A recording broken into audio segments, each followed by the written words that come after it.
his education resume will blow yours away. No. No? But he's... You're going to say that Nick's credentials are not going to be, when he gets done with wherever he's at now, getting a super double master's McGillicuddy. I'm a doctor and a lawyer. I know, but Dan, he's a PhD. It's like a doctor of philosophy. I know, but like, hold on. You're already talking smack about Nick. Wow. You're listening to the Bubba the Love Sponge Show. Broadcast rights for the Bubba the Love Sponge Show have been granted to this station by the Bubba Radio Network and is intended solely for the enjoyment of our listening audience. Any rebroadcast, retransmission, or other use of this production without the express written consent of the Bubba Radio Network is prohibited.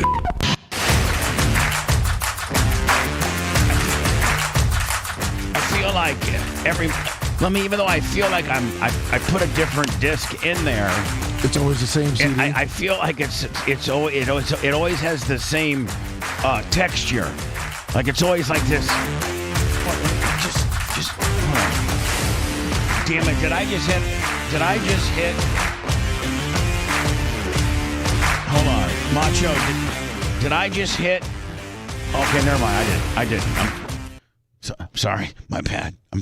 I'm completely spun out right now. Sorry. Jeez, no on, and you're falling apart. It's the Bubba the Love Sponge Show, Wednesday, April 24th, the day after my birthday, 2024. I mean, I'm over here hitting switches and think that I'm firing stop sets and think that every CD sounds the same. Let me give, that was cut 3. Let me just give you cut 4 on the same disc to see if indeed I'm a little bit right or I'm running insane.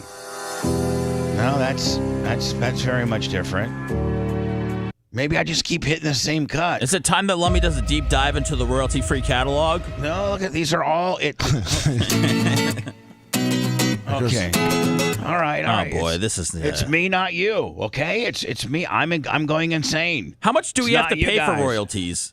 What do you mean? Like royalty-free? If we wanted You're royalty, supposed to be nothing. It's free. No. I'm saying royalty-free music is kind of like, it doesn't get me hyped. If I wanted music that has royalties, like if we wanted to, ASCAP or whatever, what do we have to pay for that? No, hold on. One, we couldn't afford it. Right. Two, but the other thing is, even though they're giving you the terrestrial rights to play that, they're not giving you the digital rights to play that. Oh, geez. So then all of your bump ins, you'd have to go in and physically mute the music underneath it, and which takes a day or two for the YouTube algorithm to mute the music that you're trying to mute, because they give you an option, a copyright strike, or you can mute the music.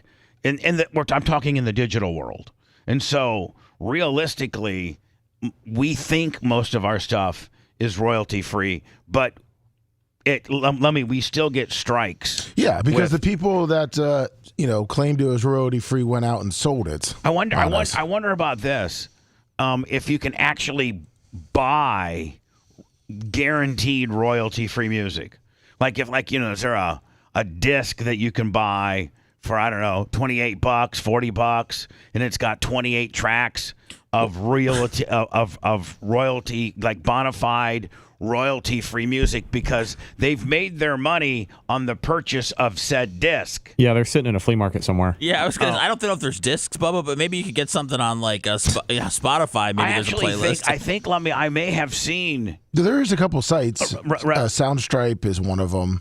Well, I mean, see, so it does exist. Correct. So yeah, there's. Never mind. Go ahead, Lummy. Sorry.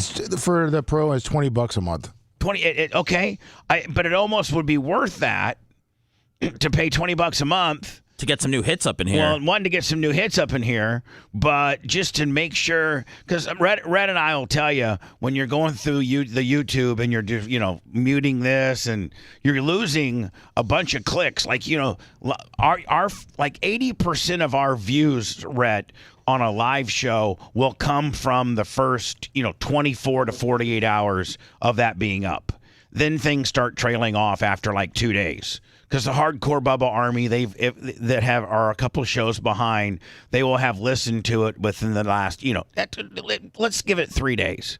But after 3 days, that video doesn't, do near the clicks or views, because most everybody that's in the I can't miss a show business and I have to get it from YouTube or Facebook or something like that, by the third day they've watched it. Well, meanwhile, it takes sometimes, Seth, 2 and 3 days of you going in there and fixing your copyright strikes, because on the back end you can fix it. You can have them mute it out, but it's their algorithm, and it's sometimes it might take 2-3 days to get a live show completely cleared, where that you're not getting you can monetize it to its fullest. Sure. And yeah, because some days, like, we'll get 8 to 12 to 15 copyright notices a show, whether it's footage we played from a news story or bumper music.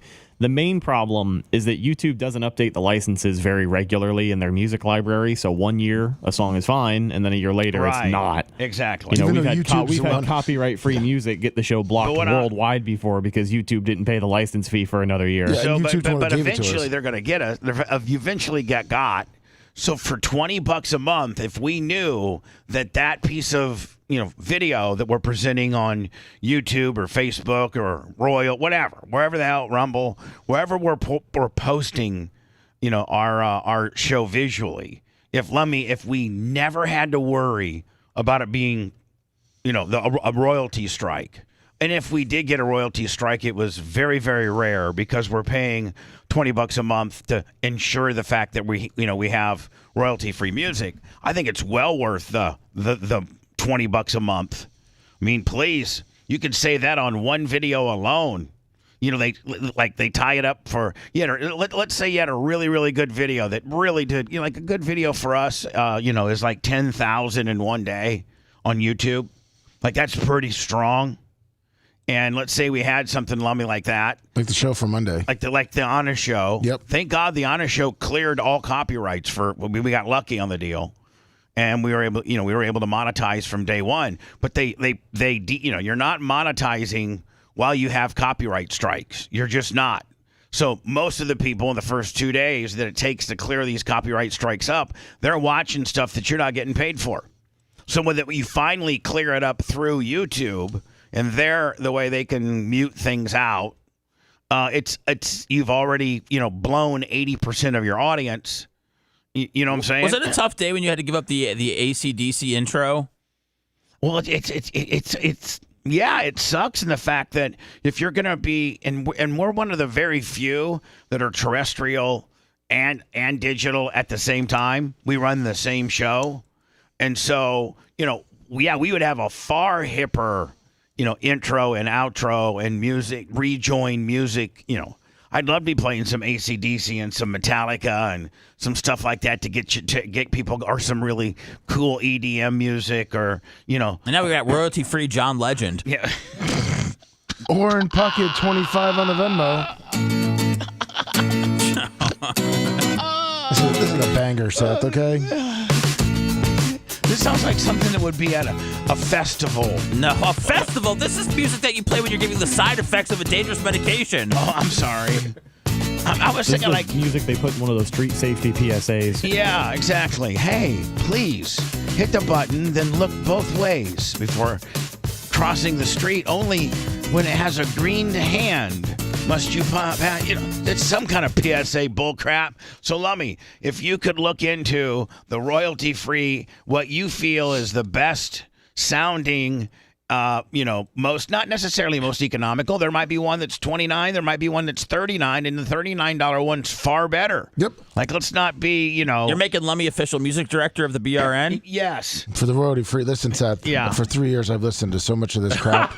I am a pro on this stuff. Yeah, he's got a real ear for it. Stockholm, he only listens to it at home, too. I do. Ashley's like, it's okay, we have royalties. He's like, no. He's gonna snap if like, seriously, this is such a thorn in his side. He had a Super Bowl party in February with royalty-free music. Yeah. That's right.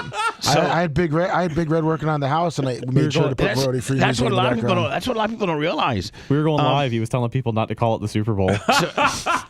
Listen, man, my one little buddy, Rico Abreu, Lamy, the real little guy who drives a sprint car, and he was going through the Keith Kuntz shop. I remember I was just with him.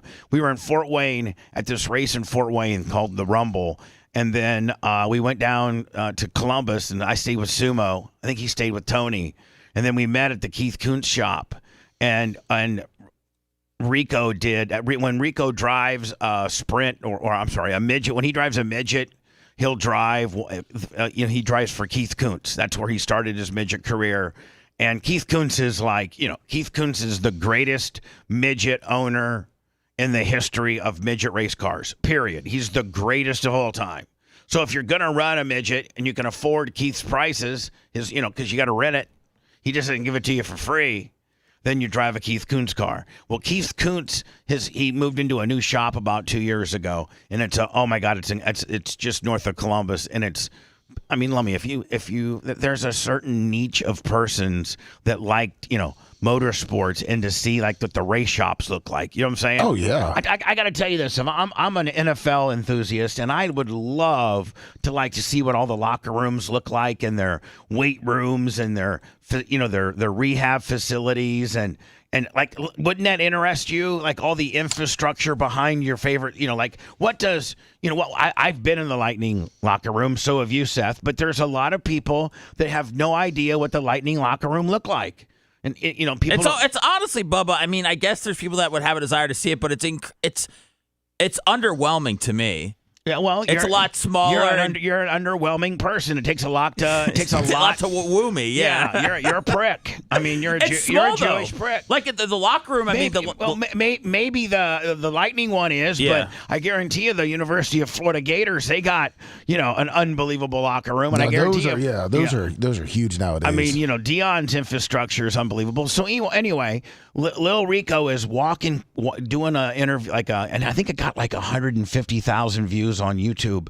Is this the midget guy? Yeah, the little midget guy. And so he's giving a walkthrough of the Keith Kuntz shop. He's showing everybody, okay, this is where they do the tires.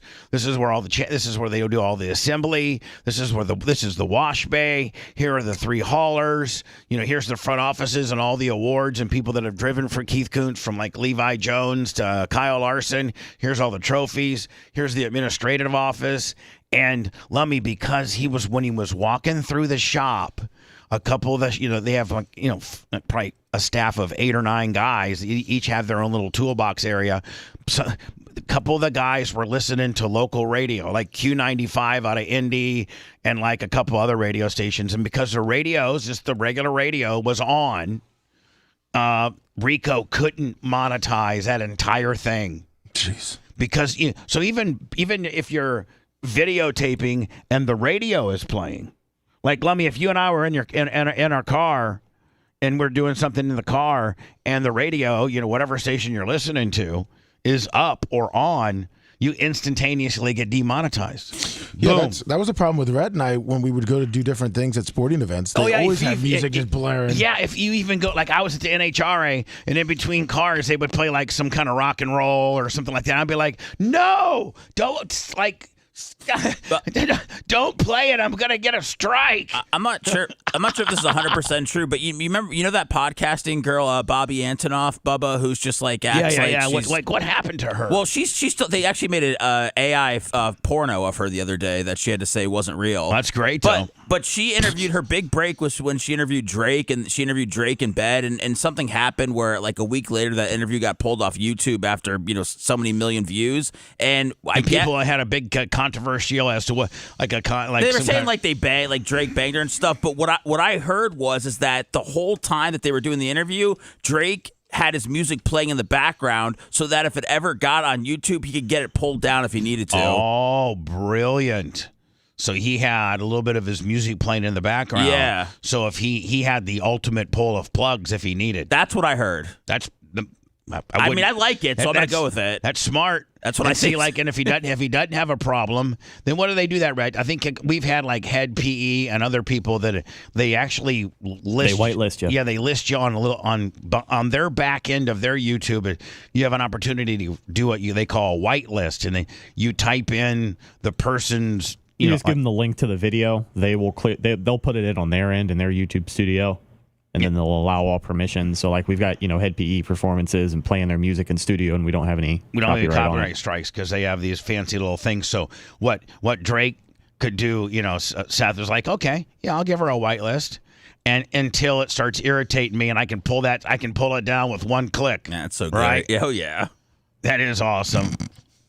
Lightning got beat last night. Yeah, in overtime, 3-2. Disappointing game. Here's the thing, man. I'm not trying to get too loco or nothing, but listen, I think maybe the Lightning, we have 2 or 3 years to get a cup after they got a cup. I think that they probably need to know that core group of guys that they've tried to keep together, with Stamkos being the gluiest of the glue of keeping that era alive, might be over. Like it might be. There might be some huge changes in the offseason that really leave people, not scratching their heads, but mad as hell. Well, what do you think? I mean, whether Stamkos comes back or not. I mean, I don't think he's going to come back. I just don't think that's the money. I think that's the key to it. Like that's the litmus paper of what their plans are, as to whether they keep Steven Stamkos or not. Do you think it's over? Like, do you have them? You think the series is over, and you think their dynasty's over? No, yeah, okay. I do. Dynasty's over. I don't know how many more. I mean, they've been chasing it now. What, 2 years now? 3? They won it 3 years ago, so they've been chasing it for 2 years. With regards to, we can get back to that level. Well, last year with the old school people that won that cup. Yeah. I'm thinking that it might be time for these guys had 2 seasons after they won the cup. That cohesive unit, the Kucherov, Point, Stamkos, Vasilevsky, Hedman, your 5 or 6 core guys that were there for both cups. Do you start? Like Palat and Killorn. I mean, yeah, all those guys. Do you start letting those guys go and finding? I mean, Bubba, they're gonna. I think you can't. With what happens, riding against the salary or riding against the cap every single year, I mean, it's eventually going to catch up. Do you remember the Lightning when they won the cup, man? They were 4 lines deep. And you got to be 4 lines deep to win. But when you start winning and all these guys, your Goodrow and your Coleman, like the Ross Colton, like your guys are going all over the place. Remember the guy that was making $1.5 million. I mean, now is making, is getting offers for 5 and 6. If the Kraken didn't come along and poach Yanni Gourde, I don't know what the Lightning would have done, because they were way over the cap the year they had the expansion. So I just feel like eventually they're going to need a little bit of breathing room. I don't know if Steven Stamkos does that, but I think without getting too hyper local and continuing this on, I think the whole thing is around what they do with Stamkos. That is, whatever they do with Stamkos shows you the direction they're going to go with regards to the franchise. If they stick with Stamkos, then, I mean, I think the majority of the team stays while trying to add a little bit of youth and stay underneath the salary cap, again, be banging against that cap. Or 2, maybe keep what? If you had to keep. They've got so many guys that are locked in, Bubba. I know, but I'm saying, but you may have to get rid of some of those guys. I mean, I think Point, obviously, I don't think you can do anything with him, and I don't think you can do anything with Cooch, and I don't think you can do anything with Vasilevsky, and I don't think you can do anything with Hedman. But after that, I mean, that's the real glue. You talk about like Nick Paul, Brandon Hagel, those Cirelli. Yeah, those are the guys that you got to get rid of to get that next Braden Point that they're not being. Neil Malpazier, 999 Super Chat. You know what I'm saying? Yeah. I mean, you got 4 or 5 guys that are untradeable because they still are one of the best in the league, but the support personnel obviously isn't. It'll be an interesting offseason. So it's going to be, and I think it starts with Stamkos. If they say, "Okay, Stam, we're going to stand by you. You're absolutely the greatest Lightning of all time. You're the greatest Lightning. You are literally."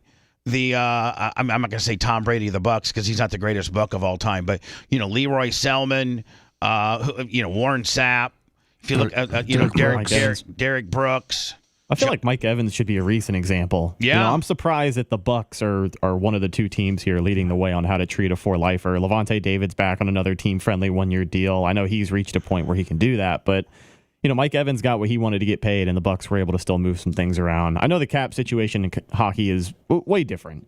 Business decisions over there are way different, but I genuinely will be upset if they do to Steven Stamkos what I think they're about to do. That's what we're all saying, is the fact that we collectively, as Lightning fans and as and obviously Stamkos fans, every one of us thinks it's a wrong deal. Well, because he's the greatest of all time, and I think he deserves an ounce more. Obviously, the Glazers have a little more respect for their legends than maybe perhaps Vinnick does. I don't know, Bubba. I think there's an ultimate respect for Steven Stamkos, but I still don't. That doesn't mean that they can pay him what he deserves right now. But I think because of where they are. But I think Stamkos will. I think it's a combination of Stamkos saying, "Okay, I know you can't pay me $5 or $6 million like Toronto can, but I'll take a $3.5 or $4 million deal." Nah. He shouldn't do that. Well, I'm just saying. Look, he's the captain of this team, man, like you said. But what you have to do is, Bubba, and I get why people don't want to do it, is you're talking about paying him for past production. You're talking about paying him because of everything he's done in Tampa over the years. Now, I'm okay with that because that's not my money. But the guys, JBB, they're not going to pay a guy. They're paying a guy based strictly off production and what kind of production that they predict is going to happen in the future. I mean, so you think that if Stamkos, when it comes up, do you think they offer him a sweetheart? No, like not so good deal, like a very team friendly, staying in the community? And do you think at that point, I think it all comes down to whether he takes it? Because I do think the Lightning offer it. I do think they offer it. They offer it so they could say at least, we offered. But I don't think Steven Stamkos should settle for anything unless grapes. Oh my God, $500. Hold on, $500 on Super Chat. Yeah. And I don't even know who Grapes is. Neither do I. But thank you, Grapes. Maybe that's new money. Wow, Grapes. That's how you build things up. Did they mean to give it to another show? Or I don't is know. That tough to, okay. Dear Grapes, are you sure that you're, 500 this early from somebody that we don't know? That means it might be. We may have attracted a newest hardcore Bubba Army deal. Oh, and we had you had Mark from Tarpon yesterday too, right? Yeah, Mark from he's not hardcore new, he's hardcore old school. But yeah, 500 on a 5 out 100. Oh, it's homeless Drew Garabo, Hall of Famer. Oh, is that it is? See, homeless Drew Garabo. What the hell? He's in the Hall of Fame. Yeah, he's in the Hall. You didn't know homeless Drew Garabo? I've never heard that name before. You've never seen the guy? I've never seen the He's been guy. around for a long time. He looks like a homeless Drew Garabo. Oh, he looks like it. Okay. Yeah. All right. So anyway, let me Mark from Tarpon on PayPal late last night, $500. So thank you so much. Venmo, PayPal at the Bubba Army, and then obviously Super Chat on YouTube and rants on Rumble and bits on Twitch. And I don't think X has a way to send you money. Do they? Do they have a? Not yet, but we. I know that we got approved to be monetized on our. Now, they do. They do have a way. Does that mean we're gonna? Since we're approved to be monetized now on X, does that mean they'll run maybe little ads and things on our page, or what does that mean? Does that mean that we have the ability to charge people, or does it mean that they're going to run commercials? Well, Rhett, what is it that people can set up where you can tip them? Like you can set up yourself as a creator, and then people can it pops right up when you go to their page, and it's like you can send this person money right away. They have something on X. Yeah, on X. I know they have subscriptions. Yeah, the subscription. And they also, I think they also do tips. I think we're eligible for tips. We'll have to look at the settings and see if there's more switches we got to turn on. Yeah, you need to go into settings because I busted my ass and got us qualified. We'll find out because I think Alex Stein's producer that he hates. I think he signed up for tips because I was like, wow, this guy gets money, so maybe Stein can tell us. Alex would know, and I don't want that conversation necessarily on the air. Okay. So. Yeah. So have that. I don't want. All right, all sorry. that. That's all inside backs. Yeah, you're right. Nobody needs to know what button to hit to get the tips on X. Please. Yeah, all the tips for us. Yeah, we want all the tips for us. Okay, don't worry about you collecting tips. Just worry about sending us tips. Now, does X have a commercial program like an AdWiz? Ad revenue sharing. All right, so that's what we're in. They put ads, Bubba. What they do is they put ads in the replies. So if you tweet it out hey, a big show today, we got Tuttle's coming on. If it got so many impressions, one of the replies would be get this home care kit for, make sure that you don't have gonorrhea kind of stuff. Right. Yeah. Since they've heard the word home STD kits spoken so many times, the algorithm has picked that up and they're thinking people might want now. Or for instance, we've talked a lot about the pocket vagina. Correct. Brandy's love pocket vagina. Yes. And we need to talk further about that. I have it listed down as one of my topics. Let me took it. But hold on. We've been talking about the Brandy Love pocket pee. Have It's we not a pocket. There's nothing you can do with a pocket in that thing. That thing is giant. I have used one of those before. I have used a fleshlight. And it's the only thing that's big about it is the housing. The housing's big but the actual vagina and what you're making love to is just okay. Very fleshlight, very very nice. Mm-hmm. Very nice. So anyway, Lummy, we've been talking about it a lot. So maybe on our X feed, it would throw up like the Brandy Love pocket vagina, right? Sort of. I got to tell you, I start talking about the Clem Gym, and now every ad that I get on any page that I go to has gym equipment. And that gets you so turned on, doesn't it? Well, no, I'm tired of seeing it because you can't afford it. Well, I can't. But I sent you a tweet. Why are you really are busting my balls today? I got to. No, you don't. But I sent you an example of the ad part from ours, the Bubba Army page. But I love your machines. Nobody's got machines like you in radio history. Quit trying to cover your ass. Let me. Where did you send it? To the messenger. I know, but I don't know where it went. Let me see. Oh, okay. I guess I went down there. Right there. Okay, here we go. Me and Bubba working out on YouTube now. Oh, is it up now? Yeah, yeah. Let me. It's the Robert Kraft. I know. If you scroll one. down, you'll see where an ad is. Okay. I was trying to show you an example. You had me. All right. So you see that ad? What ad? Go up a little bit. Right here. No, yours doesn't show. Mine shows it. Maybe because you're on the main page, but mine shows maybe because I'm a main page guy. Yeah, sorry. It shows the financial services one. Then I clicked on another one, and there's another ad for every post after about the second comment has an ad. Oh, great! And that means that, and I'm assuming that probably means we're making some money on that deal. Correct. Yeah. Right? So every like 0.00002 cents. Hey, listen, per Johnny. view. Hey, listen, Johnny. Negative. That's 0.00000025568 cents we didn't have I'm before. just giving you a rough And if, idea. I don't That's know, all. you get 15,000 people clicking on a 0.02219599691, you get like 100. Maybe you make 10, 15 bucks. There you go. You know what? All those artists that complain that they get 0.08 cents a stream, just be like Taylor Swift and have billions of people stream your stuff, and then you can really start raking it in. Oh, I know. I've seen some of the residual checks. Not personally. I've read articles about what some of these people, some of these big time, like that own their publishing. Like Ed Sheeran and Taylor Swift and things like that, and how their monthly YouTube check alone is like 13 or 14 million. Oh, I'm sure. For one song. I'm sure they even forget that money's coming in sometimes. Yeah, no, can you imagine? A lot of people ask me, how did you let Blitz take so much? It's like, first of all, it was over a 3-year period. But two, that's on me. Not paying attention and having too much trust into somebody.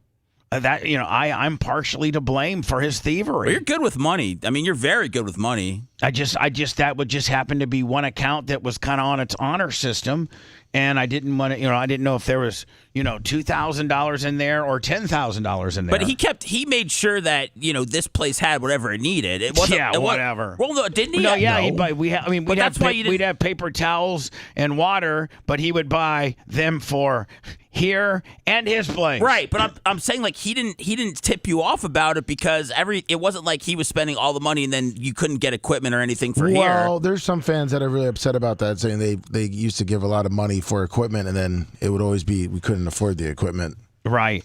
And I never was a stickler. I didn't go back there and say, hey, you said we needed an XPX 9000, and Joe from the West Side sent us $800 to buy it. Yes. And it's in our PayPal. And I wouldn't, I wouldn't follow through on whether we got the X9000 or not. Yeah, because there was a show that someone brought back up to me where they sent an email in saying, why haven't we got it? And then I think he said it costs a lot more than what people think. Something like that. And I guess that made some people really upset. Well, listen, some people, there should be a lot of people upset. Iggy said facts. Listen, Sorry, I'm not trying to, what I'm trying to say is I'm as sick at my stomach as they are. You know what I'm saying? Yes. I am, partially to blame. Are we having trouble with Twitch again today? Yeah. Yes, we are. I don't know why, but on this new computer, it's been ever since we got the new streaming computer, Twitch has been a real pain in the ass. We've had to authenticate it. You remember the other day we asked for your, Yeah. we asked for that code 3 different times. Sure.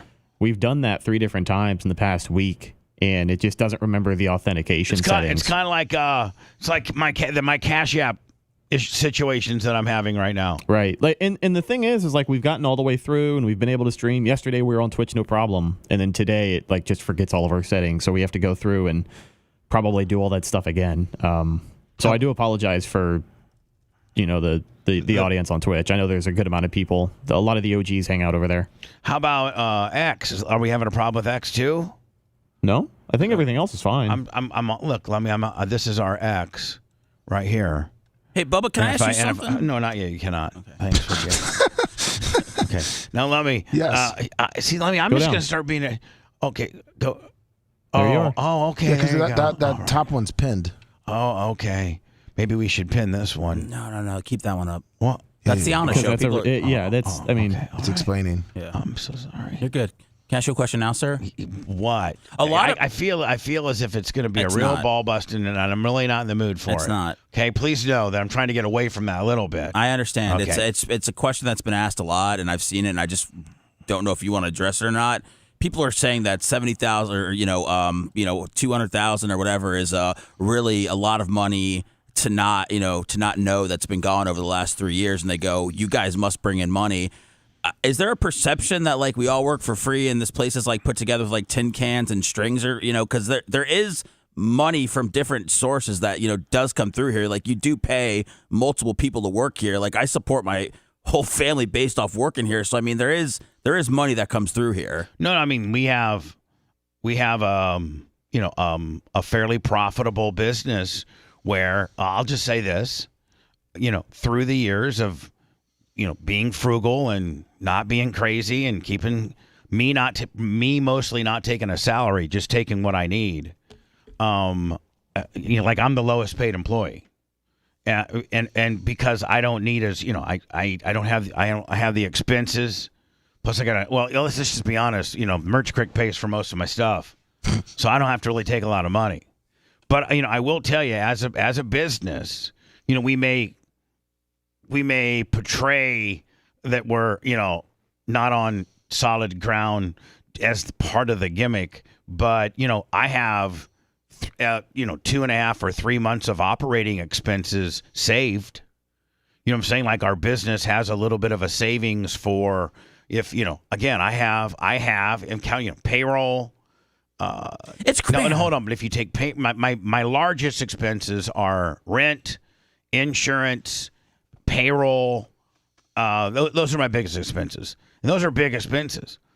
So but I have 3 months in reserve for those three to be able to cover those three aspects of our business. So we're not on shaky ground. We're financially doing. I don't want to say we're doing well. We're always chasing that dollar. It's a very it's a very unstable situation. And part of the shtick of the show is that, again, another aspect of the show, the Bubba Army, is that it's so cult-like that people pay for it, giving it a different dynamic than any other terrestrial, and most shows out there terrestrially are not, wired to be paid for like we are. And we're the only ones that can really do it. And so part of the Bubba Army phenomenon, if you will, is the fact that it's very cult-like and that, it's funded by the listeners. It's probably one of the only terrestrial radio shows in America that's, not only digital, we're actually bigger digital, but terrestrially is completely funded by the listeners. Right? I think so. Mm-hmm. And, I am sick to my stomach. And I'm talking to my tax guys now, and I'm talking to my IRS agent about potentially being able to take those losses off my taxes, which would be a huge windfall for us. But, I'm sick to my stomach that this happened to my business.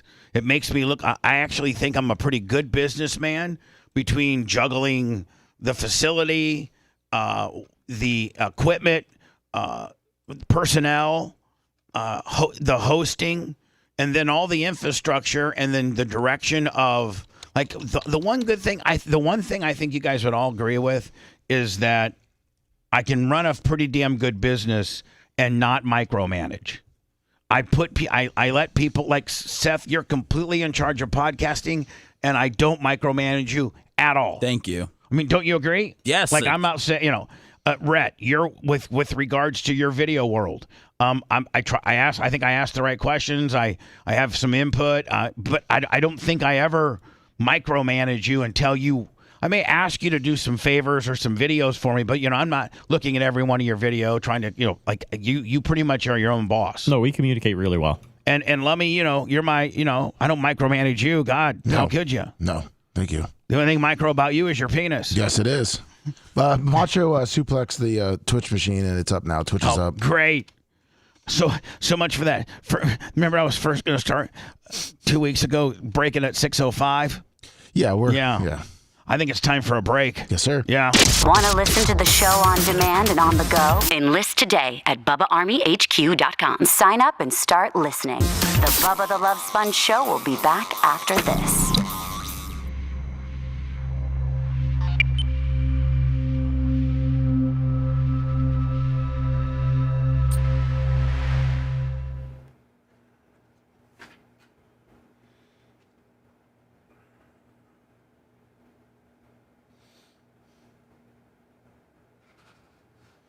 Keep Bubba for life, 23 months.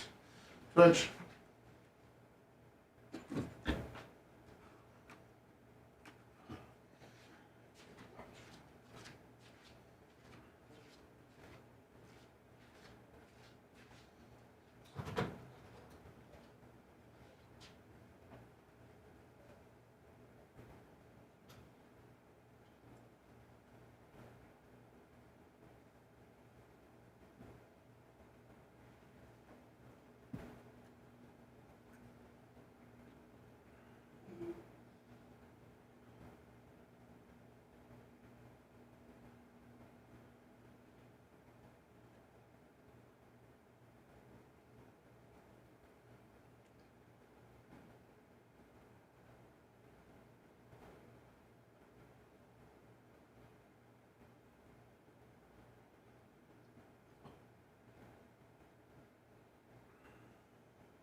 Should I quit my other job and fully immerse myself in this podcasting world?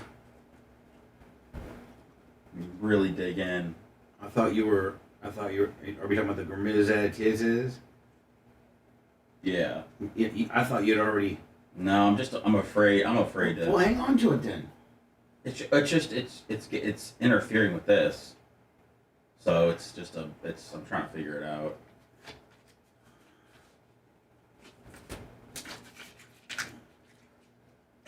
What up, Longwood? I saw something you put earlier, man, about the Panthers got better from getting beat by the Lightning. I totally agree. I would have to agree with that. They were the Lightning's bitch for 10 years. Well, I mean, they always played us tough, but they they made it a rivalry, and I think the Lightning gave them a front row seat on to how to build a team like that, man. Didn't one of our managers go down there? Didn't Feaster go down there for a while? No, Feaster's been here forever. Who did they have? They got a couple players, like Carter Verhaeghe used to play for us. I don't know of any coaches. What up, Cracker Chris? What up, Berto Storage Shed? How about players? Yeah, they have Verhaeghe. They've had a lot of guys go there over the years. Who else went down there? Fuck, man, they lighting up so many guys come and go. Not Schuster. Thank you, Homeless Drew. What's up, Jay Chaluga? Indiana BRN, 74 months. KCU Seneke, 45 months.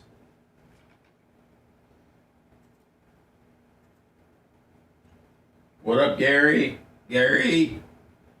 What's up, Big Arm? Gary?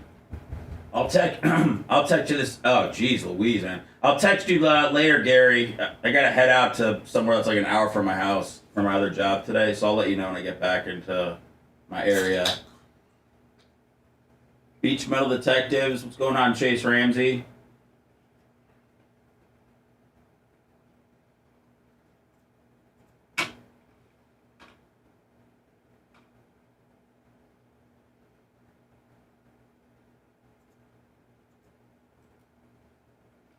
Hey, Bubba, Tim said happy birthday. Thank you. Happy birthday, Tim. Thank you. Shalom, Panda. You doing it, Chase? Blitz should be making payments directly to my PayPal. I don't know how many people average watching the show, but I think last time I checked, I had like 12,000 views on YouTube. The podcast is doing great. What up, Shed? I took my car, actually, Chase. There was an IKEA furniture peg in it, and they patched it up for me.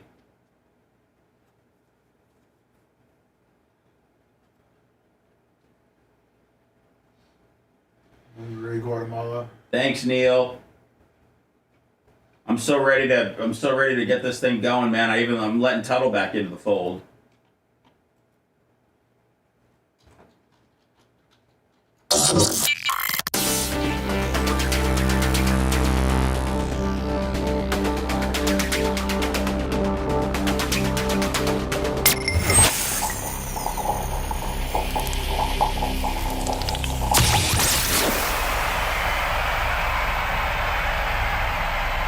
You're listening to the man that is best friends with Deion Sanders, Tony Stewart, and not Hulk Hogan. Now back to the Bubba the Love Sponge Show. I think the merch crick told me that there's a bunch of new stuff up on. Maybe you can go look up Bubba Army Shop, Bubba Army Store, Bubba Army merch. I think there's a bunch of new stuff, including the polyester, like sweatshirts and like the Air Bubba shirts and stuff like that. Don't forget, Bubba Army Alpha is coming soon. Volume 24. I sent you the BubbaArmyStore.com. Okay, cool. Where's my gold shoes? When are those coming in? The gold shoes should be in here within the next 3 weeks. Sunglasses. I don't know. Let me the trinket sunglasses that I give away when we do the Cash Cube. Should I offer them for like $2.99 or something super cheap on the internet? Yeah, I think people would buy them to add them into like buying a shirt and some sunglasses. Yeah, I mean like kind of like the duck. Yeah, like the duck. We give the duck away when we go out ducking, but we charge if you like to buy one $3.99. Because I can't, it's far less. I can't drive it clear up to your house in Tarpon Springs and give it to you for free. Please. So let me look. It's all right. So the TNA, this is you and this. We have two card worlds. We have the Brian and we have the Babyface and Seth card world, and then we have the fast talking Daniel Rose and Lummy card world. I think this one is that. Is it not, Lummy? This one, yeah. This is all your TNA cards. This is the 2010 TriStar TNA. Number 15, Bubba the Love Sponge, authentic. Now, Seth, with regards to getting something authenticized and put in, Beckett's the best, isn't it? Isn't Beckett one of the well-respected people in the card business? Yes. If you see the Beckett name, you know that nobody is pretending to be Bubba the Love Sponge on this card. Right. And then it's signed. Yes. And what do we have? 40 of them? I think less than that now. I think like maybe 25. We only found we were only able to find 90 of them. Yeah. And that was us. That was fast talking Daniel Rhodes calling up the company TriStar who made these original cards and saying, do you have, we want to buy everything. And that's going on to eBay, Lummy. Oh yeah, and that's going on to we've tried to hunt down all these cars. We've got them graded and validated by Beckett, and they're available. And then now the Bubba repacks is that your world too? Yeah, that's the one where we do the repack with all the memorabilia, the Magic Johnson ball, the Brett Favre ball. So you pay $99 and it's like a you don't know what you're getting, but it's every package surprise gimmick. Yeah, I mean there's some stuff in there that's worth like $200-$300, and there's some stuff that the least you get would be about $80. Can I lose it all, Lummy? Can I lose it all on a repack? Be honest. If you want to give me the box, but everyone at least the minimum you'll get back is at least about $80. Oh, okay, cool. And then, of course, the custom embroidered Bubba Army 3/4 zip pullover. I'm wearing that today, Sponjo, by the way, if you need a model right here. Oh, yeah. It's nice. Now, listen, you're usually a prick and nothing's good enough. Yes. But do you really how do you like that? I like it a lot. I took it to Pittsburgh. So hold on, it's Seth approved. It's Seth travel approved. Yeah. Wow. I took your big because back. I mean you're a weirdo, and you only consume things that you like. Like you got to have a certain water. Yeah. You got to have a certain this and that. So I feel honored that I made the cut on the cells. This made the cut. I'll tell you what, the backpack was a little tough to travel with because it was so big and there's so many compartments, and I couldn't find. It wasn't because of the quality of it. No, it's no, just it the was fact just that it's just the so girth. thorough. The girth, it was too much for me to handle. And then everybody saw my big backpack and they're like, "Oh, let's put a comforter in there. Let's put our stuff in there." So, so that might stay home from now on. But I have a big hoodie and I have this fleece right here. And I mean, God, I got every dollar's worth of it. Thank you. I think we got Stanley inspired mugs coming. Oh, nice. I know we got Bubba Army Alpha Volume 24 coming. I know we got the Bubba Army Air Bubba Dunkin' a Donut shoes coming. The sunglasses are coming. So go to Bubba Army store. We got a couple new little items. I don't see the Air Bubba shirts on there. You got to scroll down, but if Merch Correct's listening, it's listed under, 0. Air Bubba. Oh, yeah. Merch Crick. If you put it's at the very bottom, first of all, you need a Merch Crick. You need to put these in, and I think you could probably discontinue the On a Cube shirts. You know what I'm saying? I mean, I don't know if Merch Crick is listening to me or not. We got the Operation Pigmentation shirts coming in, don't we? Yes, they should be here with the Alpha. So, Merch Crick, hopefully you're listening to the show. Let's take the On a Cube shirt down, and then let's go and get the new Air Bubba Dunkin' a Donut shirts that we just got. We had them originally, then we had them remade. This was our second order. Let's go ahead and not give away let's not sell those for $0. That's gonna really put a profit. It's gonna that's gonna hurt us more than Blitz. Given I'm eating $8 on the shirt. I'm eating $6 on the shipping, Lummy. I mean, please. It's going to be $20 no time. God dang, Merch Crick, what are you, Blitz? Trying to steal from me? Fix that. Take the cube down. Fix the Air Bubba deal for the right price, and then put some of that new stuff up here up top. Hopefully she's listening to me. Did Merch Crick give you some sniz whiz is for your birthday yesterday? Yeah, I get it every day. Every day? Every day. Well, what was different about yesterday? Nothing. Was she do anything special? She made a nice Facebook post about you that she loves you and stuff. That's great. Nice little picture of you guys. All right, perfect. And then, it's changed on the site. I think I told her to pull it down immediately. She do anything with those jugs? Yeah, we do things with those jugs every day. And nothing just for your big birthday? No, they wouldn't have a big birthday jug off or nothing. I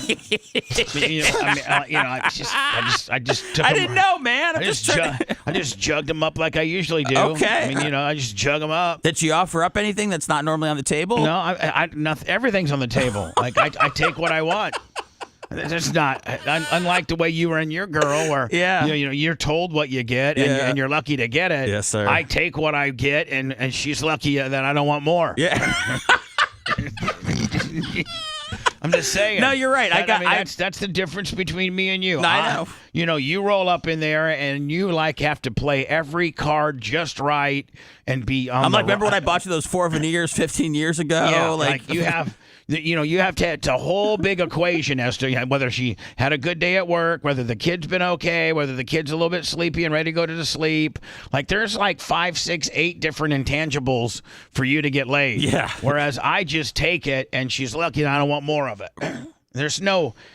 This is offered and this is anything that I want. Everything's in play. Hell of a woman. Everything's on the menu. Well, I mean there's no just breakfast or lunchtime. It's all there. I mean that's part of being an alpha. That's part of being an alpha. Is Seth. it? See, you're not an alpha. You're a beta. I'm interested in alphas, but I don't. Whenever you tell me that they have to, forcibly take their women, I just go. It's not forcibly taking your woman. It's just the atmosphere you've established within your home with you being the head of the household. It's the mindset that you've established in your home as the man. Am I not right, Lummy? Yes. My dad had certain rules. I had certain rules. You just what rules did your dad have? That your mom's got to bang him? Well, I don't know if they had that parameter or not, but I'm sure they did. She didn't go in the garage or anything, right? That's a rule. Yeah, I mean, I knew that I wasn't supposed to go in the garage when my dad wasn't in there. Is Lummy running it like a tight ship like you are at home, Bubba? I think Lummy is not running I think I run the tightest of ships. Yes, you do. Like I run the tide. Like And Lummy and I have loose ships. I've run somewhat of your a tight ship's ship, but halfway Ashley sunk. runs it like Bubba does. So Yeah, see, here's the problem with Lummy. He's got Bubba, but on the other half. yeah, So Ashley is Bubba and Lummy is Merch Crick. That's kind of hot. yeah, I mean, that's kind of how it is. correct. I've seen her light his ass up before. We were at a Tarpons game, and he was like doing something and talking about something and kind of acting out. And I saw her lock him. You need to, Warren. You need to shut up. God, shut up. And he shuts up. Does it turn you on, Warren, when she says those things to you, or do you? She's the kind like A little bit. like so at the game, she's the one that determines when we're leaving. Warren, say goodbye to your friends. We're leaving. Wow. Well, at least I decide those things when we go out. I mean, okay. So you got that going for you. well, at I mean, I least. suggested. I mean, she might shoot me down, but Right. I'm normally like, let's get out of here. After 10 minutes. I mean, her poor little thing. Her struggle is just to keep you there because you're such a puss boy that you want to leave. You don't want to be a real man and Hang out? and hang out. Yeah, Seth's already ready to leave once Yeah. they get there. It's after 3 minutes. Seth has anxiety. After the valet has officially parked his car and got back to the stand, that's when Seth's anxiety starts. Like he's 4 minutes in and he's ready to leave. Bubba, I never cough up the car to valet. I got to have those keys on me at all times in case I have to escape. Yeah, true. You think I'm waiting for somebody to bring that car around? Seth walks 2.5 blocks to avoid valet. So one, the $20 will hurt you, but two, I want to be able to have a meltdown and get to my car immediately without having to go talk to somebody. That's right? the worst thing is when you have a meltdown, storm out, and then you have to wait for your car, and then you're people sitting come there, out after you. and you're sitting there at the stand with you just mad as hell, Just stomping your feet, shuffling around for a $5 bill that I know I don't have. You give out fives for valet? No, I mean I don't. I give out at least 20s. Shut the hell up, man! Yeah. It's Bubba the Love playing. Sponge. Seth. He has Seth, to. I have to. What do you mean you have? Because you I'm gotta, Bubba the Love Sponge, and the next thing you know, you don't want a cab guy go, yeah, that fat ass rode out here one time with his girlfriend and gave me $5. Bubba the Love Sponge. No. What a fat cheap son of a bitch. Even when I didn't have any money, I just wouldn't go out until I had enough for valet, and I could throw a 20. But the guy brings your car out and you flip him a 5. Like I feel like that's really good. I know, but that's kind of a look down. But hold on. But what about when? Okay, you flip him a 5. Yeah. And that. But what about when he gets flipped a 20? Doesn't he go on and tell you now organically have created, a self-promotion machine? You got a guy's like, hey, Bubba the Love Sponge was in here last night. Stayed, tipped me a 20. Gave him $20, and then there's next level stuff like the way when I used to roll with Hogan. I mean, Hogan would tip straight hundreds, straight huns. Man, that would have gone viral back in the day. I think just straight 100. That's where boom. When the valet came around with his car to give him his keys, Hogan flipped out $100 bill. You think he's got a tip calculator now? No, I think that he's got more money than he's ever had. And he's still tipping hundos. He goes, hold on, let me figure out what 18% is real quick. Yeah, brother. Do you think he signed a prenup with his new wife? Oh, of course he did. In fact, his prenup is a version of mine. And his prenup is a version of he used my prenup as a template for Jennifer. So I got a pretty good idea as to what she got. I know she walked away with more than $1 million. I know she walked away with more than $1 million, and I know she walked away with like a brand new Chevy, like a 2024 Chevy Suburban. What is this? The Price is Right? No, I'm just trying to give you. I'm trying to give you what my the little bit of insight that I know about Hogan's prenup from 2 years ago, getting divorced. That it probably cost him about $3 million. What happens All if in. What happens if you get divorced and you don't have anything? Like you don't own anything, you're poor. Well, then you own nothing. Is it not a bad scenario if you're poor and you get divorced? No, it's the best. Okay. It's the best case scenario. That's what I was thinking. I just wasn't sure. I mean, What's half and nothing? Yeah, but here's the thing, man. If you get divorced, Phoebe makes more than you do, so she might. Okay, man. She may have to pay you restitution. There you I go, didn't even Seth. think about that. Yeah. I like that little jab you got in about her making more. I didn't even know you were listening when I told you that. Yeah. But, And hold on. So and she- you're going to get money for your kid, too. Yeah, so hold on. Oh, yeah. Hold on. Seth, think about this. Hold on. Phoebe makes about double what you make. Oh, my God, Well, Bubba. I mean, she's rolling. Okay, I just said I'm sorry I pumped that your wife has got a really good job right now because she's capable of getting a good job. Sorry for putting your wife over and making her look like a pimp bitch. Sorry about that. No, I just See, you can't bitch about that. I was putting you over before. I said I support my family after the show. Now you're coming in telling them the truth that it's all my wife and that I don't even get paid to be here. Here's the deal: your wife's salary probably covers the majority of your bills, and your salary can be used for savings or to get out of debt. There's no savings now. Or get out of debt, or work. Debt. Yeah, that one. I mean, work yourself out of debt. Yeah, no, so, you're right. I mean, she's got insurance. I mean, I right. guess she's important. Now your salary is not as it's not the household isn't as stressful knowing that you have to live on what the shekels that you make. Yes. Phoebes comes in, triples your shekels, and now your shekels can be you can use yours to pay off when you were down. Well, I told Phoebes too that I got more shekels coming my way here. Yeah. So anyway, Once this Tuttle and Colton thing blows up, we signed. So let me. We signed. We didn't. I don't know if we signed. That sounds good. We talked on the Clem and Kush show yesterday. Man, you might want to go listen to that. Did you listen, Lummy? Yes, of course. He did not. Yeah, I was in the engineering with Rhett. You guys were talking to him. That's right. You guys chimed in and got hot. Chimed in. Yeah. Remember? With Cole, Rhett chimed in and goes, "Well, I'm glad that we didn't have anything for Friday. Jesus, what's going on?" Then we had to wade through that to make sure we don't want to bring in all these outsiders, Seth, at the risk of upsetting people here, upsetting our core here. Well, the thing with Colton is that he was really trying to sell it to you guys like this was his own original idea. Yeah, that that's he what just came kinda up with pissed on the us off. spot. Yeah, I mean, you guys at that point, that's between you and Colton. And Colton you already knew. You need to set Colton aside and said, "Listen, bitch, this is our show, and we're folding you into it. Don't try to get all fancy on the air and tell Bubba it's your show with Red and Lummy when really it's their show that they've approached you about folding you into, bitch." Yeah, after we talked to you at 199, we text Colton and said, "Hey, Friday, we're moving it's going to be the weekly wrap-up show now, so do you want to join?" How he said it yesterday was, "Hey, since no one has that Friday time slot, could I possibly do a show with Rhett and Lummy?" Like, what a dick. Yeah, well, I think we quickly resolved that. we did. And you guys were chiming in and got it all handled. When is that first show of you, Colton, and Rhett? Should be this Friday. Oh, really? Yeah, So, it's been a big week. to recap. Couple of things. One, we've established there's going to be a Colton and Tuttle podcast. It replaces Two Live Jew. Right. So we've established that. We have to get a hold of the Tiggs and Biggs guys yet, or the Biggs and the Tiggs guys yet, because Seth is interested in taking their show, one of their shows, maybe out of all their shows that they do a week, they do kind of more of a Bubba specific, kind of show. Yeah. But also incorporating the things that they talk about. Absolutely. Maybe like get like a little Bubba show report, not to be as extensive as your guys' Lummy, but just an outsider's perspective. Oh, yeah. You know what I'm saying? They do a good job. So Seth's got to get a hold of those guys. That'll be a podcast only.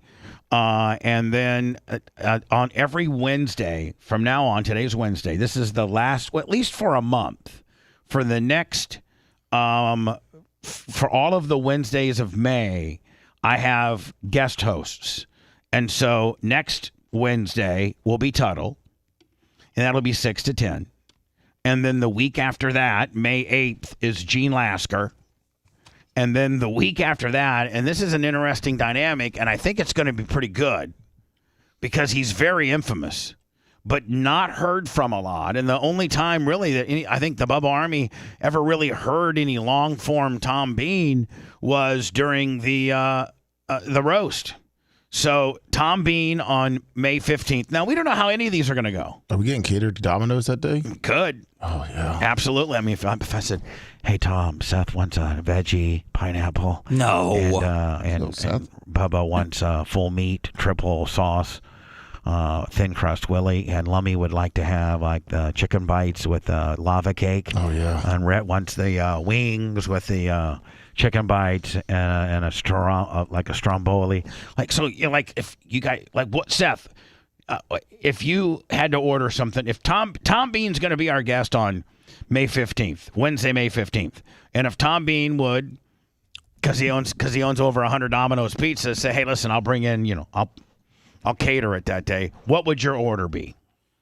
Do they have any like cinnamon sticks right now? Yeah. Yeah, I would get some of those. But what about your main meal? I mean, right now in the You're morning. Gonna eat No. This would be more like when the show's over for lunch. I do like because I don't think that realistically he can get it here faster than 10:15. Yeah, no, and he shouldn't. I would say that he can't. They're not open. Yeah, no, there's no reason to have anybody go in there at 4 a.m. and make us pizza. Right. I would probably go. I'd probably go straight cheese. Just a straight cheese. I'm Willie? just a straight cheese man. Yeah. Right. And then on May 20th, so Tom Bean, May 15th. I don't know anything. With Domino's Cater. Bubba, I don't know anything. I know the history of your show, but I don't know anything really about Gene Lasker outside of like when you used to call him. That's great. You'll just be yourself, and Gene will work around you. Or you'll work around Gene. Or you'll work, I mean, you know what I'm saying? Like, but I saw somebody said, like, don't piss him off or something like that. Yeah, I wouldn't really get under his skin. He's a hothead? Kinda. Okay. I mean, He can be. Hotter than you, Bubba? Oh, no. Yeah, I mean. You let him run loose? Well, I just let him be himself. Okay. Then after Tom Bean on May 15th comes Tara, my sister. Nice. Which I think will be kind of cool to have that dynamic. And then I'm about 80-20 on Brent Hatley being May 29th. Then for June, Brandy Love, I talked to Brandy Love yesterday. She gets back from Japan on like June 14th. So maybe the last part of June, we might have Brandy Love. And then, Lummy, anybody else that you can think of or that the chat, listen, monitor chat right now, Lummy, everybody, and they might think of other people, maybe Reggie Roundtree or maybe, just Gail Guayardo. She may still be doing things for Channel 8. She may not be able to do that. But, Ty J. I think Ty J would be cool. So, or anybody, there's no wrong answer. We got an email from a guy that wants. Yeah, I saw that. Yeah. He said he's willing to work for free. He gave a good sell in the cover letter. He said he's worked for Carlos Mencia. All right, let me. Can you print that? Yes. So I can read it. Yes. It's easier for me to print. It's very long. It's very long. It's probably so long that I don't even want to read it. Well, he said, I've been looking for a work family since leaving the Army, and I hope and pray this letter finds you and that you would consider me. I'm loyal, old school, hardworking, and dedicated. Here's the thing. I'm going to say this before you go any further.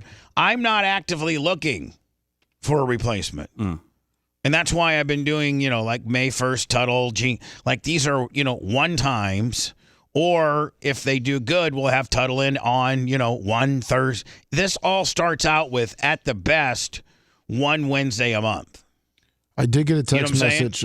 Jeff from Touch said that he has some new material and would like to come on. Absolutely not. Okay. Sorry, Jeff. No, Jeff. And please, as a Bubba Army listener, don't think that you have the ability to come in here and do this. It's not as easy as we make it look. You know what I'm saying? Like most of you people would be lost. I'm just saying. Or you'd say such stupid stuff. You just don't know the chemistry in here and the pecking order and how I like things until you get in here. And like I often think of like Buck from Charleston. If Buck from Charleston, I think he would just sit there and just be kind of like, watching everybody talk and not knowing when to chime in. And then when he chimed in, I'd probably think it was stupid. You know what I'm saying? Like, it's a tough room to read. I mean, Seth, you've been in radio a long time. Is it not a very tough room to read? The toughest. No, for real. Yes, I mean, it's been the toughest. It's a tough room to read. It really is. I know. But you know what? I'll guarantee you that you also say this. It's probably the funnest room you've been in with regards to radio. It's up there with the time I spent with Jade, for sure. If you liked that segment, then you'll definitely like the new redesigned BubbaArmyHQ.com. We'll be back to the Bubba the Love Sponge show after this.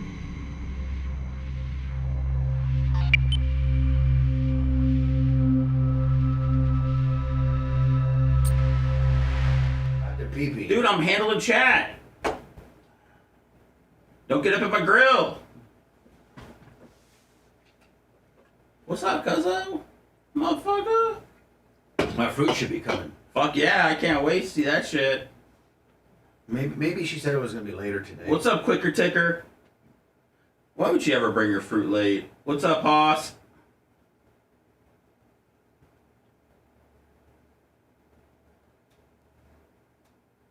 Dutch Duke. Dutch Duke. Dude, Craig and Rio said they didn't even fucking know we had a basketball hoop until yesterday. They want to play.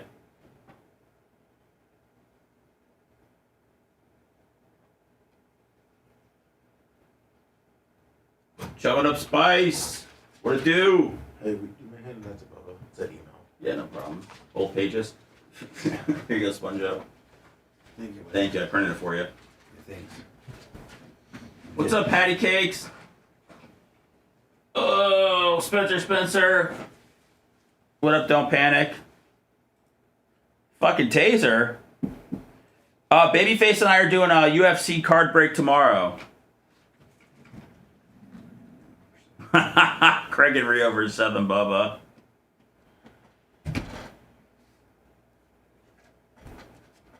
Hey Tina, what's up, Bubba Army for Life? What's up, Travis? See the grumpy old man. Something you gonna be able to pee? Snizzle wants to know if you let Tampa Terry be on a show. No. No. Again, I'm like, stop, guys. Stop, guys. Stop with the bullshit. I told him, Bubba. These guys love the bullshit. 24-7 bullshit with these guys. I don't think Scotty the Body's still alive. Yeah, he is. Is he?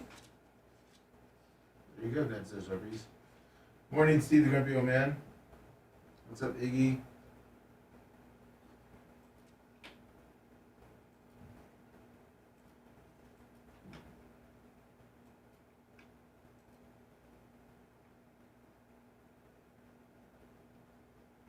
What's up, Big Arms 101? That does count. Scotty Landers, good morning. Gabe Dog.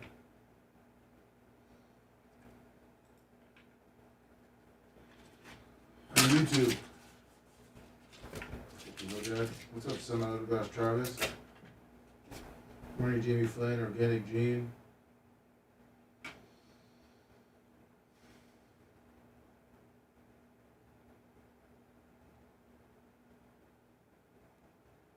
Boy 352.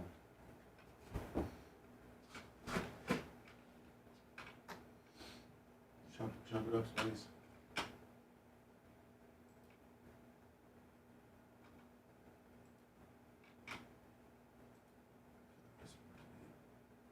Come on, eat more coleslaw. Follow her on Twitter.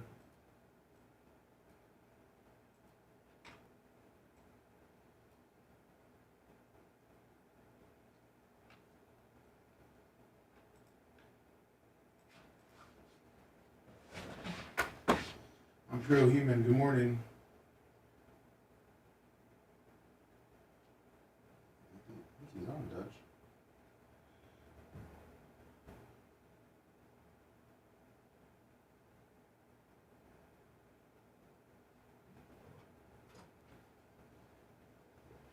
Lovey, can I tell you something as a friend in confidence? You killed bushes? You want to go by your mom? No. Chat can't hear this, can they? Yeah, no, not at all. If you measured my penis right now, there's not even a unit of measurement that would even, like, it would hit the radar. There's, like, nothing there. You have like a micro penis. I mean, like, there's not, like, I go to pee and, like, I can't even find it. Did you go and then once you pee, it starts peeing on itself? Essentially, yeah. Down the testicles? You're peeing on the outside. I'm peeing meat? on my bush. Oh, no. My bush is extended. You're peeing on your outside meat? Say it. Peeing on my outside meat. I got Alberto Perez. Peeing on my outside meat. That's a new Jelly Roll fucking. By there. the way, how'd Jelly Roll get run off social media yet I'm still here? What the fuck? Because he's a fucking pussy. I was gonna say. I love the Jelly Man, but He got run off? yeah.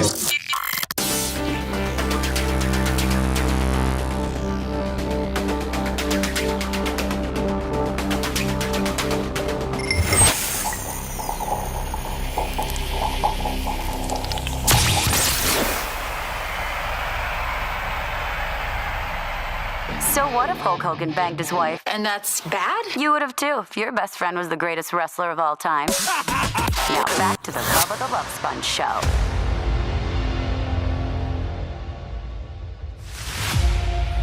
So it's the Bubba the Love Sponge show. Hello, how are you? Wednesday, April 24th, 2024. Joe Biden was in Tampa yesterday. And really, quite frankly, I didn't hear a lot of disruption because not hardly anybody. Listen, I'm not trying to be anti-Joe Biden. I'm just giving you the facts. When Trump comes to town, it's an absolute gridlock nightmare for if you're trying to travel anywhere in Tampa, like 275, I-4. It's been a while, I-4. though, hasn't it, since he came by? Yeah, it's been a while. So Biden comes to town, and I didn't hear anybody bitching about traffic at all. Not one bit. And do they have video of him in town, like what event he went to, or? He went to HEC, yeah. I sent you a news story from Fox that covered it. All right, let me see if I can find. Let me see. Hold on here. I think FBI, Caitlin Clark, California. Let me see. Tennessee teacher step closer to carrying the guns. Oh, Joe Biden should be the first one on that email. But I'll Columbia University has an absolute shiz storm. Wasn't he here for Jelly Roll's wife, Bunny, says that he's got to quit because people are calling him fat. Here we go, Lummy. I think this is it right here. This is Joe Biden comes to our hometown yesterday, right? Yes. Yeah, here we go. Let's see how Joe rolls it out here. Did you happen to buy windows from a factory? Oh, Jesus. Weather tight Mike. UWS. UWS? Ugly Window Syndrome. If you or someone you know suffers from UWS, call WeatherTight Windows. He married, down 6 o'clock Air Force. he married a sales rep over at Beasley, Neeson. Remember Neeson? Her name was? They married? And they married and got a kid. Nice. And she was able to tell Beasley to shove it up your ass. I don't got to be a salesman anymore. My husband's WeatherTight Mike. He's big We're time. spitting out zillions of bucks worth of windows. And I just got a kid, so now I got him hooked. See, you throw that kid in there, and that's the hook. Sure is. Like, for instance, I hate to be a dick, but I think we were talking about Seth, but I think I got to throw you in there, too. Your wife makes way more money than you do. Yeah. Way more. She makes more than Phoebe. And so, like, if you guys would divorce, she'd owe you money and child support. But you'd be a pussy and wouldn't take it because am I not right? Yes, you're 100% right. And you would beg not to, like, if she says, I'm leaving you, you would beg her. Oh, of course. Like if Merch Crick said she was leaving me, I'd be like, whatever. Yeah, you leaving me, bitch. That's what I would say. Yeah, you leave. What are you talking that nonsense for? Shut up. She could taste other flavors of the rainbow out there. No. Yeah. You think? Well, yeah. Someone would snatch her up in a second, Sponge. I got to think a really good dude would snatch her up, and then she would see maybe never come back to you. Yeah, cause no, but I think that she's like, I don't like this soft guy. I like to be hooked up to an alpha. I like being. You think you're the only gorilla out there? Yeah. Well, I don't know. There's a lot, Bubba. I think Brandy Love's husband's a gorilla. I think he's an alpha gorilla. I really do. I think he's because I remember I yelled at Merch Crick when she came in during the Brandy Love interview, and then Brandy Love perked up and be like, "Oh, I like that." Remember that? Yes. She's like, "Man, I really like that. Really turns me on to see a man stand up and get alpha." Remember that? Yeah.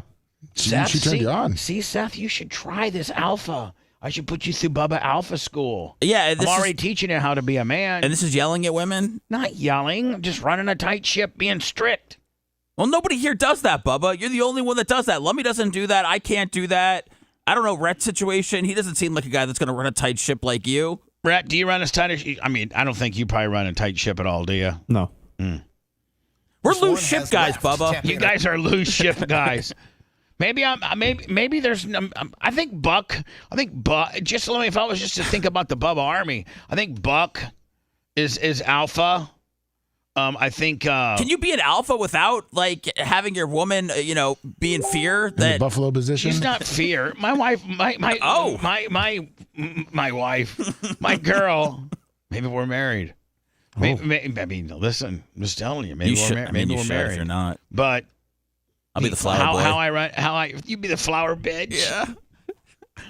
Seth would be the flower bitch. If you wanted to have a comedic type wedding, I would be offered to do exactly. I don't know. You know, I know Big Red can't run that kind of show if not a fan. Lummy, you're the reverse alpha. You're the beta. I don't think Creatine Travis runs that kind of show. No. I think Bob Cook might have used to run that kind of show, and you can see where it got him. Yeah. Poor Bob Cook. He's chill, man. Bob's chill. He doesn't want to deal with anything. Here's Bob's deal. I think Bob and his wife are still married. They've been married for 40 years, but they haven't seen each other for like 5. Why are you putting all this stuff out there? Because Bob Cook doesn't care. He doesn't? Bob Cook doesn't care about nothing. He whispered this stuff to me outside when no one was around. But he's like, you know what, man? I mean, I guess me and my wife could get a divorce, but she still runs the books in my business, and we get along okay. We live in 2 different places. Yeah, he's got the house. I think we have sex in 5 years, but it's just easier to keep her than it is to get rid of her. There's a million country songs like that way. It's easier to keep her than to divorce her. That's what I'm seeing these days. So maybe I'm the alpha. Maybe I'm the most alpha of alpha. Well, aren't they saying alphas are going out of style in America? Whatever. Nobody's saying nothing, bitch. Not every. You're the last of a dying breed. Hardly anybody can pull off alpha. I know. Larry Plummer's alpha. Nice. What about Ty J? Ty J's not alpha. Oh. No. He's alpha in the locker room, but not in the relationship. Hold on. Ty J's half alpha. He knows when he can lay the law down and Jeannie will listen, but he also knows when to shut his mouth up because old girl's on one.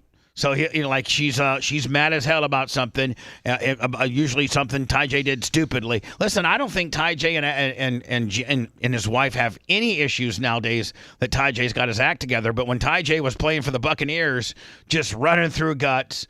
I mean, is that sex or tackling?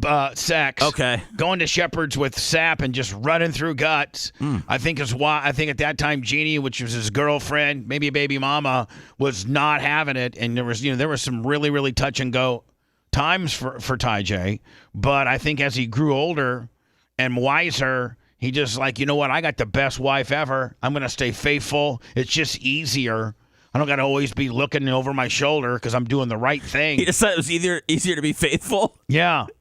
So wait, was it part of the deal that he was going to be able to run through guts? No. Oh, okay. I think he just did, and then Ginny was always catching him and stuff, and they were always in a fight. That's why he's always putting posts on Facebook saying how much he loves her now. Well, he does. He loves her now more than ever because he put her through hell. She should have left him 15 times.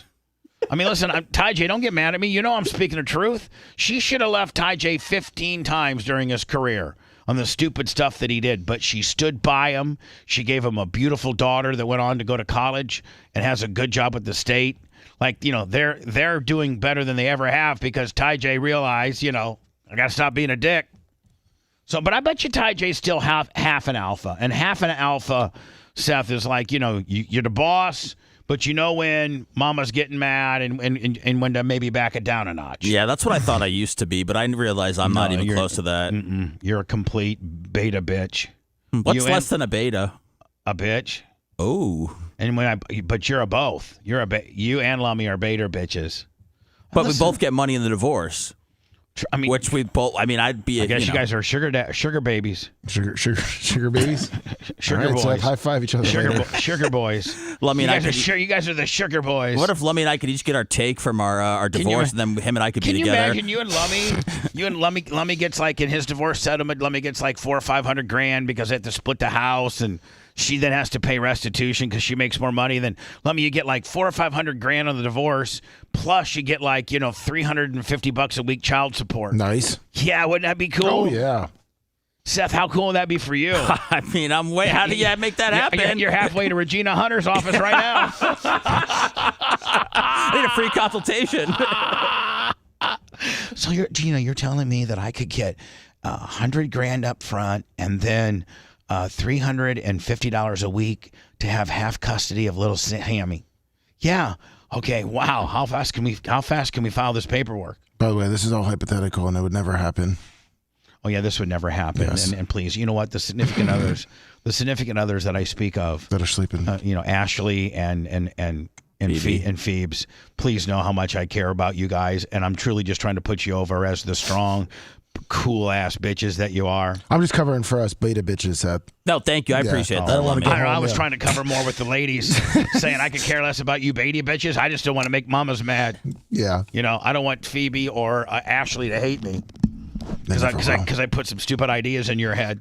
No, I don't think they would hate you. I just think it really becomes clear like who they're married to, and you know they start to just think about how things could be different if we weren't in their lives. Yeah, but they can't do anything about it because you guys got you had kids with them. So that like complicates kid. Like, there's probably 15 times Phoebe's wanted to leave you, but she's like, man, we got little Sammy here. What the hell are we going to do? So that keeps them in. Okay. I mean, let's little Sethy is the glue that's keeping you and Phoebes together.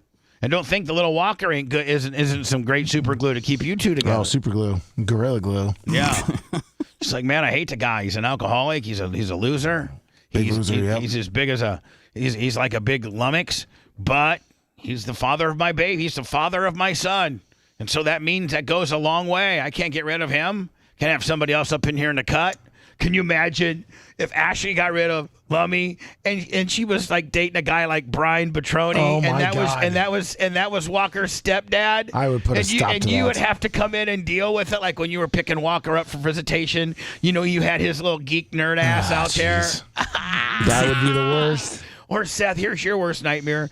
Phoebe hooks up with like a 6'6" real alpha, like buck looking dude, and you got to deal, and that's now little Sethy's stepdad, and you have to deal with that. That's fine. A real manly of a man. I got a stepmom in the picture. Real manly stepmom. A manly stepmom. I mean a hot stepmom.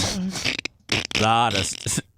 So you're saying, Phoebes, you think you can play games? I'm gonna go get me a 19-year-old co-ed. I don't know if I don't really think I'm capable of much, but I'd like to see what I could pull. You see what you could pull. Yeah, we could use the show. We'd get you like a Brandy Love. What if you rolled up with like a Brandy Love? I don't know. Hot chick, big boobs.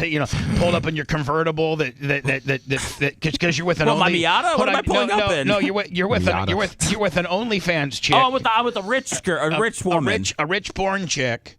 A rich porn star, and you pull up to pick up your first day of visitation to pick up little Sammy as you pull up like in a Ferrari, Wow. And she I don't even know how to drive those. That's a stick, right? You would pull up with the woman, your stepmom driving, and you'd be bitch, and with a little car seat in the back on a 2-seater sports car.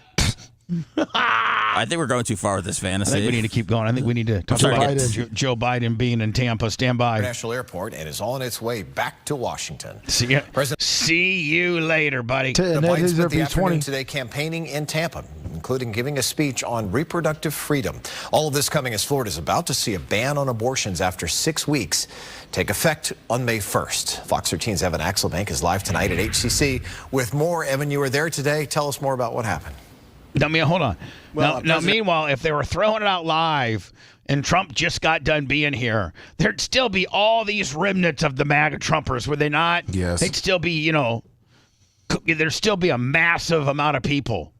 What was the? I can send you some videos if you want. Yeah, send me some videos of the crowd estimates. President Biden's team is hoping that abortion will give them their first chance to win Florida, the Democrats' chance to win Florida in over a decade. It's their only chance. And so why the Republicans don't do an about face on this 6-week nonsense? You're putting the whole state in jeopardy. DeSantis, you stupid son of a bitch, zip it up to 16 to 18 and not lose the state. You dictator.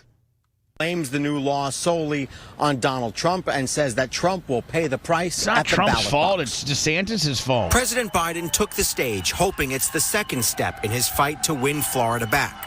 The first was the Supreme Court outlawing Roe v. Wade. Trump bragged how proud he was to get rid of Roe v. Wade over. He took credit for it. He said there has to be punishment for women. The president's team is focused on Florida. Hold on. That looks like about all. Because an amendment to for women. That looks like that doesn't look like a big crowd to me. It wasn't. Is it open to the public? Yeah. It's completely. How do you think I let this guy in with an old Milwaukee Brewers hat on? I don't know. Maybe you win a prize or a raffle or something. Hold on. Literally, Grandpa right here has an old Milwaukee Brewers hat on. Does he not? Grandpa said he's got one more abortion left in him.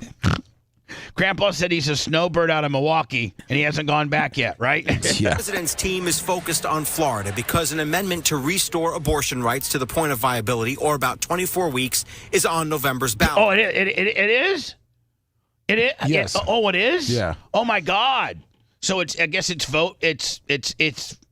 amendment number 1, right? Yes. And what does that? It says no, it protects parents' rights. Meaning, like, does it give? This guy here indicated that it might have been up to viable. You know, that the words in the law may state you can get a abortion clear up until viability, which I think is 26 weeks. Right? Let me look at what the law on number 1 would be. Because, man, I didn't know. If we got a chance to vote on that, that makes me happy. Well, we got weed and abortion this year, so it looks like I have to go. Yeah. I was thinking about sitting this election out, but They've now seen similar ones succeed in other red states, So hold including on. So this particular bill has succeeded in all these places that had trigger laws and all the places where they went to referendum with abortion. I think abortion rights have won and shown these red states that they got it wrong. And so if listen, man, please, that is awesome that we're gonna we don't have to sit here and just take the 6-week number that DeSantis pulls out of his ass, that most people, literally most girls don't even know that they're pregnant till they're 8 or 9 weeks. And then the markers of problems, from Down syndrome to cleft palate to, just autism. There's all these markers that start showing up weeks, 14 to 20. And if Dan was here, he would agree with me. I've done some quite a bit of reading on it, but the most touch and go time of when your child is developing into a normal, you have a really good chance of having there's no markers that have come up. There's no Down syndrome markers. There's no markers that have come up that we're concerned about. But I think that you're not really out of the woods until week 23, 24. I think that's kind of the number. But the real bad markers start appearing about weeks 14 through 18, like the Down syndrome, that type of stuff. And so if you got an abortion law that's 6 weeks, most chicks skip a period. That takes 4. And by the time they call their OBGYN doctor or whatever, maybe their primary, that could be, listen, if you're trying to get into, doctors, my dentist appointment, you got to book. You just can't get into a doctor's office, your primary doctor's office, willy-nilly. It takes a couple weeks to get in, especially a specialist like that. So, a girl can't get into to an OBGYN or to whatever for another 2 weeks. Now she's at 8, maybe 9, and she has no options. She has no options. She didn't want that baby. It wasn't conceived under the right circumstances, or that baby at week 12, 13, 14, 15 starts showing you chromosomes that are, align themselves with Down syndrome. And whether she conceive the baby under the right circumstances of a person being married or in a relationship and they love each other and they're trying to have a kid. Just that in itself, the two people that are having this child are in a loving relationship and are actually planning to have a child. I would say 50% of the pregnancies out there do not start out that way. Even if you are part of a relationship and stuff, sometimes, you get your girl pregnant and you weren't really trying. Right? That's right. Yeah, I think that's where a lot of people who are against abortion, come into play, is where it's like, oops, didn't mean to get you pregnant. Let's go get an abortion. Right. And they're not going with the, circumstances where, it's rape, incest, extreme stuff, Down syndrome, all that. So. Right. So I didn't know that we were going to have an amendment on our next election here in Florida. I know pot's on there, but let me read one or get me one. It's pretty much the initiative. The provides. So this is when I throw it. 24 weeks. This is when I throw it over you, Lummy, and like you nail it. Okay. If you vote yes, then you support having the abortion up to 24 weeks. Yes. And no, obviously opposes that. And Yes keeps it where on it is. one. I want to. Hey, listen, everybody So- willy-nilly can start their own protest. I don't know why it says. Yes on one. So this says. Yes on one. It's 4. Yes. What? It says Florida Amendment 4, right to abortion initiative. I don't know why that sign's in 1, but Damn it. Well, what's number 1? Maybe I can go yes on 4 and 1. I don't know. We got to talk to Babyface. He'll tell us. Ohio. A poll of Florida voters found that 42% plan to vote for it. 25%. It looks like it is Amendment 4. Yeah, sorry. So 42 right now, just preliminarily. I'm assuming now Lummy doesn't have to get 60%. Oh, number 1 is also a requirement to vote in the state of Florida as a citizen. I know, but I think amendments have to have 60% approval rating. Correct. Well, this is not going to make it. Well, according to these, and I'm on Ballotpedia, says right now. Like this one says that 42% are yes on Suck It Out, 25% are no. Let's keep it locked down to the Suck Out at 6 weeks, and then 32% are undecided. This one, USA Today, is 57% support, 36% opposed, and undecided. 6% University of North Florida, 62% support, and 9% undecided. Yeah, the higher, the more northern you go in Florida, the more people are for sucking it out. It's when you, it's when you know. It seems like maybe it's Tampa and Orlando that are screwing up the suck out numbers. Yeah. Because I'm voting for sucking it out. When in doubt, suck it out. Oh, no.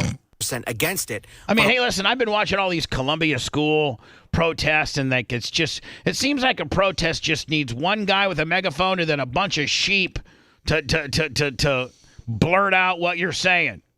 So, I would be like, yes on sucking it out or whatever.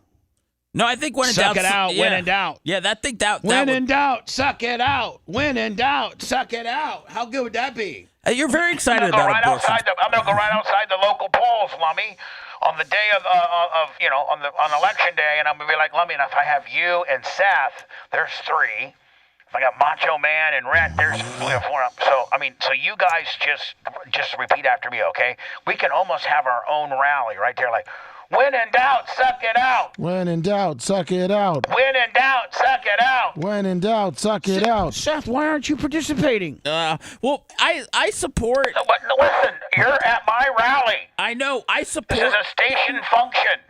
It's a station function. Yeah, we're going to have the cream machine down there, the cash cube, the whole 9 yards. It's kind of like, I feel like you're rooting abortion on, like a fan. Like when in doubt, suck it out. When in doubt, suck it out. I still don't have 3 of my employees participating. Am I the only one doing it? I'm uncomfortable. I can't. See if I can get the other 2 to come around. When in doubt, suck it out. When in doubt, suck it out. Oh, I mean, see, that's almost newsable. It sounded so cool. That was good. So, Seth, if I had you and we all did it together, I mean, we'd sound like a real protest, like we were from Columbia University. Okay, all right. When in doubt, suck it out. When in doubt, suck it out. When in doubt, suck it out. When in doubt, suck it out. I mean, my God, that's a great sound clip right there. Is it? I think it's going to hinder me from ever getting another job again. Nobody has to know that it's you. A whopping 32% are still undecided. It takes 60% to pass. Oh, man, we're going to get screwed on the suck out. You can add Florida to that list. You can. Are you ready to do that? You got to show up and vote. Are you ready to protect freedom? The president is hoping to put the Hold GOP on defense.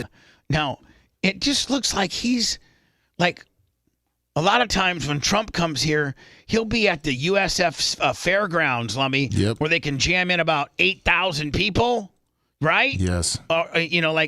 This looks like literally he's on a riser. And there's like a smattering of reporters underneath. Like, Florida, after over a decade. So you can tell that's like a big amount of people. It might have been a weekend, Bubba. A lot of people working on GOP Tuesdays. Success. Trump won the state by only a point in 2016, but by 3 points in 2020. And Governor DeSantis won it by 20 points in 2022. Right now, the former president leads the current. Oh, he's killing them. Trump 51, Biden 38, undecided. Even if you give Biden all the undecideds, no, he still doesn't. Even if you give him every one of the undecideds, he still doesn't pace. Florida's very red right now. Like I mean, you might get other. I think America's more red than it's ever been. Probably, but Florida was just based on just the wokeness, the trans, the immigration, just all that. It's just like, oh my Florida God, was purple for a while. We're such pussies. It's like the Democrats wants us to be pussies. Defund the police. Let people do snatch and grabs. Let people beat the crap out of each other. Let 7.3 million illegal immigrants into our country, and let's not house them or anything. First of all, you can't even house 7 million people. But first of all, let's just let them triculate into society, and let's give them shelter when needed, and let's give them money. And let's tell them in their court date to come back to Corpus Christi, Texas, is 2027. So Pedro, who's in Minneapolis right now, making, I don't know, how living high on the hog with his immigration money. You think Pedro, who's made it as far as Minneapolis and he'll die, you think he's going to remember some court date in Corpus Christi, Texas in 2027? Hell no, he ain't. You're never going to see that guy again. And then we got instances of these illegal aliens that are killing Americans, like the one in Georgia. Illegal immigrant, crossed the border in Texas, got up to New York, got arrested in New York for I think a sexual assault or something like that, and then went down to Georgia and killed this woman. Yeah, I mean, like, I get one of those a day on my Twitter. By the way, follow my Twitter; it's an incredible follow. I really I've drilled down on these immigration stuffs. I'm really mad. I'm really mad right now about this Columbia University stuff, and I'm really mad about the immigrants right now. We could not. I don't care if Joe Biden, Donald Trump, or Johnny McGillicuddy is running this country right now. We're not doing so good. I sent you the two outside, and it looks like most of the people there were for Biden were just protesting about Palestine. Yeah. And where all of a sudden did we become such marks for Palestine? Palestine cares nothing about us. We've never done anything good with Palestine. They've never done anything good for us. They were talking about that last night. They're actually tracing the funds back to nonprofits funding these protests. So that's not organic protest. It was a political deal to get rid of Roe v. Wade. A deal. Political deal he made with the evangelical base of the Republican Party to look past his if they look past his moral and character flaws in exchange for his commitment to appoint justice to the Supreme Court, would overturn Roe. The Democrats are also hoping to open a new path in Biden's bid for re-election. Would overturn Roe. The Democrats. That's not a lot of people. That's a tough crowd right there. It's a tough crowd. Are also hoping to open a new path in Biden's bid for re-election. This speech could be a turning point, or just another unfulfilled. Look, again, that literally looks like BARP, the outside driveway, outside tent portion of BARP. Does it not? Yeah. Let me. BARP's actually more briskly attended than that. It is. Democratic hope. It'll be all of us who restore those rights for women in America. And when you do that, we'll teach Donald Trump and extreme MAGA Republicans a valuable lesson. Don't mess with the women of America. Don't mess with the women. The women of America. That's what the women of America. By the way, for you those that maybe don't go get our download, our whole podcasting world's about ready not to get flipped upside down, but just a ton of new stuff and great stuff. Yesterday, one of the staples of our downloading world is Clem and Kush, and I thought we had a really good Clem and Kush. We had Colton on the phone, we had Tuttle on the phone, we had we went through the Tiggs Biggs guys. We kind of laid out what strategically what we're thinking about doing. Yesterday's Clem Kush was huge. I agree. So go whether it's Spotify, iHeart, iTunes, Apple, Google Music, Google Play, or just Bubba Army HQ. go and be a daily downloader of our podcast because it's stuff. Everything that you get on that podcast is stuff that you cannot find anywhere else. It's not on our YouTube. It's not on our Facebook. It's not on it. Well, it is on the archives of the Bubba Army HQ, but that requires you to be, at least a sergeant. So again, our podcasting world is getting ready to get a bunch of exclusive stuff, and thank you so much, Seth, for putting all that together and doing so well with that. Thank you. I think if I break now, I'll be on time. Yes, you will be. Because I want to go through listen, every day, don't we go through my Twitter feed? Yes, almost we do. every day. Like 30 minutes. Of all the cool stuff that I like to retweet. And you follow a lot of cool stuff. And all you got to do, if you want to get up to speed on how I think and what I think about what's going on and what I think is newsworthy, just follow my Twitter feed. Or Libs of TikTok. Or If you want a deep dive into the Bubba the Love Sponge show from the past, go to BubbaArmyHQ.com. We'll be back after these words.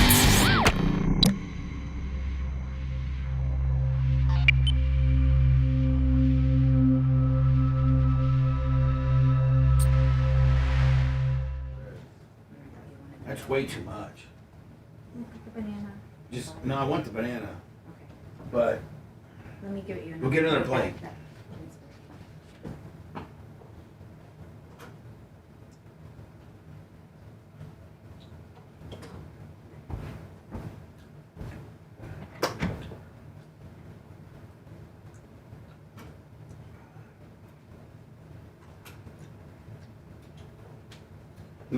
I can eat these later.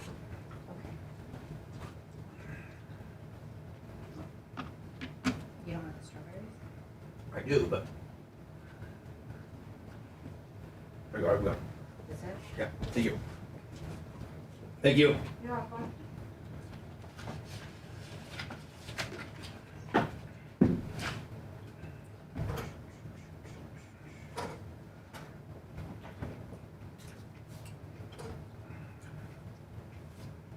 You don't see a gorilla eat a banana? Hmm?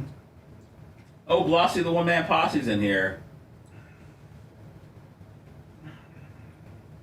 Tell him to DM you. DM me, Glossy. Blossy, get a hold of Seth. He got some stuff for you. What up? It's like, Where are you fuming right now? me? Mm-hmm. YouTube and Rumble. Where's Blossy? I'm on you. Glossy was in YouTube. I'm on YouTube. Where's Blossy at? He just had made a post a couple minutes ago. What up, Permagrom, Ellen Close, Grouper Lips? I'm pro-human. I'm when in doubt, suck it out. Say it. Oh, yeah, that too. Blossy, get a hold of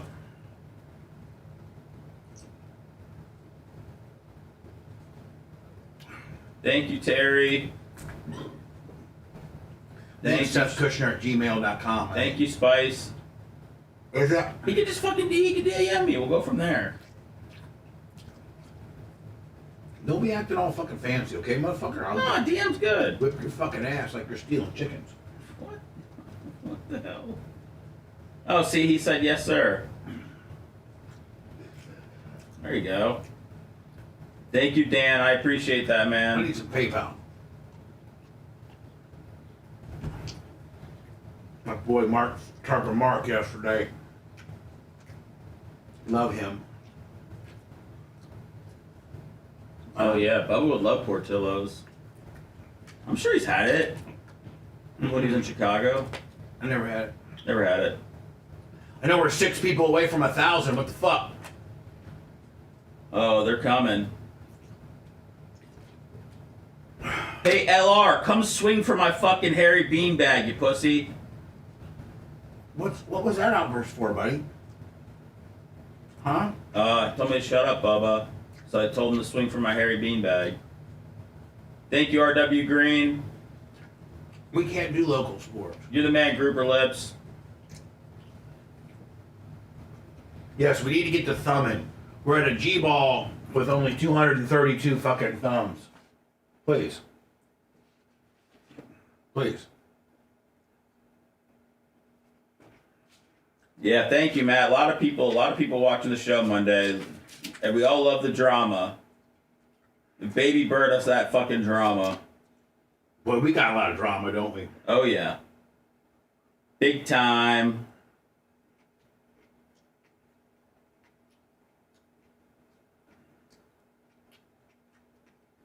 Alan Bowling.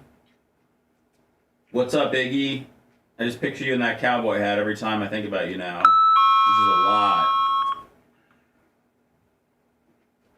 It's a good vibe in here, Jason. I can't lie.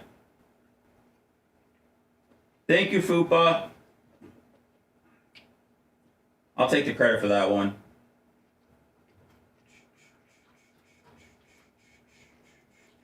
What up, Fred? No, BJ, I didn't even eat when I was in LA. I had so much anxiety. What do you mean you didn't eat? Dude, I had I went 4 days without eating. What?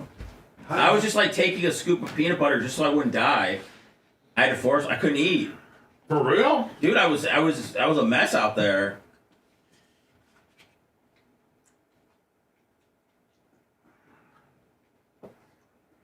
Monday's podcast has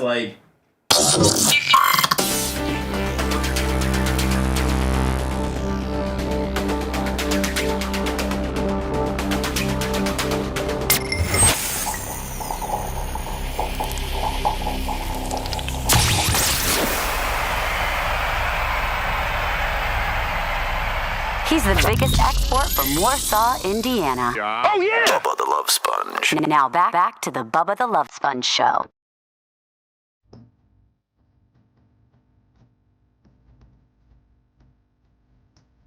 The next 4 or 5 Wednesdays, we'll have a co-host, and we'll have them in here right at 6, right until 10. The next following Wednesdays are May 1, 8, 15, 22, and 29. And 10. And here's what I got. Here's what I got locked in. I got Tuttle on the 1st locked in, Gene Lasker on the 8th, Tom Bean on the 15th. Again, switching it up a little bit. We don't know how.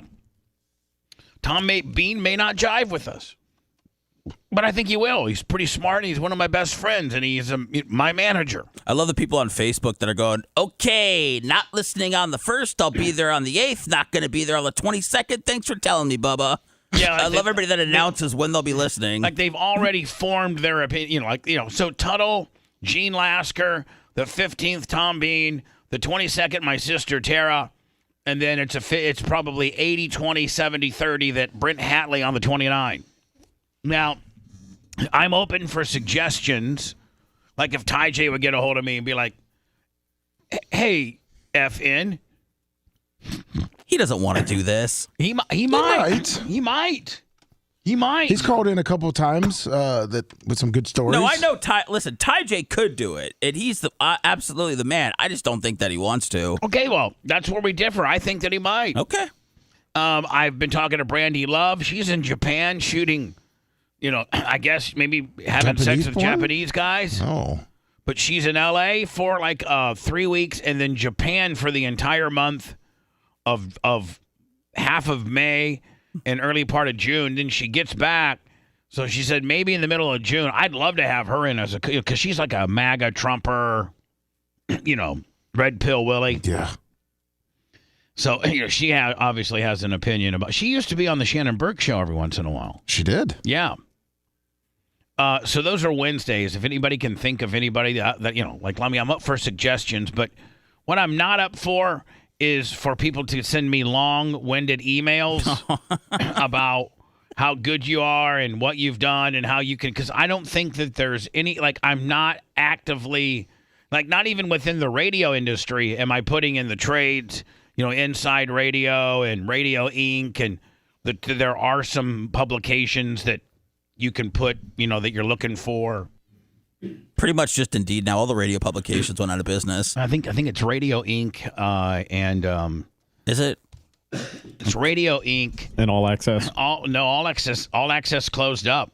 So it's No, they're definitely still around. No, they're not. Their website. Go to allaccess.com and go to the news section and see if they're releasing any news or not, because I don't think that they are. And I think that's where you would put. That's where you put you. I'm looking for. I just saw an ad in one of the radio pubs that Cumulus or somebody was looking for operations manager of Albuquerque. There's not. And I just saw where Audacity is getting ready to do another round of talent cuts. Here we go. So that's where most stations are their rounds of talent cuts. I'm not even actively posting that I have an opening. I will organically fill this opening like I do all my openings. But you would, in all seriousness, I mean, if you saw somebody that was talented, you would bring them aboard. Yeah. You're right. I was wrong. Sorry, by the way. It's not around. Could you say that again one more time, please? I said you were right. I was wrong. Sorry. No problem. The all access that is still around is just charts. Yep. Damn! You thought you had me too, didn't you, Cuh? Well, I mean, literally, it closed me. its doors less than 6 months ago. Me and Macho were just on the website not that long ago. I'm telling you right now, man. People may not get, but I keep up on. You do. The radio news, especially radio. I mean, listen. You guys might be able to school me on a whole bunch of stuff, but when it comes to radio, I'm pretty well versed. I've been doing it long enough. I'm also a pretty good historian of radio as well. So, yeah, I know All Access is gone. And so I think it's Radio Inc. And there's a couple others. But, I'm not active. I'm not going to post that I have an opening because I really don't. I don't need Gene Lasker, Tuttle, Tom Bean, Tara, Brent. I don't need. But it might be fun. And you know what? Maybe one or two might work out and really pop. Right. And then at that time, let's say Tara and Tuttle pops. And, you then, say, hey, Tara, can you do it, instead of doing it once a month, can you do it twice a month? And you ask Tuttle, hey, can you do it twice a month? And there you go. Now you're filled, right? Mm-hmm.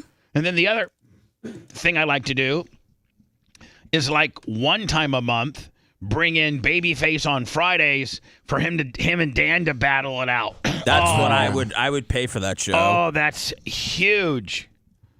I think that would be huge. That's pay-per-view stuff right there, Dan and Babyface. I don't know I feel like, did they ever do a show together before? Yeah, for years. Well, not with you. I'm not saying their own show. No, not with me. Okay. I would love to see those two guys together. Well, I'm going to make that happen. Okay, thank you. But so Christopher Osborne, I do not need an influx of people applying for this job because I don't have a job opening. I'm going to fill it organically or I'm not going to fill it. He just wants a chance, though. Right now, we don't have anybody in that chair. And I think we got a pretty damn good show going on. Lummy's contributed. Seth's contributed. Rhett was wrong on something. Rhett, I hope you don't take it personally when I rib you like that. No. Because sometimes I feel you do. No. And Macho Man, which you can't ever get any type of real, Oh, yeah. Macho Man doesn't take stuff personal? Oh, yeah, he takes it the most personal. Come on. Macho takes it the most personal. But I wasn't arguing with Macho Man. Macho Man didn't say nothing. So we're all doing good. This could very well end up being the Wednesday lineup. Bubba, Lummy, Seth, Rhett, Mach. Boom. Sexy. I don't need anything else. I've been doing this for a long time. I'm pretty damn good at doing a show. And when I have a cast of characters that know me as well as these people do, and a smart ass over here, numbnuts. Is that me? Yeah. Thank you. Chiming in smart ass nonsense and the little alpha bitch that he is. You're so good at what you do. Yeah, shut up. I think it makes it for an interesting dichotomy. Did I use that word correctly? I don't even know. It sounded good, did it not? I'm not that smart. I don't got some stupid bitch over here interrupting me, telling me I'm wrong or right. I love it. A lot of beef in this lineup. Yeah. I mean, I ain't got some bitch over here telling me how wrong I am. I might be wrong on 50% of the stuff I'm saying, but hell, I don't know. You do have a bitch over here, though. Yeah, but this bitch doesn't correct me that much. You just try to trip me up and ask for more money. Well, I mean, I know there's money, I mean, it makes... Don't tell me about what you know and what you don't know, okay? It's obvious. You don't tell me what you know and you don't know. A body's gone and leaves money behind. Yeah, exactly. And who gets it? And the company should. Poor little company. Should. Poor little company got its ass ripped off. Well, you can split it 8 ways. Poor little company. And I got to tell you, man, I've struggled with not telling the Bubba Army this for a year. I have struggled and struggled because it was such a huge FU to us and to you, the listener, the people that contribute the money to buy equipment and to keep us, functional and to keep us on the air.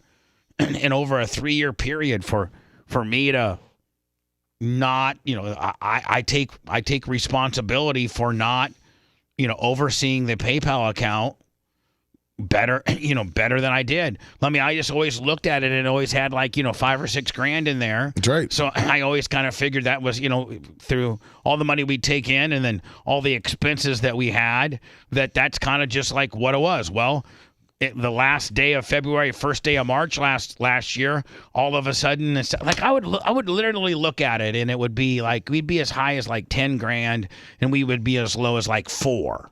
Like that's where it was.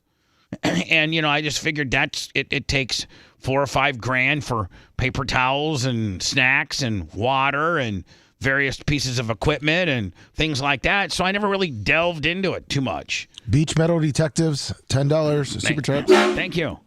And so I am so sorry for not keeping my eye on this ball. I gave this PayPal world, to a guy that I had known for 20 plus years, that has babysat my child, that I truly was like one of my best friends, like one of my very best friends. Right there, I wouldn't say there with Larry Plummer, Sumo, but right the next cog below that. And so I opened it up March 1st of last year, and it's $914, and I'm like, what is going on? Like, where'd all the money go? And so I went and I started looking into it. And then I'm looking into shower curtain rods and STD kits and metal and iPhone 14s and tanning goggles and meat shears and a lubrication for Remington shavers, which by the way I don't have a Remington shaver. And 10 blink doorbell and a 10 position recording, deal where you can. So who's calling me on the warm line? Ooh, is it Ty J? And it's Babyface. He has some ideas for a co-host. And I'm so sorry. And now I'll never put that much trust in anybody again. And I beat myself up a lot over this. What, Babyface? Tweet, happy belated birthday, buddy. Thank you. I do have to say this. You sound so re-energized, refreshed, and rejuvenated. You've been almost like living a lie for a year, right?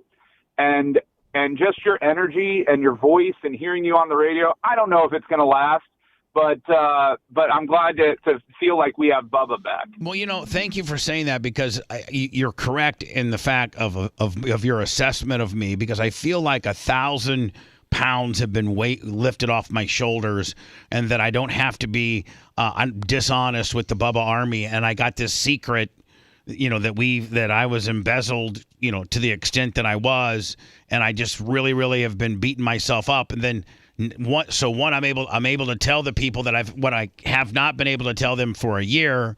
And then, Anna being gone, just she put me in a certain mode, so to speak. And it was, a lot of people are like, oh, you're a bully to her, you're a mean to her. I wasn't. I probably didn't cut her near the brakes I should have, but it's tough to be nice to that person that their significant other has done you that dirty, and you took the high road in retaining her, and then she's going to give me, she should have never given me an ounce of any type of trouble.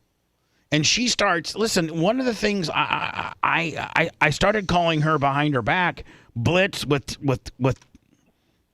tits.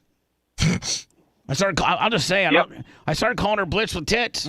Because she was becoming, a negative, condescending, always trying to catch me in a mess up. And, she made, her and I's dynamic changed. And, And now people know. I was catching a lot of grief on oh, you're so hard on Anna and you correct her and now I get emails from people saying, I get it. Wow, I don't know that I could have held that in for a year. And let's be honest. I mean, there was an option that Tom Bean presented that we get rid of both of them last year because I'm not going to be able to have her as a co-host and treat her fairly. Yeah, and you said it was like 1,000 pounds lifted off of you. I think it was the rough, conversion is about 200,000 pounds. But 280, about 240,000 pounds. Yeah. No, $240,000 would be 200,000 pounds. Oh, okay. I'm sorry. Pounds. Yeah. So it was a bad joke. But no, it's exactly Morning Zoo on Z100. I'll see if I can get 3 on this call. I actually went up to Anna the last Thursday I was there.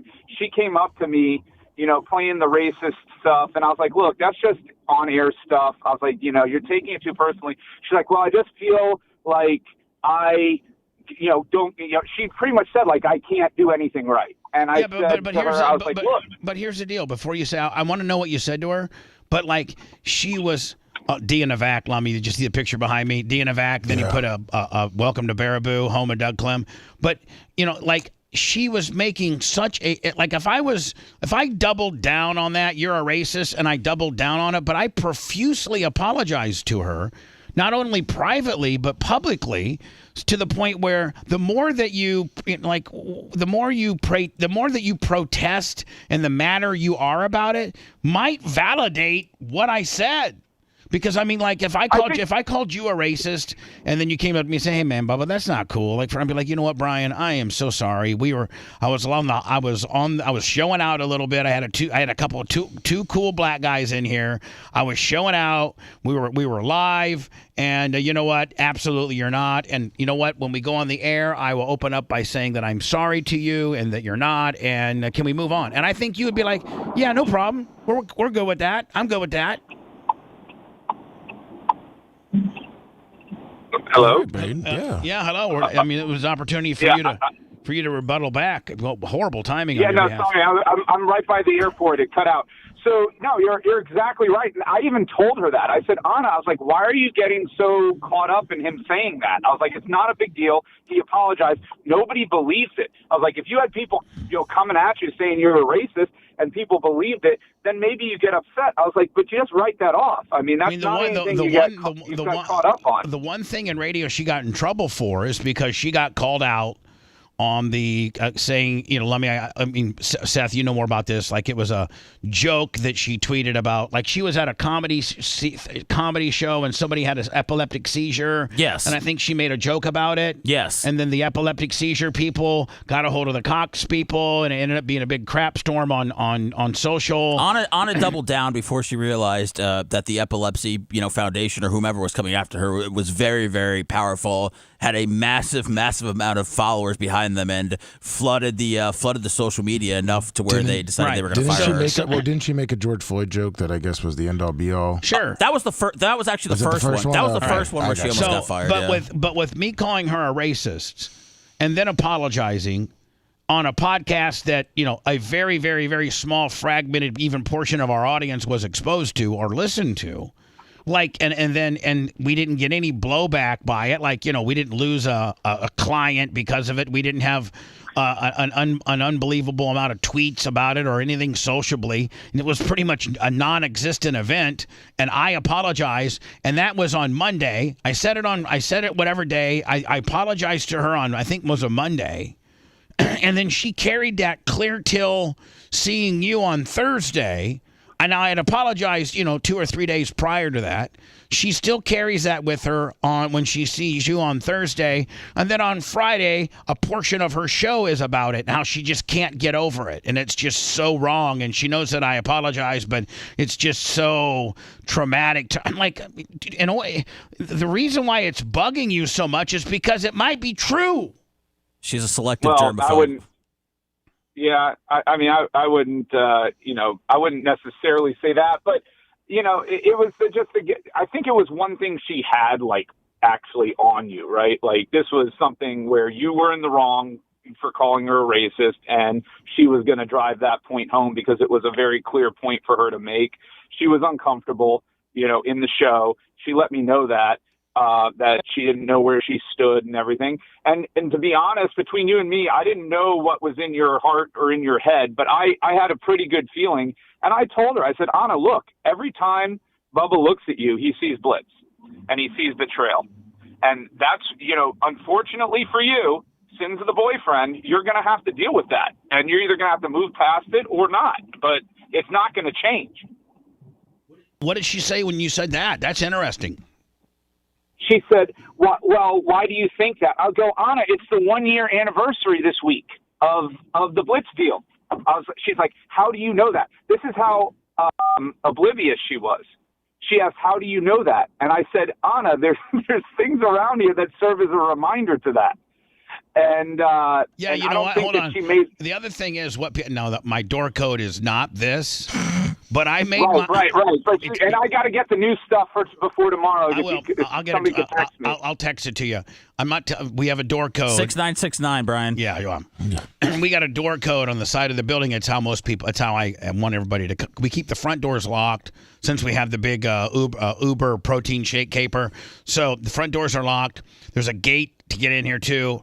But once you get in through the gate, which Macho Man's trying to figure out how we get a new gate code, because I'd like to change the gate code. But everybody there's a 4-digit code to get you into the side of the building, which gets you into the kitchen, which gets you into the studio. And for the last after Blitz got fired, to remind me of the day that it happened.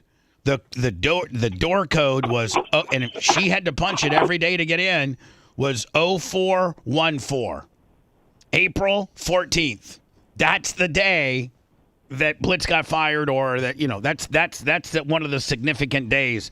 So for her to not know if this is a 1-year anniversary, not that I would have treated her any different on a 1-year anniversary versus an 18-month anniversary. It's just that once, we have that thing that happened, and Brian, it killed me. It absolutely killed me, because as transparent as we are, it killed me. I feel stupid for I'm a little bit to be blamed for not keeping my eye on the ball like I should, and it kills me that I had to keep this from the Bubba Army. It's such a huge thing. It's such a badge of disloyalty that it really, I feel so much better now that the truth's out. And the part that really irks me with the whole Blitz thing, beyond the dishonesty and all that, but something that I don't think has been touched upon, is he was doing what he did, and then meanwhile telling you that we couldn't afford to fix this, we couldn't afford to fix that, the voice change, system was broken, you couldn't afford to fix that, there's this that you needed, but we don't have the money for it. And so his theft was, it wasn't like he was stealing all this flush extra cash, where, okay, it was actually affecting the quality of the show. Oh, yeah, I mean, the show is produced, sounds, looks, everything is better now that he's gone. Listen, Rhett was here, but and obviously Rhett's really killing it. But Macho is my Blitz replacement, and man, Macho really makes Blitz look bad. Just because Macho's so good and so detail oriented, and that area back there is kept so clean, and we're just so on top of stuff, and not a prick and helpful. Not a prick. Like, people would be literally afraid to go to Blitz if you had an issue, to ask him in fear of, he would. Listen, Tom Bean, who's, in my world, one of the most important players of my world, would try to get a hold of Blitz to remedy a particular situation, whether it be, Lummy, he needed an air check from, 4 Hims or, whatever. Yeah. And Blitz wouldn't return his email let me tell you right now, Blitz shared with me, he hated Tom Bean. In fact, I think so I had one conversation with Blitz that involved kind of, not really financials per se, but big picture stuff at the BRN. He had me out in the parking lot one day, and he complained to me about Tom Bean. He complained to me about the deal with Twitch, that he was supposed to be cut in and he was supposed to be making so much money off of it. And I pushed back on him. I said, dude, I was like, if I recall, my law firm actually lent the money to buy the cameras and everything. Gina, listen, Hunter Law gave me $25,000 to wire up the initial cameras and things for Twitch back in 2017. Yeah. And we didn't make it have to be the Hunter Law Studios or anything like that. No, we love you, Bubba. So we did that because we saw it was kind of, I mean, Blitz may have been involved in the conversations, but Tom was, and you were at the forefront of that. So I think part of him, I don't know what was going on with him, but he felt entitled. And that certainly came across in my conversation with him. Meanwhile, he was the highest paid employee times 2. Yeah. Yeah, and I think he thought he was so safe in his position that he could get away with it. I also think it's one of those things where almost like a Ponzi scheme where you start stealing and then it really gets away from you fast. I think. Don't I have a piece of audio? If we do have it, maybe you can find it for me. And I don't need it right now. But I think in one of the videos I have a Blitz of him in the green room with one of my meetings, I think he said, and I think we may have played it. Yeah, we did. He says it started out small, and it just got out of hand. And I think I said, yeah, because you saw the kind of money we were making, and you went back crap crazy. But I think that he actually says he did. It started out small at first, and then I just kept going and going and going and going. And so maybe I mean, like, it's sickening to know the amount. It really is. But I do feel better in being able to be transparent with everybody, and more importantly, I'm sorry. Like, this is directly my fault for not. I always thought, like, hey, there's always 3 or 4. As long as there's always 3 or 4 grand in there, that seems about right. I'm not trying to give you my business. I'm not trying to give you my business or anything like that. But that's kind of where we always hovered around. After he bought what we needed around here, expenses wise, that there was always about 3 or 4 grand in there. And so when the day that I go and check it, March 1st of last year, as I'm closing out February, and there's $900 in there, I'm like, I need to start looking at where did we spend all that money on? And then here came the I went down that rabbit hole, and next thing you know, Tom Bean, Ashley, the Merch Crick, Twin Management Accounting, Gina, a bunch of people. You were involved and looking at some of it, and it just was like, wow. He would go. He would go to, like, he would use his card, and he would go to, like, Walmart, and he would buy a $100 gift card and then buy a pack of bubble gum as one transaction. Like, I think he literally had I literally think he had like 10 items on the belt, and he would tell the cashier, "I want a $100 gift card with every one of these items." I mean, that's some of the stuff I've been able to sniff. So it's sickening. But you really are probably the least fan of gift cards in the world, right? I mean, this has been a trend in your life. I mean, I love gift cards. I love getting gift cards, but I don't like buying them. By the way, quite frankly, my business doesn't have any need to buy a gift card. Like, there's within my business. I mean, do I need to buy a 24-pack of toilet paper? Yeah. Do I need to buy 3 cases of water? Yeah. Does Macho Man need a new microphone processor? Yeah. Does Seth need a new right front tire? Maybe, but I don't know if I'm gonna have to pay for that one or not. So, I mean, and then, hold on, but Mike Thurman, 1999, suntan glasses reimbursement. But babyface. But then on Friday, she doubles down on the racism. Everything's okay. I wasn't prepared to fire her on last Friday. I didn't have that on my mind at all. We were just gonna, for all intents and purposes, she'd be here right now. and the Blitz thing would be, completely buried, and I would continue to, not do anything about that.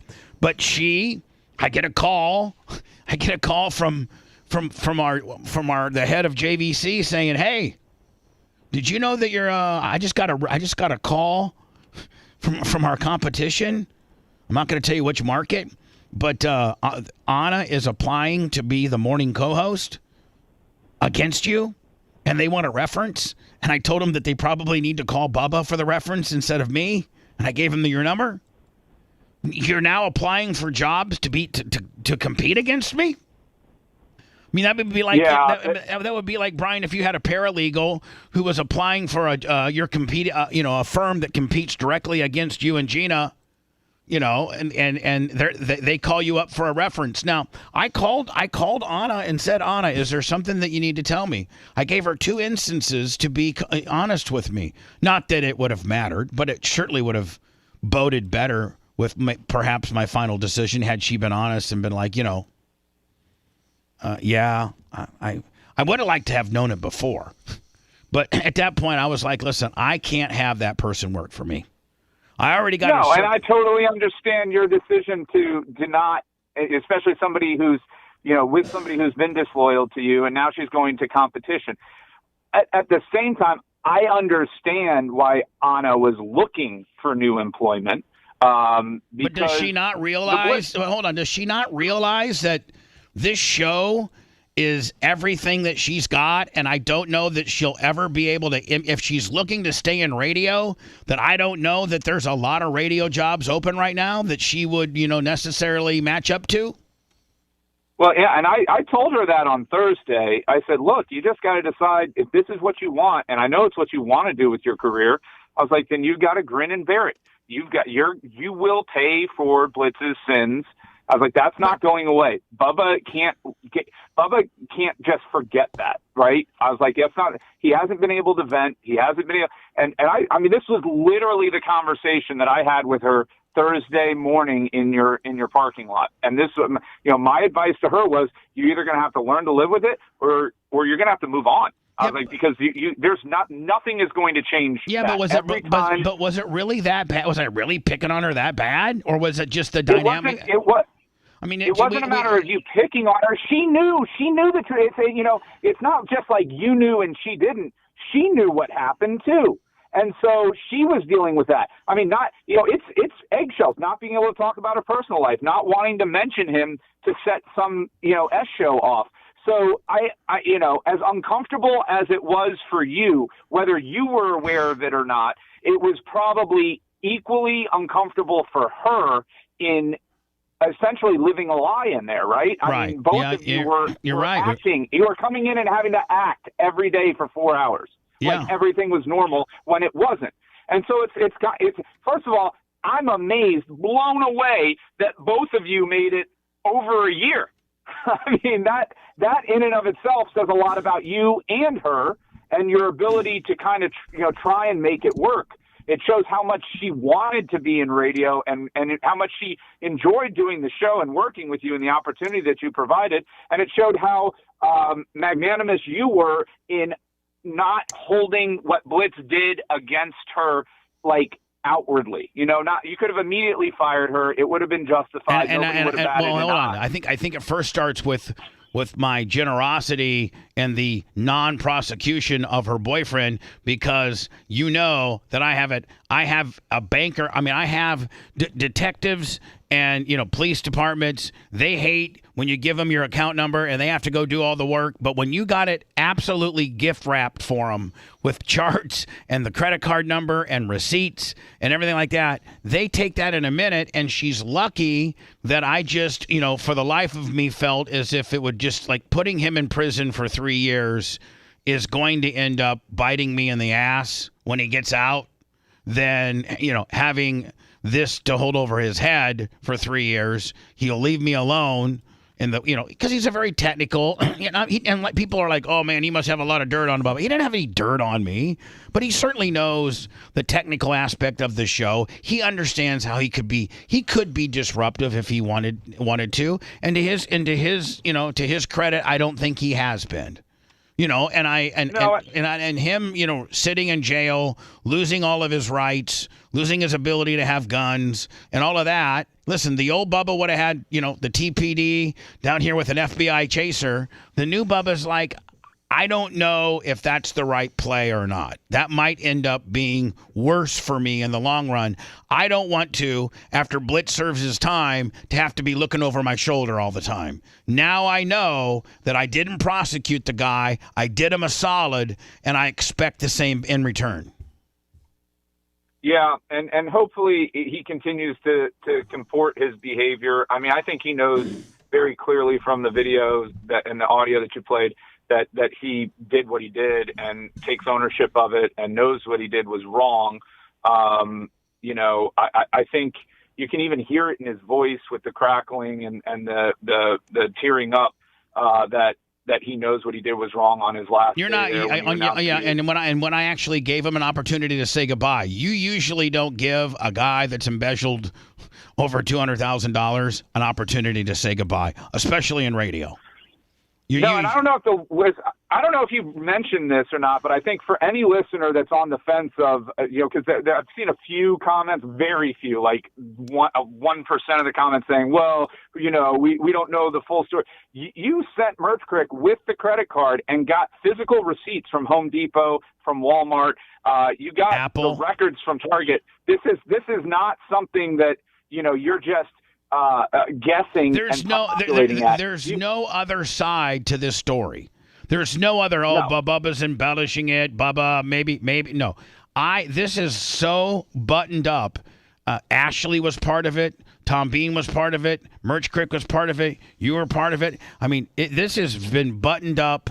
I mean, this is like, almost triple net. Yes. With regards to, there's no other side to this story. The only other side to this story is me and I have to take an onus of some of this, and the fact that I trusted him too much and didn't oversee the PayPal account like I should have, because I could have stopped this. It first started happening in about 2019, 2020 is when it started out. And I think maybe 2020's year might have been like 8,500. You think it got turned up when he started courting Anna? Oh, I do.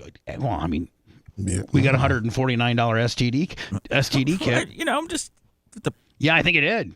I mean, I think Did you ever find out in the pantry? No, the STD kit was never in the pantry. That that in itself. That was the biggest lie of them all. I mean, the STD kit was not in the pantry, and her little Mac 14 Mini Pro laptop is the laptop that she uses to do all of her little mixing and stuff here. And her phone was paid for by me. And, I mean, the shower curtains and the blink system and the upper and low. I guess, he was building a gun, but he said the parts were here. But it's just whatever. Is that how he covered it, by just saying the stuff was here, like acting like it was for you? Yeah, the gun was for you. Yeah, like the gun was. He goes, I was building that gun for you. I'm like, oh well. Well, you know what? I didn't ask you to build me an $1,800 gun.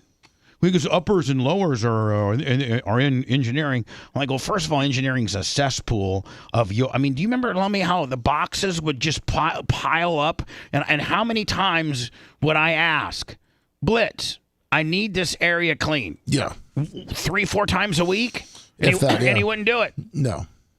Or those Amazon boxes just disappear. So, anyway, Brian, thank you. So the reason I called in, well, we have Stein, so we're going to be on time, Brian. Fabrizi would do a Wednesday? What? Fabrizi, do you think he would do a Wednesday? No, Fabrizi doesn't like to be on camera a lot for mob purposes. Makes sense. What about Coco? Yeah, I think Coco would be good. Coco's awesome. Coco lives in Maine. If we could catch Coco when he's here in Tampa, I think Coco, Should we have Tuttle drive to Maine and pick him up for a show? There you go. And so, Brian, any suggestions that you have, shoot over to me, okay? All right, buddy. I'll see you all tomorrow. Now, would you be open? I want to do a Dan and Babyface Friday, one of these Fridays. Oh, I can't wait to get into that. Hear how broken and mentally deranged I am because I disagree with him on stuff. Oh, it's going to be fun. Well, what Friday can you commit to? What Friday can't he? I mean, like... I mean, how about we start that? How about we start that on the 3rd? Let me see here. I'm pulling up my calendar. I think I can make that work. I don't think that should be a problem. Yeah, you and the 3rd, the Dan and Babyface. Woo!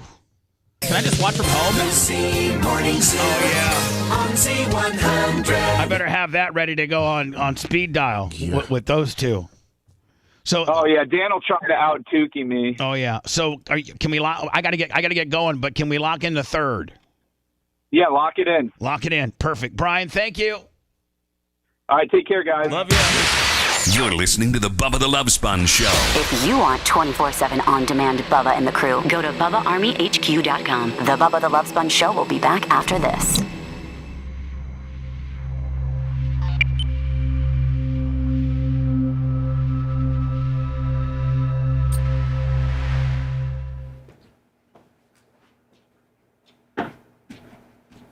Hey, Bubba, Stein's been doing a lot of illegals for Trump rallies. Okay. Did you see he learned how to tuck yesterday? He learned how to what? Tuck. No. Yeah, that trans. His wiener? Yeah, from What did he do? He learned how to tuck from a transvestite. You can't say that, Lummy. You can. It's on his YouTube. You can't say that though. But it's on it. Okay. Sorry. Transhuman. You can say it. You can say it, but can you send me the video? Yeah. I sent you a text too. Did you really say vestite? Yeah. I don't know, man. Medically. You're canceled.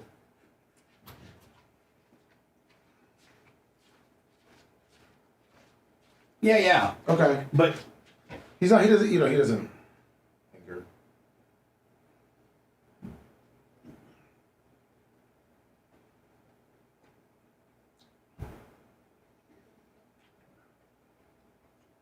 tell him to sit. He can sit in the corner and watch the show if you want. Okay. He said he was only got a little bit of time, but.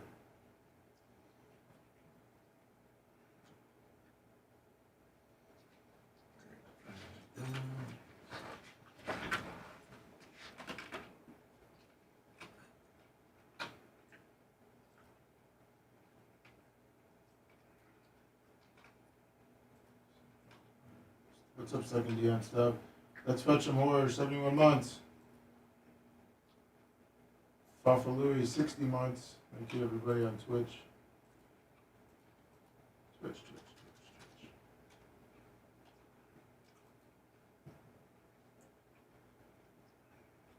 I was doing medical term damage.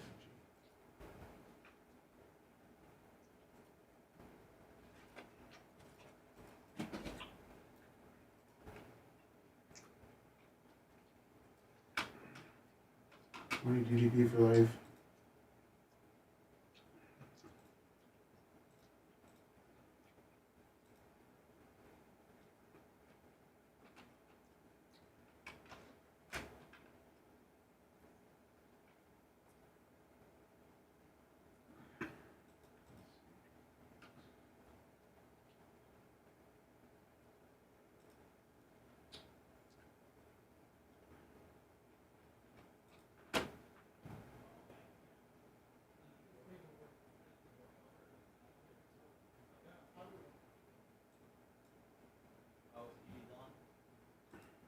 Lummy?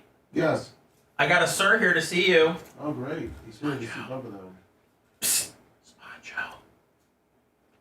Sponge. Hold on 1 second. He's busy. But I sent you that link. Yeah, but he's not for Stein. mad at it. No, he's not going to mad at me. Bubba, Hold on, I got a million things going on. Buddy. He's yelling at me. It's not yelling at you. He knows I'm here. That's Iggy, isn't it? Yeah. Iggy, are you gonna sit down and if you want me to hang out for a while? Yeah, sure. You want to be on the main. I think we put him on 3. So let the people see him. Our first fucking guest. Our first guest. I'm still holding this door. Is in. You go So just go over and sit down. I mean, oh God, Bubba, man! Iggy, don't start fighting people and shit though. No. You may have to back it down a notch. You may have to back your aggressiveness. I thought you had Scout down there. I was like, what? Oh no! You may have to back your aggressiveness down a little bit, Iggy. We didn't even talk about what happened with Scout. Oh, it's nail.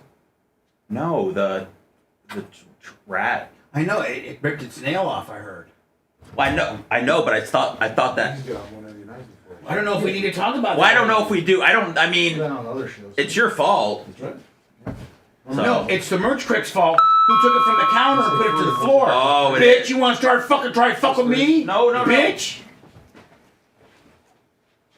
Just saying, don't try to fucking make me a dog herder. Hey, can we have a talk about my future after the show? No. Can I have our Venmo password? You're gonna ding me for more. I'm not dinging you shit. I want to give you money shit. back. You're getting a small raise. I want to take a small deduction. No. Okay. Take me down to $6 an hour. Yeah, you got it. From 7, big boy. Iggy, were you chatting and driving all the way over here? No, not me. Okay. Not me, Mr. Seth. Lummy, I have no cock. No cock, Lummy.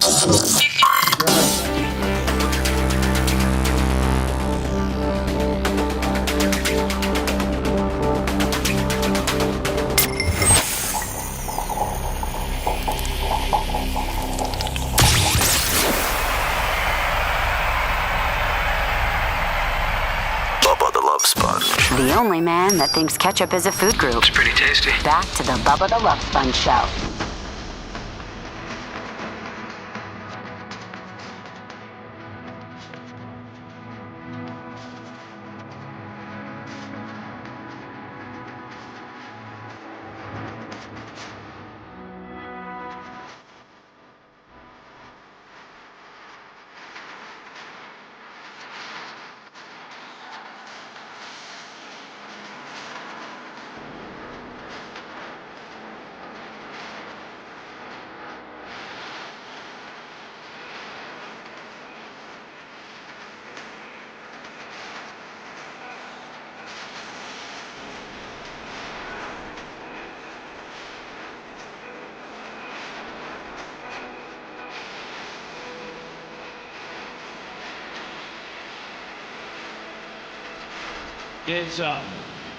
Is Icky on Anna or Dan? Dan. All right. Perfect. Yo. He's here. Iggy McGillicuddy, ladies and gentlemen. I guess our very first Wednesday, Mic 3 position. We didn't even really anticipate. No. And I really don't want to make it even a thing where like Bubba Army aren't necessarily going to be considered for that. But you got Iggy, super fat Bubba Light driving down. Yeah, like exactly. But Iggy's not only Bubba Army royalty, Bubba Army Hall of Fame, but part of the Get Fresh crew. But Iggy's a true friend. He doesn't live in Tampa, but his business had him being in Tampa, and he's like, "Hey, I'm in the area. Can I swing by?" Now, Iggy is one of the very few people, Lummy, that I would say yes to. Yes. Just because Iggy's just Iggy's Iggy. Iggy, how you doing? I appreciate that, Sponge. I'm happy to be here. What you being so close to the show and a personal friend of mine, but yet still a listener, an enforcer in chat too. Don't screw around with Iggy. An enforcer in life. He is. He's an enforcer, but he'll really chat you up, man. If you're going to be a dick, Iggy gives zero chances usually. There's been many hundreds of person blocked by Iggy. He uses that sword all right. He does. Who's That's for stiffer, sure. him or Grouper Lips? Iggy. Well, where do you think Grouper Lips got it from? No offense, Grouper Lips, you're doing a great job, but I was kind of the OG. Grouper Lips was Iggy's sensei. I mean, Iggy is Grouper Lips' stiff sensei. Yeah. So, Iggy, with you knowing the show the way that you know it, and I think that you've known the truth all along, was it as liberating for you to finally get the truth out? And what was your opinion on, Anna applying for another job? Do you think I made the right decision? I think you made the right decision. I think it was a bad move. It just doesn't look right. It doesn't look good. I mean, it doesn't look good for you as a business owner to have your person go into the competitor trying to get some traction to get herself a job. This doesn't look right. It does seem to me that it's taken a huge load off of you, if you will. Definitely hear it in your voice. You're more, like Brian was saying, more upbeat, more definitely more yourself. Whereas you felt a little it seemed like you felt a little bit. And then just people would kinda- see me like kind of getting on her a little bit because little things would piss me off about her, like when she would try to correct me all the time or be a counter programmer. And then people would think that Bubba's over the top with her. And then I think some people then, after they saw how this all went down and how what happened, I think people are like, oh, okay, I get it. I don't know that I could have even sat in the same room with her for over an hour. I'm sorry, 4 to 5 hours a day, 20 hours a week, knowing that her the guy that she lives with that I'm going to be honest with you, I gave her the benefit of the doubt that she didn't know, but how do you not know? Yeah, you're complicit at very least. I mean, you have to at least know what's going on around you. There's no way. She asked questions about everything. So there's I know. No way. Oh, my God. I mean, it's just like, oh, hey, what's this? What's that? You moved the trash can in the back. What'd you do that for? You can't tell me that she didn't know. Come on. Lummy, now, I'm going through our Twitter. Yes, the great Twitter. Iggy, I got to tell you something. Are you dieting? Because I know a lot of times the way you roll is that you get big and then you'll diet down like 12 pounds just to get vascular, and then you'll get big again. Like, it looks like you're kind of on the diet. No, please don't. Looking pretty What do you big. mean, dude? He looks super vascular. No. Hold on. He has. I don't think he's lost volume. I think that he's like I think he's trying to maybe lose a little bit of the bloat, if you will. Well, the strength bloat. I'm getting older, so obviously it takes a little bit more to do it. So I fluctuate anywhere from like 225 to like 210. I'm like 213 right now. Yeah, to say you're on the lighter end of that. Yeah, I'm on the lighter end. Yeah, I'm It not looks creatine Travis. It looks good. No, creatine Travis is sure. I think somebody might want to put an AIDS kit on him. Oh no, he's good. He's just really busy, changing diapers and impregnating his. Oops, sorry. Mark McDonald. Mark. I thought that bitch really worked at Target, by the way. Yeah, he did. So Seth actually came to me and actually. says, "Hey, Sponjo, since Creatine Travis is a vice president of Target, you think I could get like a reward shopper?" Listen. What you people don't realize is everybody here has their own little personality. Like, I deal with Lummy a certain way. I deal with Red a certain way. I deal with Macho Man in between. Yeah, but everybody's got a cover shakes. too, Bubba. Like, every listener has a cover. Yeah, but you got just a constant shakedown. Like, Sponjo, It's legal, though. It's legal. Can I have a conversation with you today? It's in the Declaration of Independence. I can shake you down. Bubba, this is a conversation I'll have with Seth. Sponjo, what? Can we talk about a little bit of a raiso this after the show? I know there's about $33,000 extra dollars floating around there a little bit, Sponjo. I'm doing everything. I'm working 9 jobs like a Jamaican for you. Can we talk about maybe a little bump ski? You know what I'm saying? A little bump ski, Willie. A little bump ski. I got to give it to Seth. At least he asked for the money. Oh, no, but it's nonstop. Thank you, Lummy. It's every day. Yeah. Well, I mean, I'll wear you out, Bubba. I'll never steal. He won't steal, but he will wear me out every day. Hey, gas went up a little bit, but meanwhile, you don't ever take for granted all the. Bubba, I do. That probably cost Jay about $300 yesterday to get that done. Bubba, I told you I don't even feel worthy of what Jay did for me and what you've done for me and what other people that are on this show have done for me that I don't want to put out because they want to keep that stuff hidden. But I mean, this has been tremendous since I've come back. You truly got a family of people that love you. I do, and I don't even feel like I deserve it, which is why. Which you don't. You don't. Right. You don't deserve it, and you don't appreciate it. But you know what? Bubba, that's on brand, lover. Bubba, I appreciate it, man. I say I appreciate it all the time. People said you should put it on a T-shirt. I appreciate it, dude. I know you know that I do. Okay, I know. I'm just kidding. I mean, come on. I know we're dancing, we're doing dancing, radio. But it's almost like I'm calling you racist, and you're going to hold that against me for 2 weeks now. Okay? But you truly know that I appreciate how great everybody's been here, and that's why I try to give you my best self every single day. That's right. So, Lummy, bang me, baby. Whoa. So bang me, baby. That is a complete outburst that doesn't even make sense. Who do you want to bang you? Well, I said I give you my best every day. Now just take me, and take me as I am. Is he the weirdest thing ever? He's an odd duck. Yes, for sure. Hold on. Iggy comes in. He's an odd duck for sure. Yeah, but Iggy's going to sip me 1,000 bits on the way out, so he can say whatever he wants. Allegedly. I don't know. I'm going to give you that $5 for your Like nice literally, if valet. Iggy handed you a $5 bill, you would be like so happy, wouldn't you? Who wouldn't, Bubba? I'm just Who saying. wouldn't be happy to get a $5 bill? But I'm just saying, Dr. Dan would throw it back at you.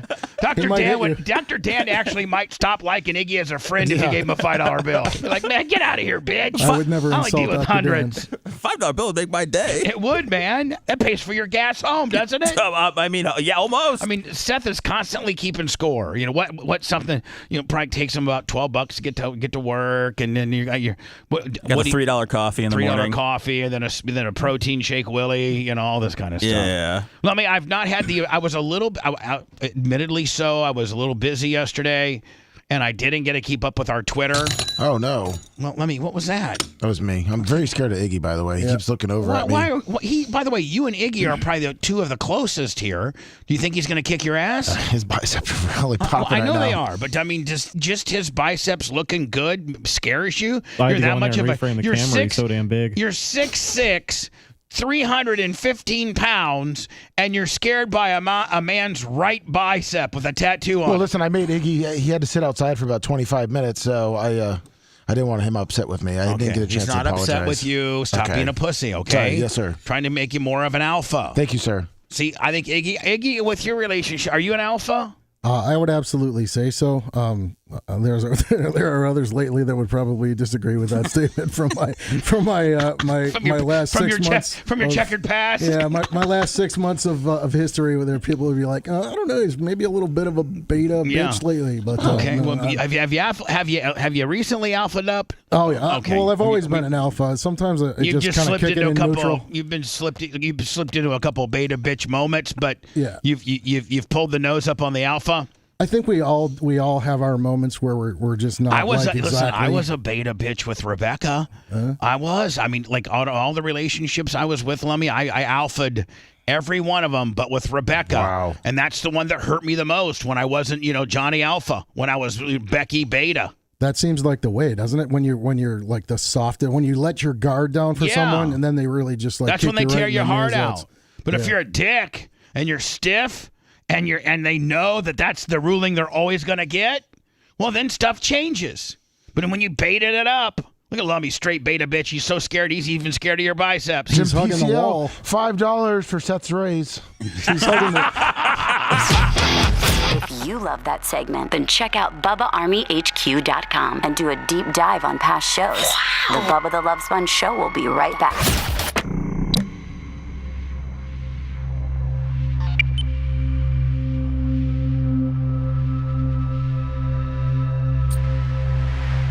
He's cute. He's cute. He's thick. He's rugged. He's thick. Say it. He can admit to being a beta, which we like. He did admit to being a beta, but he's back on the alpha. Yeah. Say We it. need people that can go back and forth. Yeah. He's flexing on the camera right now. Can we are we getting rips of those pictures off there? Or is that too much work? Which one? Yeah, I think it's funny that I know it's funny that you got chat. You got some people in chat that are like, "Oh, yeah, that's roids." Well, listen, I'm 52 years old, so if you don't take a testosterone supplement when you're 52 years old, when the hell are you going to? Yeah, I'm on test. For real. I mean, when are you going to do it? I mean, listen, I get my test at Publix, bitch. There you go. I mean, like it's above board. It's Right. doctor prescribed, and I get my test, 200 milliliters per cc at Publix. I'm not running D-ball like straight, with a IV drip. I'm none of that. I mean, maybe there are some people around. I'm doing test and S. Estrogen. I like to balance it out. Anti-estrogen. You're doing test and I'm doing test and S. Yeah. You're trying to balance it out a little bit. Yeah. I don't want to have too much of either. You don't want to be too much of a man. No, I need to right down the middle, baby. Like chocolate and vanilla ice cream. Fucking. Is that the beta bitch recipe? It is. A little bit of test, but maybe double the amount of. They give you exactly what you see right here. T&E. Are you T&E? I am. I'm the most uniquest man that you've ever come across in your lifetime. I will tell you this. I wish he was alive, and I wish that you guys, I would give anything in my, like the ultimate show would be, there was a guy. Carrie? No, the guy who got me started in radio, Carrie. Yeah, Carrie, I know Carrie. I know Carrie. You talk about him a lot. He and you are so similar. That freaks me out. I mean, like, He'd have anxiety attacks. He would. Well, I don't buy. I mean, that's. I mean, hey, buddy, you freak out too? But you do, man. Oh my God. He died coming down here. I know. And Tara was actually talking to me about the other day about him. I guess they hooked up. No, they didn't. Harry was like you. I don't know if you really like girls. Okay, man. I love women's. They just nobody. The women's don't love me. I work on a show that is 90% male demoed. Hold on, he had the women's, but he didn't really give a fuck about it. Like he was so over. Like he was like, oh, I give a fuck if I like single. I give a fuck about women's. Yeah, like I love women's. There's a girl named Lisa Schnedeker. She had the biggest tits and she was hot as fuck. She's the hottest girl in school, and he was on the radio, his afternoon drive. He was the most over motherfucker. What up, Chip? And she wanted him worse than anything. And he was like, nah. Too much for him to... He loved getting high. This is back in the 80s. It was hard to get high back then, right? Oh, it was real hard to get high back then. Yeah. Especially in a little town of Indiana. And he had a couple of DUIs. That's why I had to drive him around. Oh, well, that's I don't drink at all. I self-medicate and, get... I actually got my start in radio by being his handler. I didn't know. He was such a star but he couldn't make it to work on time because he didn't either have a driver's license or he would just be holed up in some fucking bitch's house getting high. Oh, are you sure I'm like this guy? Because, I mean, the more you talk, the more we seem very different. It seems like he had anxiety. Hold on, if you were single, and absolutely a little more rock star-ish, you would be him. Can I talk to my fans real quick? Women's, Danny, don't forget it. Go watch that video today. Dinah, thank you. He refuses to use Jake, thank you. Dinah, is that I think that's Seth, the Drew Dinah? No. Was she hot? Dinah? She was a real nice girl, man. Was she hot? She passed. I don't like this chair. Oh, I'm talking about the other girl that went to. I'm sorry, Dinah. I do remember Dinah. Yeah. What was it? She went to Houston. And Yeah. She was a good person. But she worked for Mike. Yeah. She was the only person from that show we invited to our wedding. I'm talking about the girl that went on to Vegas from Drew. Kayla. Yeah. I can lower it. I wasn't a huge fan. She was probably a good girl. She fucked? Yeah, she fucked. Yeah, she fucked.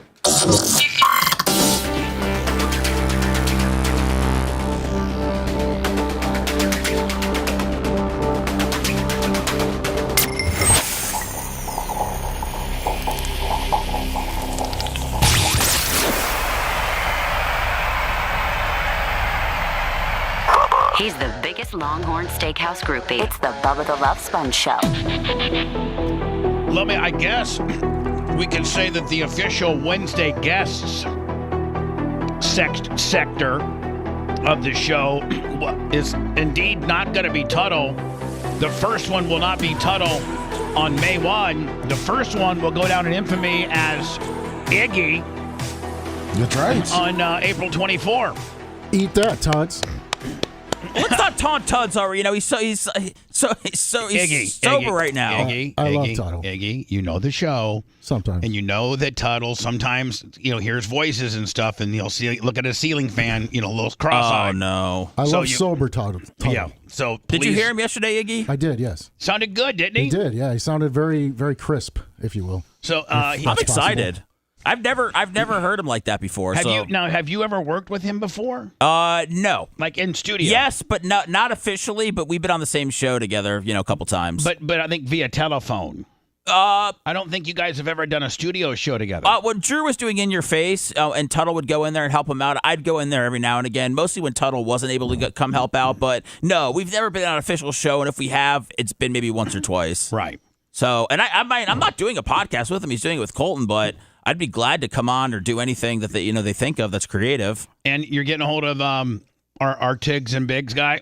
Yeah, Blase the Posse. I'm going to get a hold of and look at adding them to the network. I don't know if it's Blasey the one man posse. Blasey the one man posse. I don't know if his wife's hot too. Is she? Yeah. The offer that I have for them is that we could put their podcast on our network and we can give them no money. And so as long as they're cool with that deal, then Yeah, well, and we want the podcast to consist of whatever show they would be doing. But then in this particular podcast, they incorporate a little bit of what they listened to this week. Yeah. But not too much, because now we got a full-on wrap-up show with Lummy, Rhett, and Colton. Well, you got an inside wrap-up, and then you got an outside wrap-up. See, right? What could you ask? Yeah. The way that Lummy and Rhett recant the show, they know the true Iggy's, no pun intended, about the show, why I might have done something a certain way. They notice that I'm being a real dick, blah, blah, blah. Technically, it was what they used to do on Sirius with the after show with Gary, and then they would have the Stern Fan Roundtable every week. Oh, that all sucked. Yeah. I know, but I'm just sorry. telling you. Sorry. Speaking of not sucking, and that's my Twitter account. It doesn't. It's I best. really, really, really appreciate you people following me on my Twitter. I was a little bit. I didn't get as many. I think I only got 30, 35 tweets out, which by my standards are not a lot. Well, Bubba, we're back over. We gained a couple hundred people. Oh yeah, we're like at 5.4 million now, aren't we? Oh, I meant the followers. Oh yeah. You lost a lot of followers because of the excessive tweeting, but now they're starting to come back. But see, I think we shook loose all the fleas that didn't like the excessiveness. Yeah. Yep. And now we're gaining those that do. Yeah, they're embracing it. And so all time. Thank you. It's a tough thing to embrace. It is. I had to cleanse out about 200 or 300 of them. And now I got the ones that want to see me tweet 39 things to you in one day that are here. Well, they love We're doing big numbers, Lummy. I think we might have hit 4 million for the month of April. They love fuzzy tweet time with you, Bubba. That's when they really like to see your tweets around like 5:30 when you're fading. So I'm going through. This is every day. I try to go through our Twitter account on things that I think that you might like or might have missed. And it just validates that you need to follow me on Twitter. We have everything from Lummy. It looks like literally, I don't know. It looks like you're getting ready to do some type of something to Hootie's penis here. No, I'm just. What are you doing I'm here? just hoping it's like a little commercial for the repack thing. He's opening cards. He's a salesman here. Okay. I'm so sick of you. He's skunk packs, man. You know you don't get a skunk pack? Bubba Army repack. You don't get skunk. Let me with a little shtick. Oh boy. You don't get skunk packs. Does this stuff get pre-approved by you, Bubba? No, you can see that. Hold on. You can absolutely see my lack of micromanaging. Do you know that? When I just let me. Have I ever told you when you're back there fiddle messing around with the goats, going live on Twitter and Facebook or whatever, for anything, any direction on what I want you to do? Nope. No. I might want to step in though. Why? I'm just saying. That one actually didn't do too bad. He's skunk packs, man. You know you don't get a skunk pack? Bubba Army repack. You don't get skunks. By the way, this is on our Twitter feed. Bubba, this is how we make money on it. I mean, I got it's it, that commercial. I got the gimmick. Just don't know if you're the best actor or not, buddy. Come on. I'm trying to be. That's the Lummy. That's right. Eat it up, kid. Eat up these skunk cards right here. You go to Bubba Army repack. The only thing would have made it better, Lummy, is if they actually would have eaten it. This looks like a You don't parody. get skunks. It is a parody. You never get a skunk. So check them out. Go to Bubba Army merch. Bubba See, Army. right now, Lummy, if you saw Hootie's actually chewing up, a Mitch Trubisky, if you actually saw him chewing up a Mitch Trubisky rookie card, that would be like just validating that indeed they're so bad that the goats eat them. Store at BubbaArmyShop.com and get your Bubba Army repack today. Or they're not good enough for the goats. The goats won't eat them. No skunks guaranteed. You know how you can tell you don't micromanage? If you micromanage, you'd have told them to swipe or at least sweep the goat poop off the deck there before you filmed it. Yeah. That's the whole point of the parody. Oh, okay. And they just pooped right before we filmed it. Yeah, sure they did. Lummy, I'm going through here. Oh, so tell me right now. 2024. Our 93-year-old. Can we do real or fake, our favorite game? I think, okay, yes, real or fake. I think this is real because obviously she has been arrested. Yeah. So I think that validates the realness of it. I mean, what do you think, Red? I'm telling you right now. If this is my mom or this is my grandma and this bitch, this is a nursing home where this old lady's having a tough time, I don't know, getting out of her wheelchair, or maybe she soiled herself. She soiled herself. Yeah, That was the thing. She soiled herself, which requires a worker to have to, clean it up. And so but that's what 94-year-old meemaws do in the nursing home. So when you're signing up to take care of, when your job in life is to take care of 94-year-old meemaws, you're going to expect some poopy pants. You're right? And if what this woman did to this grandma, if this is my mom, she better hope that the law enforcement get, because I might take a charge and absolutely beat the crap out of this bitch if she's this mean to my mom. Watch. On April the 4th, 2024, our 93-year-old victim who has severe dementia was assaulted by a caregiver, a 26-year-old female from Flint Township. And what the caregiver didn't know is in direct eyesight of that nanny cam. Oh, my God. What the hell? She's actually taking a diaper and Jackie slapping Grandma. Grandma's putting up a good fight. I mean, for 94, Grandma has got her doing pretty She's damn got good. hands up, Bubba. She is. So this woman... It is a soiled diaper. And she put Takes it over... the right hand around the neck in an attempt to choke. Now she's choking out Grandma. With the soiled diaper. Her own soiled diaper. Man, that's about as alpha as you get. I wouldn't call that alpha. Yeah, that's fine. You know what? They both start with A, and there's a fine line. Abuse and alpha. There's a fine line there. You gotta walk that gray area. I don't know if that's the A word I'd use. Yeah. What is it, dude, Bubba? Do you just think she just got real frustrated with her life and her line of work? And she knows that she now has got to clean up poop, so that puts her in a bad mood. Maybe it was like 10 minutes before she was getting ready to check out and go home, and now she's got grandma pooped her pants caper, which certainly can't make you happy. You just wait for the next person to come and take care of her and act like you know it's there. Well, yeah, maybe. Look, A few minutes later, you're going to see the caregiver. Oh, that was a Jackie slap, right? On this victim. I mean, why would Grandma even have to be mentally subjected to that? Granny's still. I mean, the lady's still wearing her gloves from changing the diaper, and now she's looking like now this caretaker like Pump literally faking her. is like pump faking her. Do you think that's the kind of relationship they have? Is kind of I don't know, but look, hold on. I do like Grandma. She has a little Iggy in her. Look at her. She kind of gives him a. I'm gonna give you some of the business, right? This has got to suck to be this lady. Yeah. This stage of dementia, so you cannot carry on a conversation with our victim. This is severe dementia. She has no idea what's going on. She can't process what we process on a regular basis. Many times these cases... All right, you know what? She processed it just fine. She was fighting back. Right. Right? She looked like she knew what was going on. Now, Lummy, there's a story on this, and I need to. I'll probably get to it. Maybe we'll get to it with Stein. But it's our clickbait. It's is it today? Yeah, Megan the Stallion, who I think she's kind of hot. She's hot. She got shot by Tory Lanez, right? Her ex. She was making fun of his album. And he said, "Dance, bitch, dance, bitch." He thought he was like a gangster from the 50s, and said, "Dance, buddy, dance." And then dance, you see? And she didn't dance, and he blew her a hole in her foot. Well, she now is being accused by a cameraman that she had sex with another woman in the back of an SUV, and the cameraman was not allowed to leave the SUV. He had to witness her and another woman doing a lappy smurf gimmick. Yes. Well, that'll give you PTSD. Man, that's incredible. I don't know. I think that's pretty hot. Not her. I'm like, lawsuit, that's hot. What was up? What? Megan the Stallion is a freak. Do you think the guy is... Do you think the guy might be gay, and that's why he had a huge problem with having to be there? No, I think most gay guys would be like, whatever. Like, well, wouldn't a straight guy be like, hey, this is cool, Megan the Stallion and another girl, I got nowhere to be for, an hour and a half? Speaking of STD kits. Exactly. So I think this is this the guy from Arkansas? Yeah. What's her name's dad? And Sarah Huckabee. Yeah, and he was at one time he ran for president.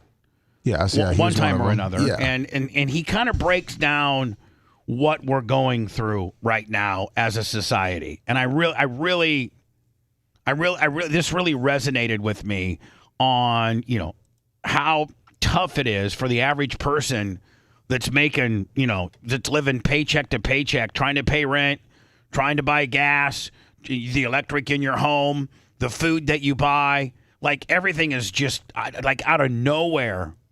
After COVID, it was like almost retailers licensed to steal.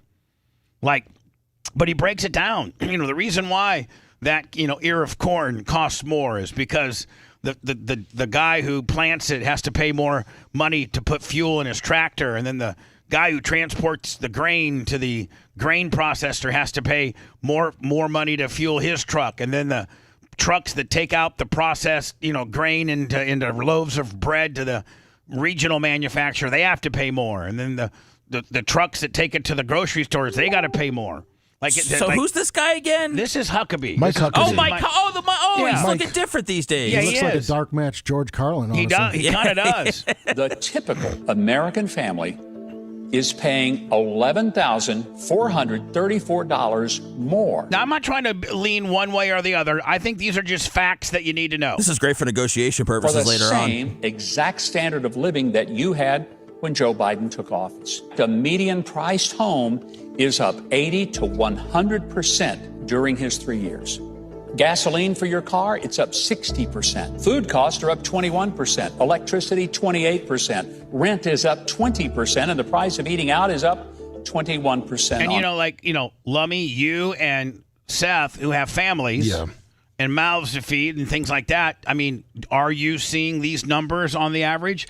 Seth, you just started like when you came back, you had to find a place to rent. Yeah. And did you notice all of these? I mean, our family at this point, we only eat every 3 days because that's all we can afford. The price of the groceries are expensive. It's really, I actually think that those prices are not including like Florida numbers, because a lot of Florida numbers, like home prices have gone up like 70%. Yeah, It's on crazy. average. When a business has to spend more time answering government bureaucrats about how diverse it is or what it's doing for climate change, that costs money. Joe Biden declared war on fossil fuels. That means we went from being energy independent during the Trump years to again begging Middle East and South American adversaries for oil. And it's not just costing you more at the This is where he breaks it down. I like it. pump. It costs more for the farmer to run his tractor, and then for the truck to take his crops to the processor, and then for more trucks to get the finished products to the store. And oh, by the way, it costs the store more money to keep the lights going. And because Democrat prosecutors stopped prosecuting people who are robbing and shoplifting the stores, all those losses get passed on to you. I mean, I know. I just really appreciated it how he broke it down. Is he banging Sarah Huckabee? That's his daughter. It's his daughter. So is he banging her? Jesus. No, she lives in Arkansas. They don't do that there. So again, my question. Well, that's good. No, he seems pretty hinged here. I feel like when he was running for president, he was a little crazy, or maybe that's what my parents were telling me. So this California State. Yeah, this is you got. Seemed like Columbia set the template. Now, if you go to college and you just want to be a horse's ass, and I don't know that any of these girls even really know what they're protesting for. I don't know how many of them have been to the Gaza Strip. I don't know how many of them have Palestinian roots. I don't know how many of them are Hamas. I don't know that they know. But now it's just cool for our young people to be a bunch of dicks and be pro-Palestinian. There's no peace, no racist police. No justice, no peace. Oh, God. No racist police. You just need one guy to have a fancy little saying and then get a bunch of people to join in. This is a half-assed one. What a bunch of sheep. What a bunch of stupid sheep. I mean, Bubba, if you're not taking over a campus like Columbia, you're not. What are you even doing at this point? Yeah, if you're just blocking the library. Iggy and 3 of his campus police would come in there fully and just start cleaning house. I'd like to think that those blue masks they're wearing are blue because they soaked them in the porta potty water. Yeah, like who wears a mask Sadly, that's probably anymore? not Who true. wears a mask Yeah. anymore? The blue ones look like that porta potty water, though. We had a guy. He was a former police officer, and he went to the elementary school. I guess he was bat crap crazy. Former law enforcement went to the this beautiful woman here was a elementary school teacher. I think went and gunned her down, killed her, and then killed the kid. I think. For the Wiley incident today at 3:23 hours, the West Richland Police Department responded to a shooting at the grounds of William Wiley Elementary School in West Richland. And she's hot. She's kind of got that 80s, Farrah Fawcett, dark-haired Willie look, does she not? Yes. One adult female was pronounced dead at the scene outside of the school. There were no other casualties. We believe at this time this is an isolated incident. The suspect, Elias Huzar, fled the scene in a 2009 Toyota Corolla, license plate Charles Boy Zebra 4745. If anyone sees anything unusual around William Wiley Elementary, please contact the West Richland Police Department and non-emergency number at 509-628. Now, did he kill the kid too? He kidnapped the kid. Oh, okay. 0333. So he killed her, But he killed his 17-year-old girlfriend that he got pregnant at 15 that he was going to be on trial for, and he raped that's right. He 16-year-old friend. Yeah. Yeah. Give that man a badge. He was going on trial. Correct. He was going on trial for raping his girlfriend, and they had a baby by. And did he kill her? He killed her, and then he raped her 16-year-old friend. Or 911 if it is an emergency. The West Richland Police Department is working with its regional partners, including Kennewick Police Department. All right, so there's that. And he's fleeing to Mexico, they think. That's sad. And Robert Kraft, love him. He calls up Columbia and says, hey, that place, that Robert Kraft School of Business and all that money that I send you and all that nonsense? All that's going away if you can't get if you can't get a handle on this, protesting stuff. What's this? I think this is a short. Oh, yeah, that's a short by Gary D. 21,674 at Walmart. 5 Apple iPhones. One of them was on us. And 1 MacBook 14, which was on us. Crypto, gold, guns, silver. Kayak supplies, seats and racks, 4-wheeler parts. I got Anna told me they were on kayaking the other day.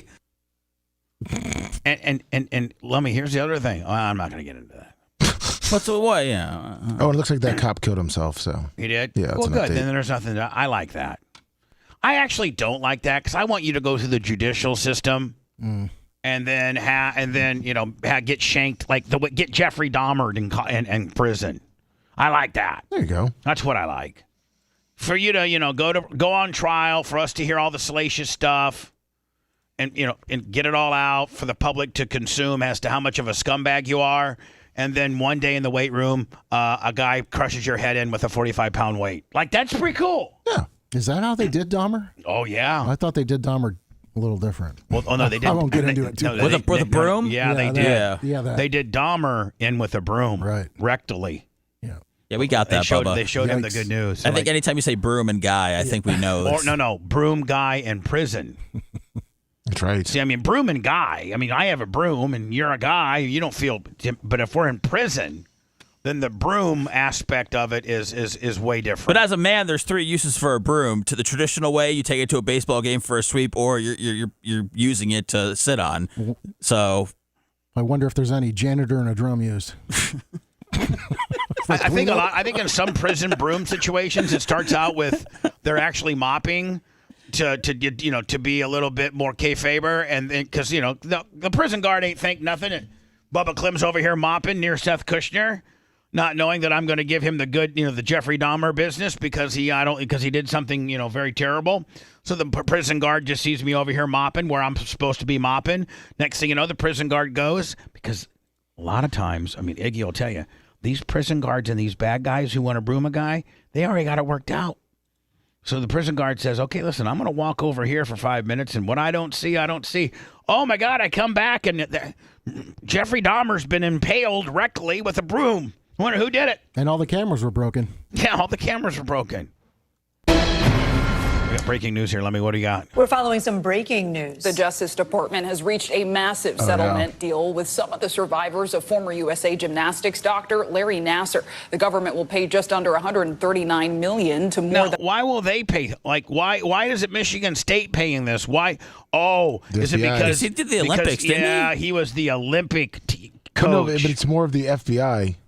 The FBI flubbed up the whole case because they were reporting it, and the FBI hid it, put it away. So they're saying not only was he the coach for the Team USA, but the FBI did a bury the hatchet gimmick. Was he a trainer? Was he like a trainer for them? He was a coach trainer. Okay. Confidant. And I mean, how many women did he force himself on? Like 76. Like he raped and molested over 100 victims. Over 100 women, and he would use let's say that Lil Sethy. That was a prime example, and please don't get mad at me, but this is the ages that he preferred. Is that you and Phoebe, you guys, she's in gymnastics now. Okay, she's in gymnastics, and you meet the coach. He's super cool. No, it's a girl coach. Okay, but we're only doing girl coaches. Right, but I'm just saying, people in Michigan back in the day would have a guy coach. They didn't know. I understand. They'd drop off Lil Sethy, and then Larry the coach would be like, "Hey, Phoebe and Seth, we're going to probably be about 2 hours, so if you guys want to go get it, just come back. I mean, you can sit here if you want and watch." Most parents just left. They don't sit there and watch you do stupid-ass rolls for 2 hours. And then he would molest these kids. He would actually, really molest them. Yeah. Like, not just like a little touchy, like he would really molest them. He got away with it for a very, very long time. I was going to say nearly 20 years. Survivors who say he sexually assaulted them while they were seeking treatment for injuries. The settlement comes years after the Department of Justice Inspector General found the FBI failed to properly act when concerns were first brought to them back in 2015. Nassar is currently serving up to 175 years in prison. Why don't they just kill that guy? He's been getting his ass kicked in prison. Oh, he messed with Simone Biles too, didn't he? That's a guy that needs to get the broomstick. I don't think you could torture that guy enough. He'll get it. You think he'll get the broom? He'll get the stick treatment, yeah. And then let me, Trump on trial. It was just a little synopsis as to what went down yesterday. Yeah. And for the life of me, they're trying to put him in jail now for breaking his gag order. Listen, I'm just telling you right now, the sooner they put Trump in jail, the more popular he's going to be. If he has to spend 2 or 3 nights in jail, you don't think that he's going to be able to turn that right around and shove it up there? He'll make a campaign commercial in the clink. And it'll be huge. You know what he'll do? He'll take his mugshot and make it a T-shirt. Would he not? I think that's already happened. Yeah, that has happened. They got a gag order on him. Fundamentally, our country was built upon the freedom of speech. And if you... I'm a guy that's been on public trial, and afterwards I would go on my show and talk all about it. Man, the state really had a weak case against me. Man, I would literally be able to talk about it. And how can they say this guy can't when the DA is allowed to, Alan Bragg's allowed to, the judge is allowed to? They're all able to editorialize and talk about it, but Donald can't. Put him in jail. I say put Donald Trump in jail as fast as you humanly can. It's only going to make him more popular. It's only going to validate the bull crap that you're doing to him. Actually, you might as well throw on another 10 or 15 arrests too. I don't think any of it is going to change anyone's opinion one way or the other. No, at this juncture, point, I mean, it is. At this point, you're locked into who you're going with. You love him or you hate him at this point. You're not changing. Of former President Donald Trump's hush money trial begins this morning with the gag order hearing. The judge heard arguments on whether. Look at him! He looks like Seth. He looks like you from a real rough night. Could be Look held at in him. contempt of court. Poor guy. I mean, look. Who cares about the hair? Let it go. Let it eat. Order. He should come in like fully balded out one day. No, we couldn't handle that. Aimed at keeping him from attacking key witnesses. Prosecutors say Trump violated the order at least 10 times in the days before and after the trial began. What a bunch of little bitches. Oh, Donald, he said this and he said that. Let the trial run its course. The site, social media posts about his former lawyer and fixer, Michael Cohen, and the jury in his case. The entire opening statement time, both lawyers talked about Michael Cohen. So doesn't he have a right, Donald Trump, to talk about what went on in court? He should. He should Everyone else absolutely. does. I mean, Channel 2, Channel 10, CBS, NBC, MSNBC, CNN, Fox, everybody, every political talking head, every journalist has the right to talk freely about what happened in public court. They're not talking about what happened in the judges' chambers or any sidebars or anything like that. They're talking about what was part of public court. The trial. And the judge has already been a dick and not allowed. This is not a federal deal. This is a state deal. Usually only in federal deals do they not allow cameras. And they make artist renderings. Well, they've done that to here because they truly don't want the public to see this railroad job. Because televising this to the consumers doesn't do the justice system that's trying to put Trump behind bars any justice. It makes it look even more of a goat rodeo. All centers on alleged sex scandal cover-up. I don't know, Lummy, of any state case that has the federal you can't artist rendering deal. They always let state cases be televised and the media to be in there. Well, the media is in there. They're just not letting it be on TV. Took place before the 2016 presidential election. Adult film star Stormy Daniels claims she had an affair with Trump, something he denies. Cohen reportedly paid Daniels to keep quiet about the allegations leading up to the election. But what they're all missing, Lummy, I have to go into words. What are they all missing? Keith Davidson and Stormy Daniels. Your story. They're missing the fact that Keith Davidson was Stormy Daniels' very first attorney, and he cut a deal with the feds to flip on Cohen. Why isn't anybody covering that? Is it not? Is it not germane? Does it have any significance on this? Or am I the only one that really cares about it? I don't understand politics. I don't know, Bubba, but you should be involved somehow, some way. Well, I'm involved. I got tapes. Stein on it. I got tapes on this. Let me do some words. We'll get Stein on next, okay? All right. It's the Bubba the Love Sponge Show. We were drunker than Nick Hogan's wife when we put this thing together. BubbaArmyHQ.com. The Bubba the Love Sponge Show will be right back.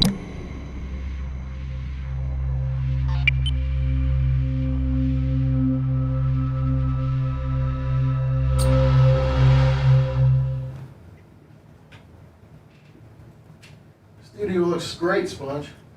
It's getting there. It's getting there, buddy. Looks really good. It's getting there. Compared to like 3 years ago when there was other people running stuff. How long has it been since you've been to the studio? I was here at Bar. Oh, yeah, you're at Bar. Yeah, you're at Bar.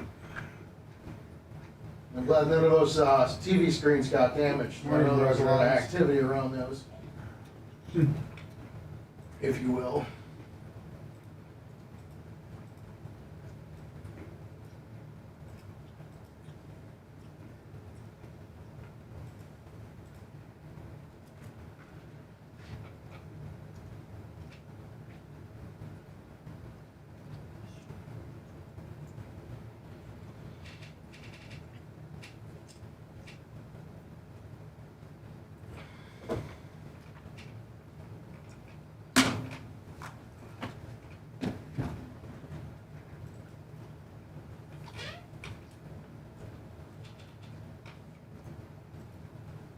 Carlos, are you capable of not bringing up my fucking mom every time we talk about politics? Why is Carlos being a dick?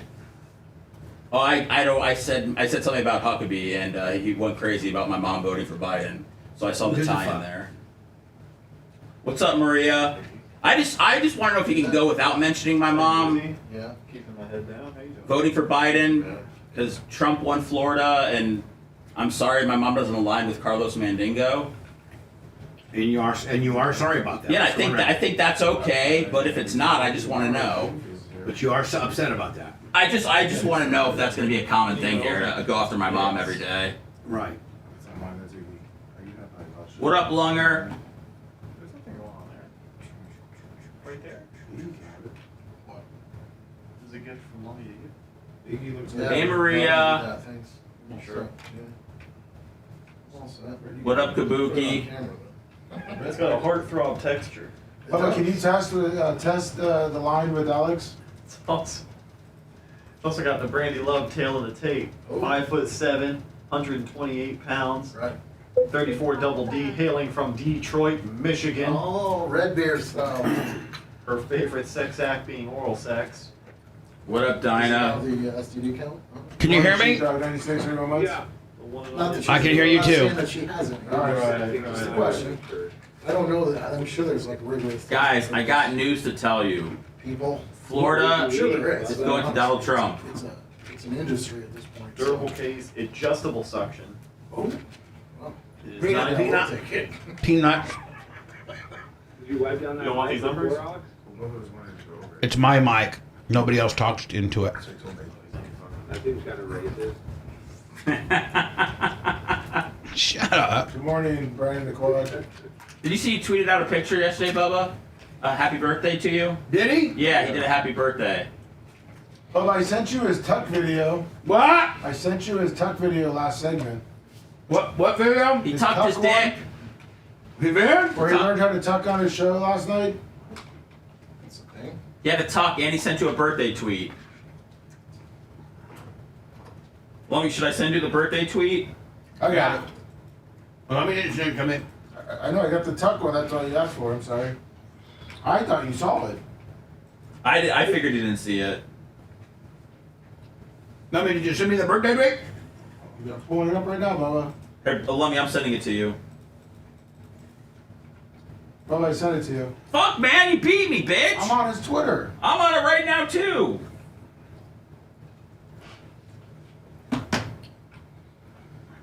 Man, he looked heavier at Barb. Yeah, he's turned his life around. He looks like he's lost a few. No, I think it's just it was cold. He's wearing a lot of vests and stuff. Got 24,000 views. Did we retweet it? Probably. I think I saw it last night. Probably tweeted it. 39 seconds, buddy. Thank you for the tweet last night. Did you even retweet it? I don't think. It was past my bedtime. I'll read 5:30. I'm in bed, love. I think we had nearly 30,000 impressions on it. Well, don't think I'm gonna not try to get on that today. Let's get can we get another happy birthday shout out around noon? You look extra red. I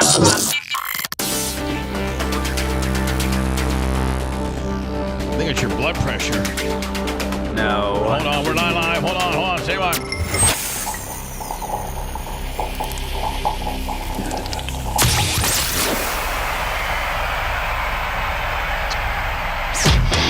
Make sure you subscribe to Bubba Army HQ. Otherwise, Bubba will have to take action. And there's a lot of power behind those short arms.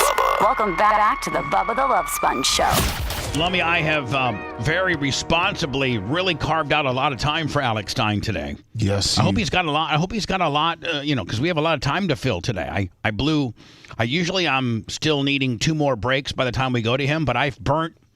We only got to break one more time. Well, yeah, he called me on Monday. He's got a lot. Plus, we just reposted his birthday wish with telling people that he's on. So if he wanted to like that and repost Happy birthday to my friend and radio legend Bubba Clem. That comes from Alex Stein. Got 25,000 views. And Lummy, I was already passed out, sleeping. I'm like my dabbling in Twitter window probably shuts about 4:00. So, if America would get bombed at 6:00, I'd probably be already in bed, But he called me on Monday really interested about this whole Anna thing, so. Yeah. But we're going to have to get into that. Alex Stein, Pimp on a Blimp. How you doing, my friend? Well, I'm doing good. I mean, we had a very busy week, Bubba Army, this past week. And, I don't want to say too much. We don't You can say all you want. Say all you want. Honestly, I think it was the right move after what Blitz did. I mean, Anna had to go. There's some things I liked about Anna. I don't think Anna was like, Hey, listen, why do you think I kept, when I fired Blitz a year ago, I was doing everything I could to keep Anna because I thought Anna was important to the show. And, I just knew that it was going to be tough for me to, navigate through and, be fair to her as a co-host. And probably there were times that I was maybe extra prickish to her, but I always had this looming in the back of my head. So she was kind of guilty by association. It's a wonder we made it a year, but we did. And she's very talented person. Yeah, but the fact that she's putting in on a different radio show, another morning show. That's where my kind of like your dad, old school bond, like, you know, like let me just tell you this. If a guy came to your dad and said, "Listen, I'm out on bond, you know, but I think there comes a point where they have to repay it back, right?" Well, yeah. I mean, no, they don't have to pay the whole amount. They owe us 10%. No, but if a guy had a $100,000 bond, your dad would have put up. He owes your dad $10,000. Yes. And that's by a certain date, or your dad can start doing all kinds of goofy stuff on him. He can revoke the bond, and that's the other thing. That's why all my babysitters, Bubba. My dad would hire a regular babysitter from SMU, and she would quit in the first 10 minutes because I was yelling and screaming. So all of my babysitters were ex-cons that owed my dad money. You know, that's true. I'm not even kidding. Your dad was like, "Listen, in order to pay off your bond, you got to babysit my kid." Bobby Hart, a guy that basically raised me, died of cirrhosis of the liver, was an ex-addict. He got clean. Then he relapsed a few times in the process, but my dad gave him a job, and he basically raised me. I'm telling you, and this guy was a methamphetamine addict. This is a movie right here. If Anna would have come to me and said, "Hey, listen, I got a lot of uncertainty of the show. I'm gonna maybe start poking my nose around some other jobs. I want you to know that. I'd like to have your blessing," which I would. I'd give her my blessing. But like if a guy couldn't make his bond payment, but he went up to your dad 2 days before it was due and said, "Hey, what's your dad's first name? Fred? Jim?" Rhett. Rhett. Yeah. Gone for the win. Mr. Rhett, I can't make the payment. But I give you sucky. No, I'm not going to give you a sucky. No, but listen, I'm going to have it. I can give you a portion of it here on Friday, and then in the next 10 days, I'll have the rest of it. But he communicated that with your father. Like your dad knew of that, and your dad knew where he lived. He wasn't going to skip. He was a responsible dude. I think your dad would be cool with that. But he'd always give people extensions and stuff. But if your yeah. dad has to find out that he's not going to, be able to pay his bond on time through the system, or because the courthouse called and said, "Hey, Rat, let me let you know, man, your bond's due. The guy is nowhere to be found," I think that puts him in a different mentality. Yes, it does. And you're probably not using the best analogy because people don't understand the bail bond business very well. I know you do a little bit. But Anna, this is the thing, is she had the keys to the castle in a way. This is what I would say to any content creator. I'm very lucky to be working at The Blaze. She's lucky to be working for you. But if you really want to make it, you got to go out and find an audience. You got to do a podcast. Just trying to be a co-host to co-host to co-host. If that's not her goal, I don't think she's ever going to be happy, is my point. If she's not happy, it's because she's not doing what she wants to do, which you gave her the key. She had her own show. She should have been creating her own content as much as possible and just using you as like a springboard. And I'm not trying to suck Seth's D, but Seth has rolled up in here and has carved out some niches and taking on some projects that I bonus him on, and he's able to make extra money, and he's able to build something. He's building something. I'm doing 5 podcasts and 5 shows a week. I gave her, an opportunity to work with our Instagram, and I paid her, for every 1,000 new followers. So we had an amount that I paid her, and she just really never took to that. She never took to that the way. Lummy, in 19 days, even Alex Stein will tell you, in 19 days, I aggressively went way crazy on Twitter, and I got us to the monetization level in 19 days. Now, not everybody is like Alex Stein and can throw out a piece of content that gets 5 million impressions. Immigrants for Trump. Yeah, but there's not a lot of people. So I had to go in there, and Lummy, I scraped and I was a little grinder, sometimes posting up to 78 tweets a day, trying to get traction. And Lummy, it worked. It sure did. But I feel as if she didn't really care about doing anything additional other than her one little show on Friday and 2 Live Jew, of which I don't think that her show on Friday she really, really cared about, but I don't think she cared about 2 Live Jew.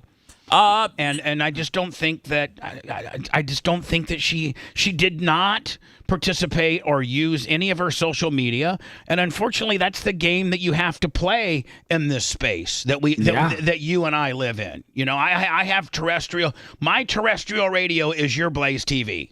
Of course. So that's we have other ways and other shows that we do, but we also are very digitally dependent upon the digital world. Well, yeah, because your 6 markets, your show's only on a certain time frame. It's nice to have the digital media where anybody can, watch your content at any time. That's why it's so important to have that, second thing from the radio. But listen, when it comes to Anna, the Blitz stuff, I mean, I don't even know why she'd want to work here. And let's be real. What she got mad about the microphone, she goes and rolls around and does Taekwondo or MMA or whatever with random people. So I don't think she really cared. I mean, Seth was like, man, you roll around and subject yourself to MRSA every Thursday night, but you're afraid that some black guy talked on your microphone. Well, I think it's more not even about the microphone. She just feels threatened. You got Seth in there. He's out there, trying to be a mover and a shaker, and Anna seemed very complacent. I would say that to Anna's face. I like her, but you're just being complacent. You're just trying to collect a check. You're not trying to do anything to build up the Bubba Radio Network. Like, Lummy works his ass off. Am I allowed to say that? They all do. Oh, thanks. Rhett works his ass off on the shorts and the videos. Macho works his ass off on keeping it all together. And our newest guy, Iggy McGillicuddy works his ass off on his biceps.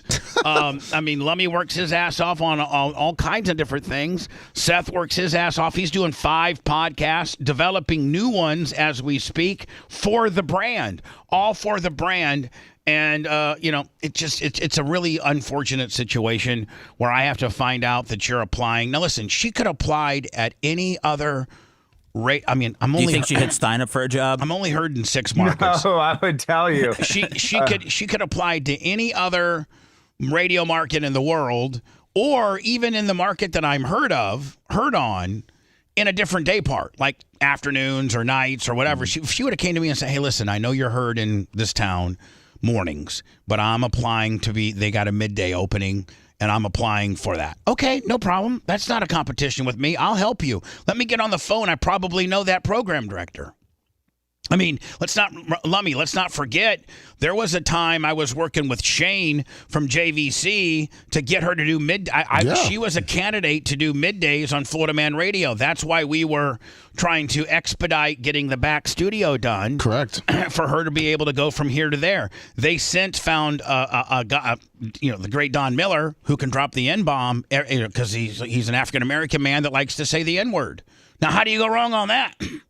That loves Trump. He loves Trump, and he loves to tell the African-American community, stop blaming everybody else but ourselves. We're the ones that get ourselves into these situations, Black Lives Matter and all this nonsense, and then he drops a couple N's, and he's super cool, man. I mean, what's better than that, right? No, conservative black guys are like the new punk rock. Yeah. You know what I mean? They are the... Who are those two twin dudes that live like in Virginia? The Hodge twins. Yeah. I think I'm going to see them in Vegas. They're great. They're rock stars, are they not? Yeah. I mean, dude. But see, now they're going after Israel, and actually, I agree with some of the stuff they say. But like, that's the thing is, Bubba, even these guys, you can say anything, but you say Israel, you just get canceled. I know. Why? Why? I don't know. And why are these campuses like Columbia and all these? I was talking to Dan about it yesterday, and when we were growing up, and even probably when you were at LSU, college was for people that were maybe wired a little bit liberally, but you could talk and discuss any topic, and it caused a environment of discussion that you could maybe discover stuff or have a better idea of something that you probably wouldn't have had you not attended college. Now colleges are a bunch of snotty-nosed, woke-ass kids who don't want to go to school, who really don't know what I really don't think that half of the Columbia University students that are raising hell even know what they're raising hell about. Well, when I was in LSU, I majored in like vodka and barbiturates and all kinds of stuff. I wasn't very political. Xannies. I'm saying, Xanny here and there. I was not very political, to say the least. Camel Crush, Camel. Me and Hank, we crush a lot of camels. But this is the thing. What's happening on these campuses, Bubba, it's not just organic, Palestine, Israel. It's basically the BLM movement and, the Summer of Love, where all of those people that created an infrastructure to protest. It's like the protest industrial complex. I know it sounds crazy, but there are people I was told that a lot of these protests are like being funded by like George Soros, like soft packs. All of them are. The people, that's why they have matching tents. That's not a conspiracy. These are just like political action committees. So there's a reason why they all have green tents, because the people that do this went and bought 5,000 green tents, right? Well, whatever, yeah. Or they ordered 100 of the same tents. Right. And so this is a coordinated effort. This is not just willy-nilly college students like getting up, today I'm going to do this. But what's happening at Columbia now, they've canceled all classes. Now you have to go online. And the teachers are in on this. I mean, we have a society that's insane, but I'm actually pro-protest. I think I can't sit here and complain. I like the protest, but Bubba, I've been to every kind of protest: BLM, transgender youth protest, drag queen storytime protest. I've been to multiple Palestinian protests. Something's going to happen. I'm not trying to scare everybody. I've said this on multiple shows. I'm just saying somebody's going to pop off at one of these protests. I don't know what's going to happen. I'm not saying a bomb. I'm not saying a gun, but just the tents. Most protests, Bubba, are a social event. And you can see it. You can see it churn. Kind of you can see it ramping up, can you not? You can see that it's ramping up, and you're right. Eventually, this is going to end in something that's catastrophic. Yeah, and this is what they kind of want to happen, and they say this on January 6th, and Joe Rogan talked about this, and in the SRG, Strategic Response Group in New York, which is a new department of the NYPD, so they can stop protesters.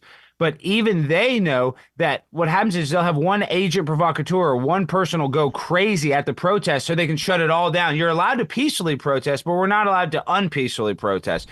So what you do is you get like a cop or you get somebody crazy to make everybody look bad. So that's what's going to happen. One of these protests, somebody's going to go in there. I'm not saying it's a cop, but it's going to be something. And then they're going to have to start legislation to stop protesting. And then we're going to lose some, our First Amendment rights. So, well, I mean, I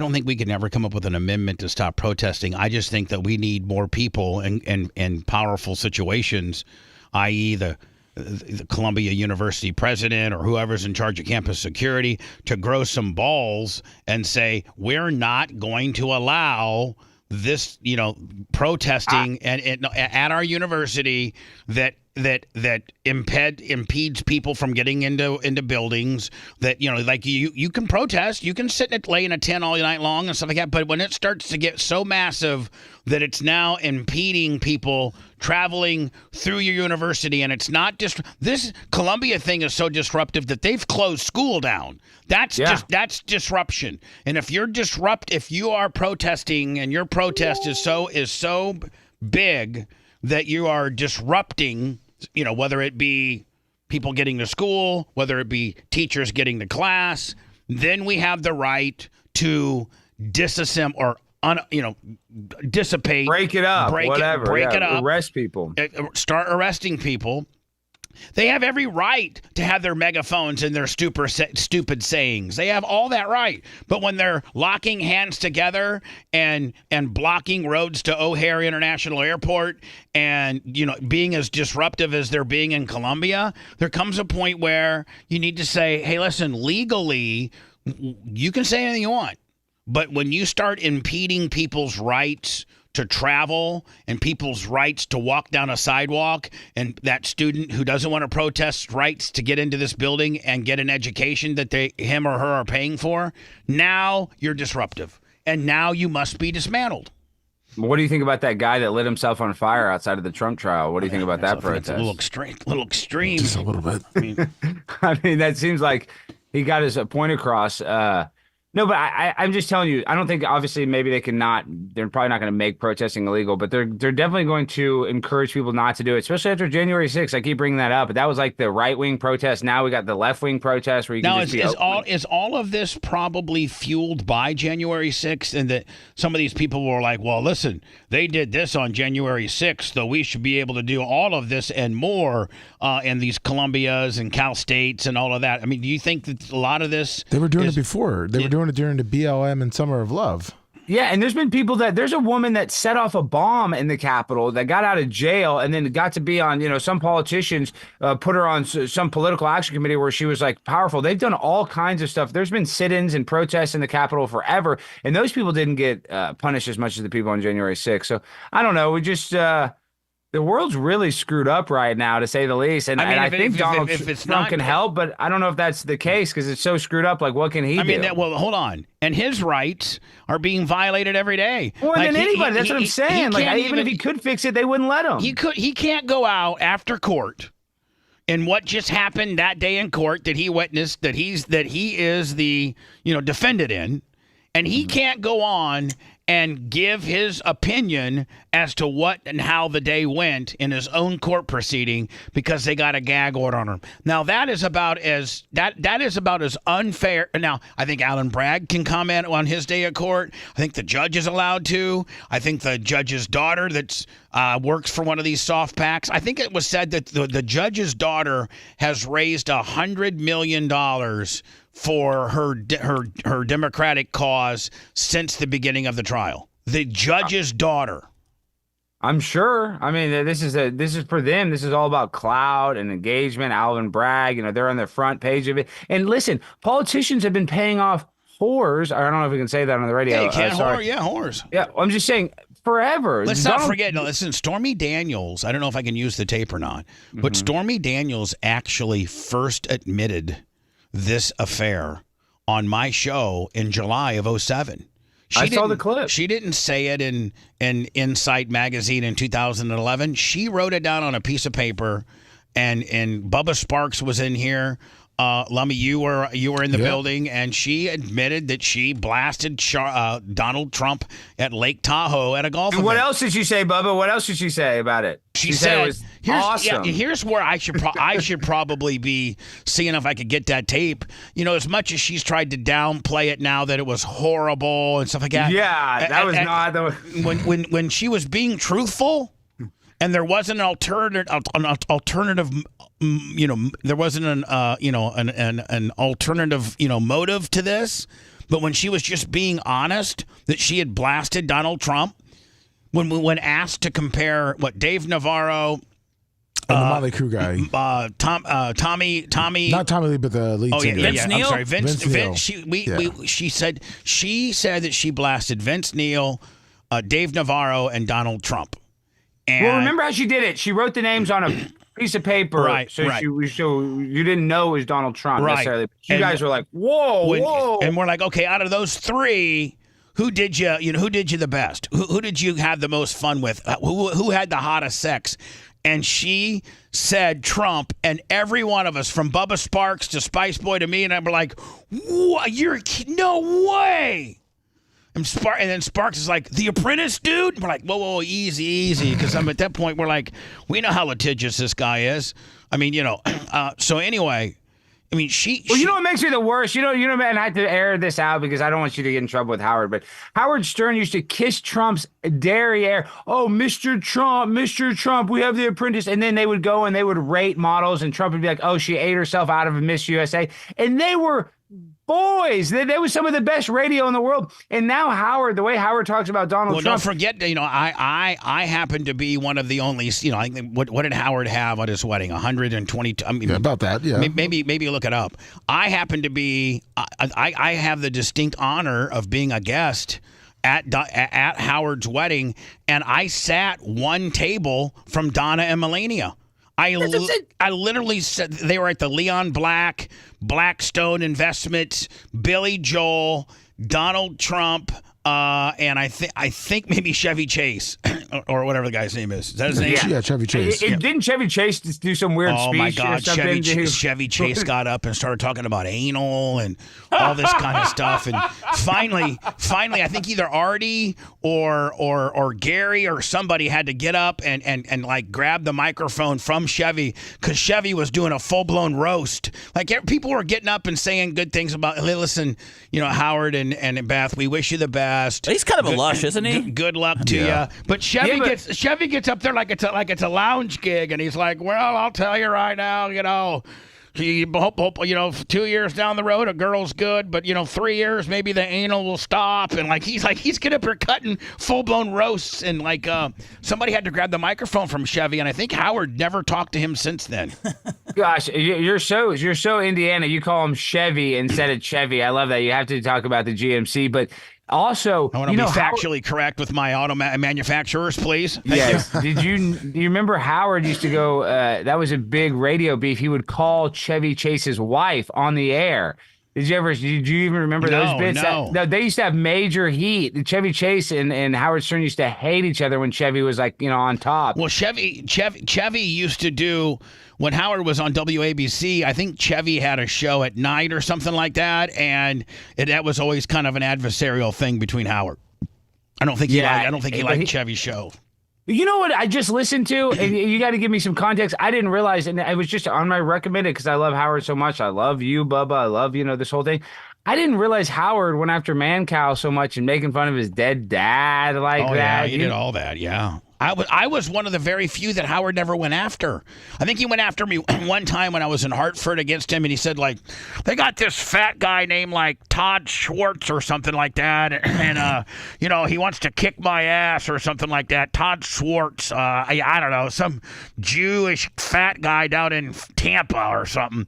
And he's Jewish. He's yelling about that. But so anyway, I think that's the only time he really got on me. We never really had a war per se. Maybe that's why I got hired. But I mean, I don't know why Howard did turn on Donald, because Howard and what Howard stands for in New York is that working man that's libertarian. Howard's been kind of a libertarian his whole life. I thought and libertarian and loyal, libertarian and loyal. He's loyal to you. And it's he kind of lost both of those with his, the minute Donald declared his candidacy, Howard was on him. Howard was instantaneously for Hillary.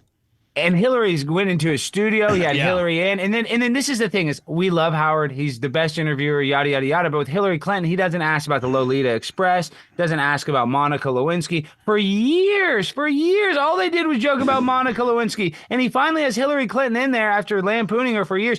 Doesn't bring up the cigar. And I've never heard more about a cigar in a woman's vagina than other from Howard Stern. But you get the woman in there and you don't ask her one tough question, not one single tough question. So anyway, enough of all that. But I was one table away from there was some Sarah Silverman, Kelly Ripka, Barbara Walters, Leon Black, Don Buchwald, Chevy Chase.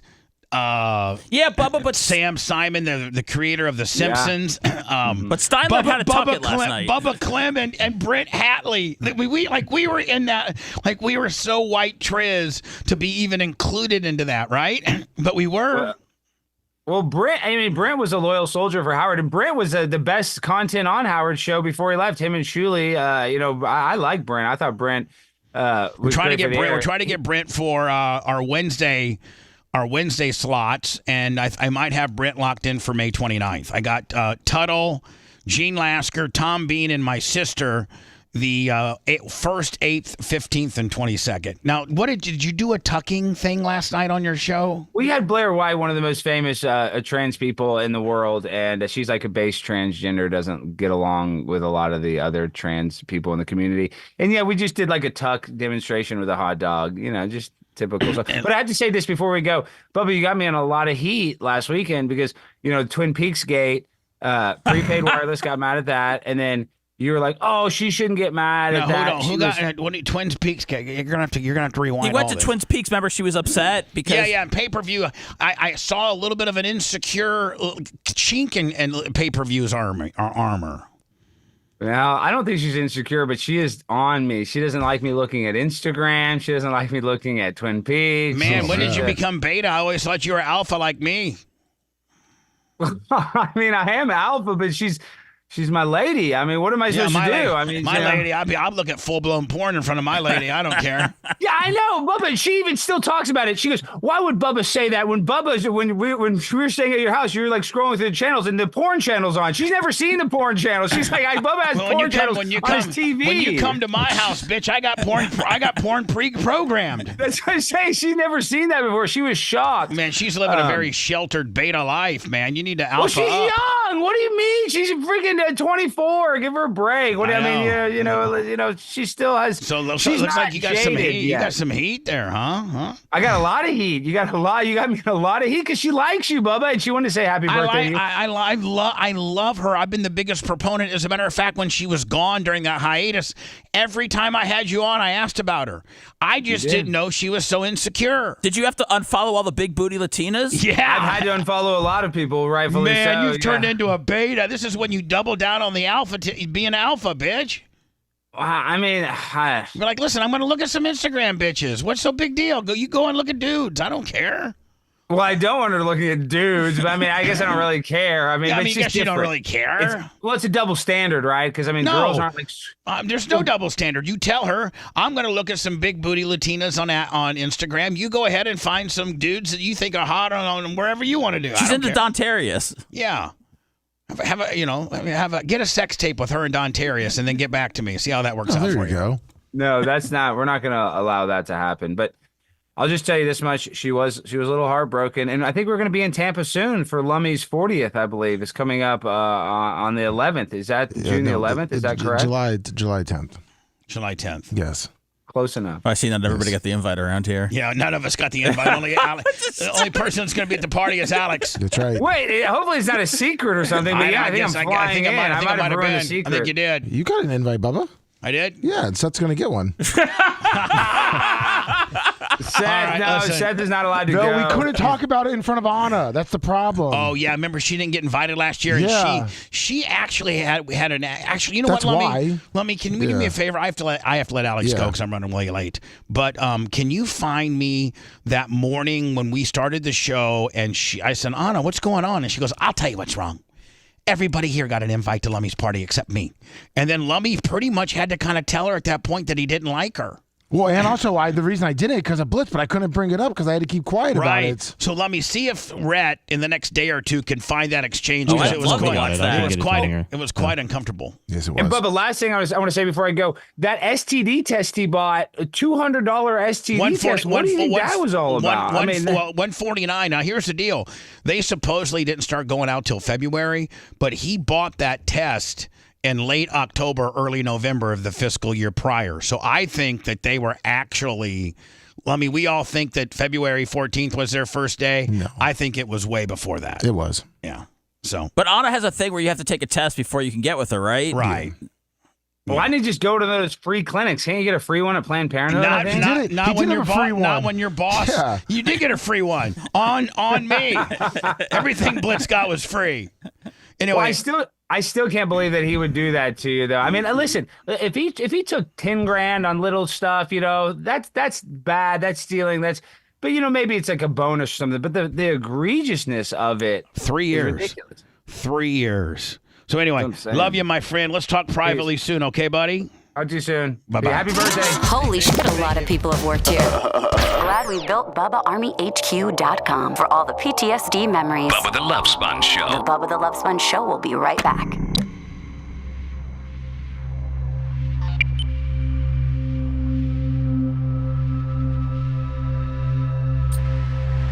Of course you probably got one. Oh, you were the first person to be invited. We didn't have your By what means are the invitations coming? I have Facebook. She sent you a text. I have a new Facebook. Oh, she can't find you. I'm friends with the merch grade. We never got to see him tuck it. I know. Right there. What'd you do? How did I tuck Ashley? I talked to her during my count and stuff. She said she couldn't find you. Because we were talking about it, since Anna was gone out that Monday. Yeah, I mean, I don't know how prevalent it is, but I'm friends with. I'll talk to her. It's not a big deal. Because she has to have a sign because. So He's got a plan of stuff. He's just putting something together, so she was talking to Paige. But she wants Bubba to do something for Stein. She wants Bubba to do something for Stein at your party? No. That's what I'm saying. That's how I started talking. Oh, okay. Yeah. It's all good, man. Listen, my whole life has been not invited to things. I'm cool with it. Listen, I swear on Walker's eyeballs. We talked about you, but we were waiting until she left, and then it just. So if she was still here, I might have been on the outside looking in. No, it would have been a secret thing and not talk about it on the Oh, air. God. Well, I would have been posted on Instagram like crazy. Maybe you should have been number one invite then. That would have been uncomfortable. Oh, man. What up, Chris?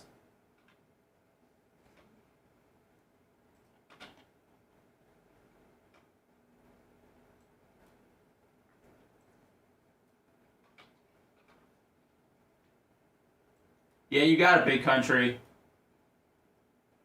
That was actually one of Babyface's cards I was selling for him. You want me to get up with you after the UFC break? I still haven't checked my messages. It's on Instagram.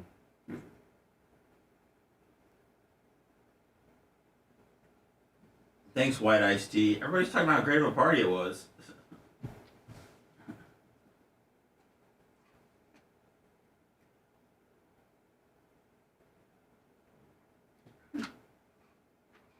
That's my name on Twitter, Jay Warren, Seth Cush. What up, Sicilian Redneck? And Jay Bowler.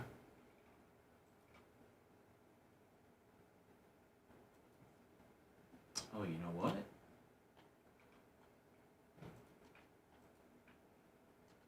Operation Pigmentation has been published. What up, Brian? All right, Pigmentation should be on your phones as soon as this show's over. A Packer podcast? I'm probably not the guy for that job. Actually, I could be the guy for that job.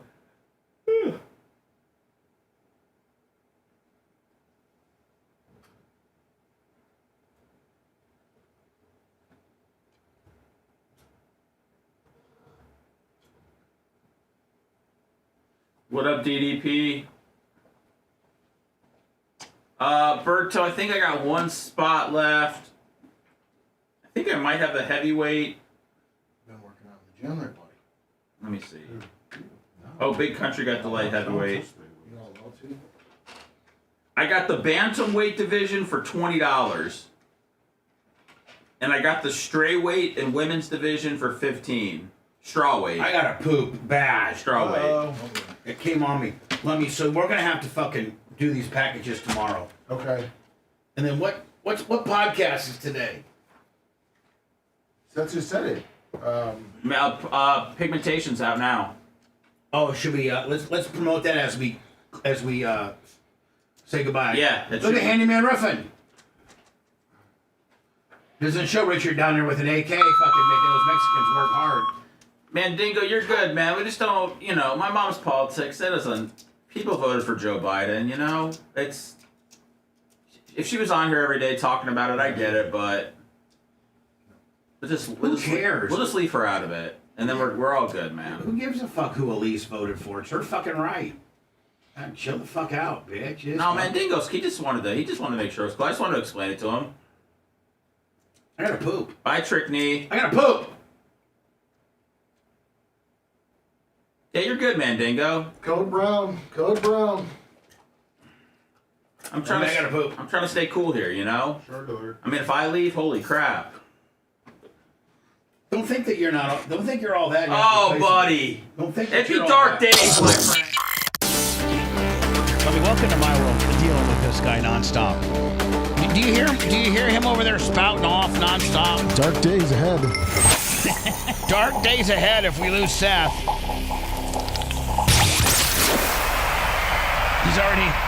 He's already positioned himself as that too. He's a world-class e-cyclist. It's the Bubba the Love Sponge Show. Dark days if I leave Sponge-O. The whole empire will come crashing down. Don't forget, a new Operation Pigmentation podcast up as we speak. Guys, hang with this one. Like, as it gets rolling, you gotta just give it a minute. Anywhere you get your podcast, listen, we'll put it up on our Facebook and our X, Spotify, iHeart. It's out. It's out now, baby. Yeah, that's what I'm saying. So go grab it.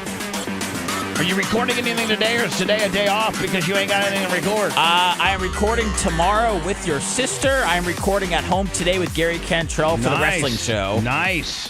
Thank you. Thank you. You got an after show on YouTube. Rhett and I. Oh, okay. The The It's on breakdown? YouTube though. Let me. Is this what Alex did on the Blaze last night, and how to teach men how to tuck their penises? Yes. Safe tucking from the Dorn-Bircher Children's Hospital. Tucking is moving the penis, testicles, or both out of the way. Shouldn't we just be demonstrating this with your swimsuit right now? Yeah, it's just a mangina. I mean, everybody can do it. It's a little more advanced than that. I know, but I'm tucked. You need help from an expert. Blair's going to teach me how to do a live tucking demonstration. As you can see, I don't know if we should be doing this. Well, or what do you not. mean? He did it See, on I kind of tuck into my That was on his YouTube? Yeah. boxers.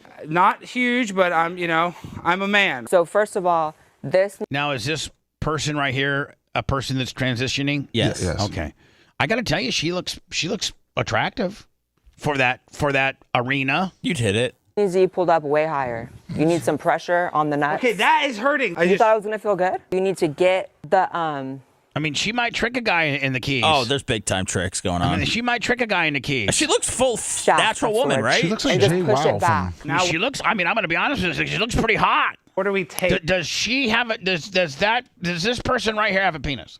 Those jeans, I would say not anymore. Well, no, but that's why this she's is itty tucking. bitty tape. I don't really know, but Okay, show me. It needs to be this long? yeah, you got to go all the way back. You're kidding me. But I got to tape it underneath this? You can do it over, I guess. Yeah, let's just do it over for demonstration purposes. Yeah. Starting like here. So now I'm fully tucked. I mean, you have camel balls. So, your tape's coming in. Oh my gosh, that's so embarrassing. This really is social contagion. I walk in and you're. Let me. She's pretty. She's got to be the hottest. Yeah. Now we're partying in my tub. I mean, does friendly, in my tub, friendly. If you're looking at me right now, you would have no idea that I have a hot dog in my pants. Exactly. That's our boy. Operation Pigmentation, available anywhere you get your podcasting downloads. iHeart, Apple Music, iTunes, Spotify. Go get it. Or Bubba Army HQ.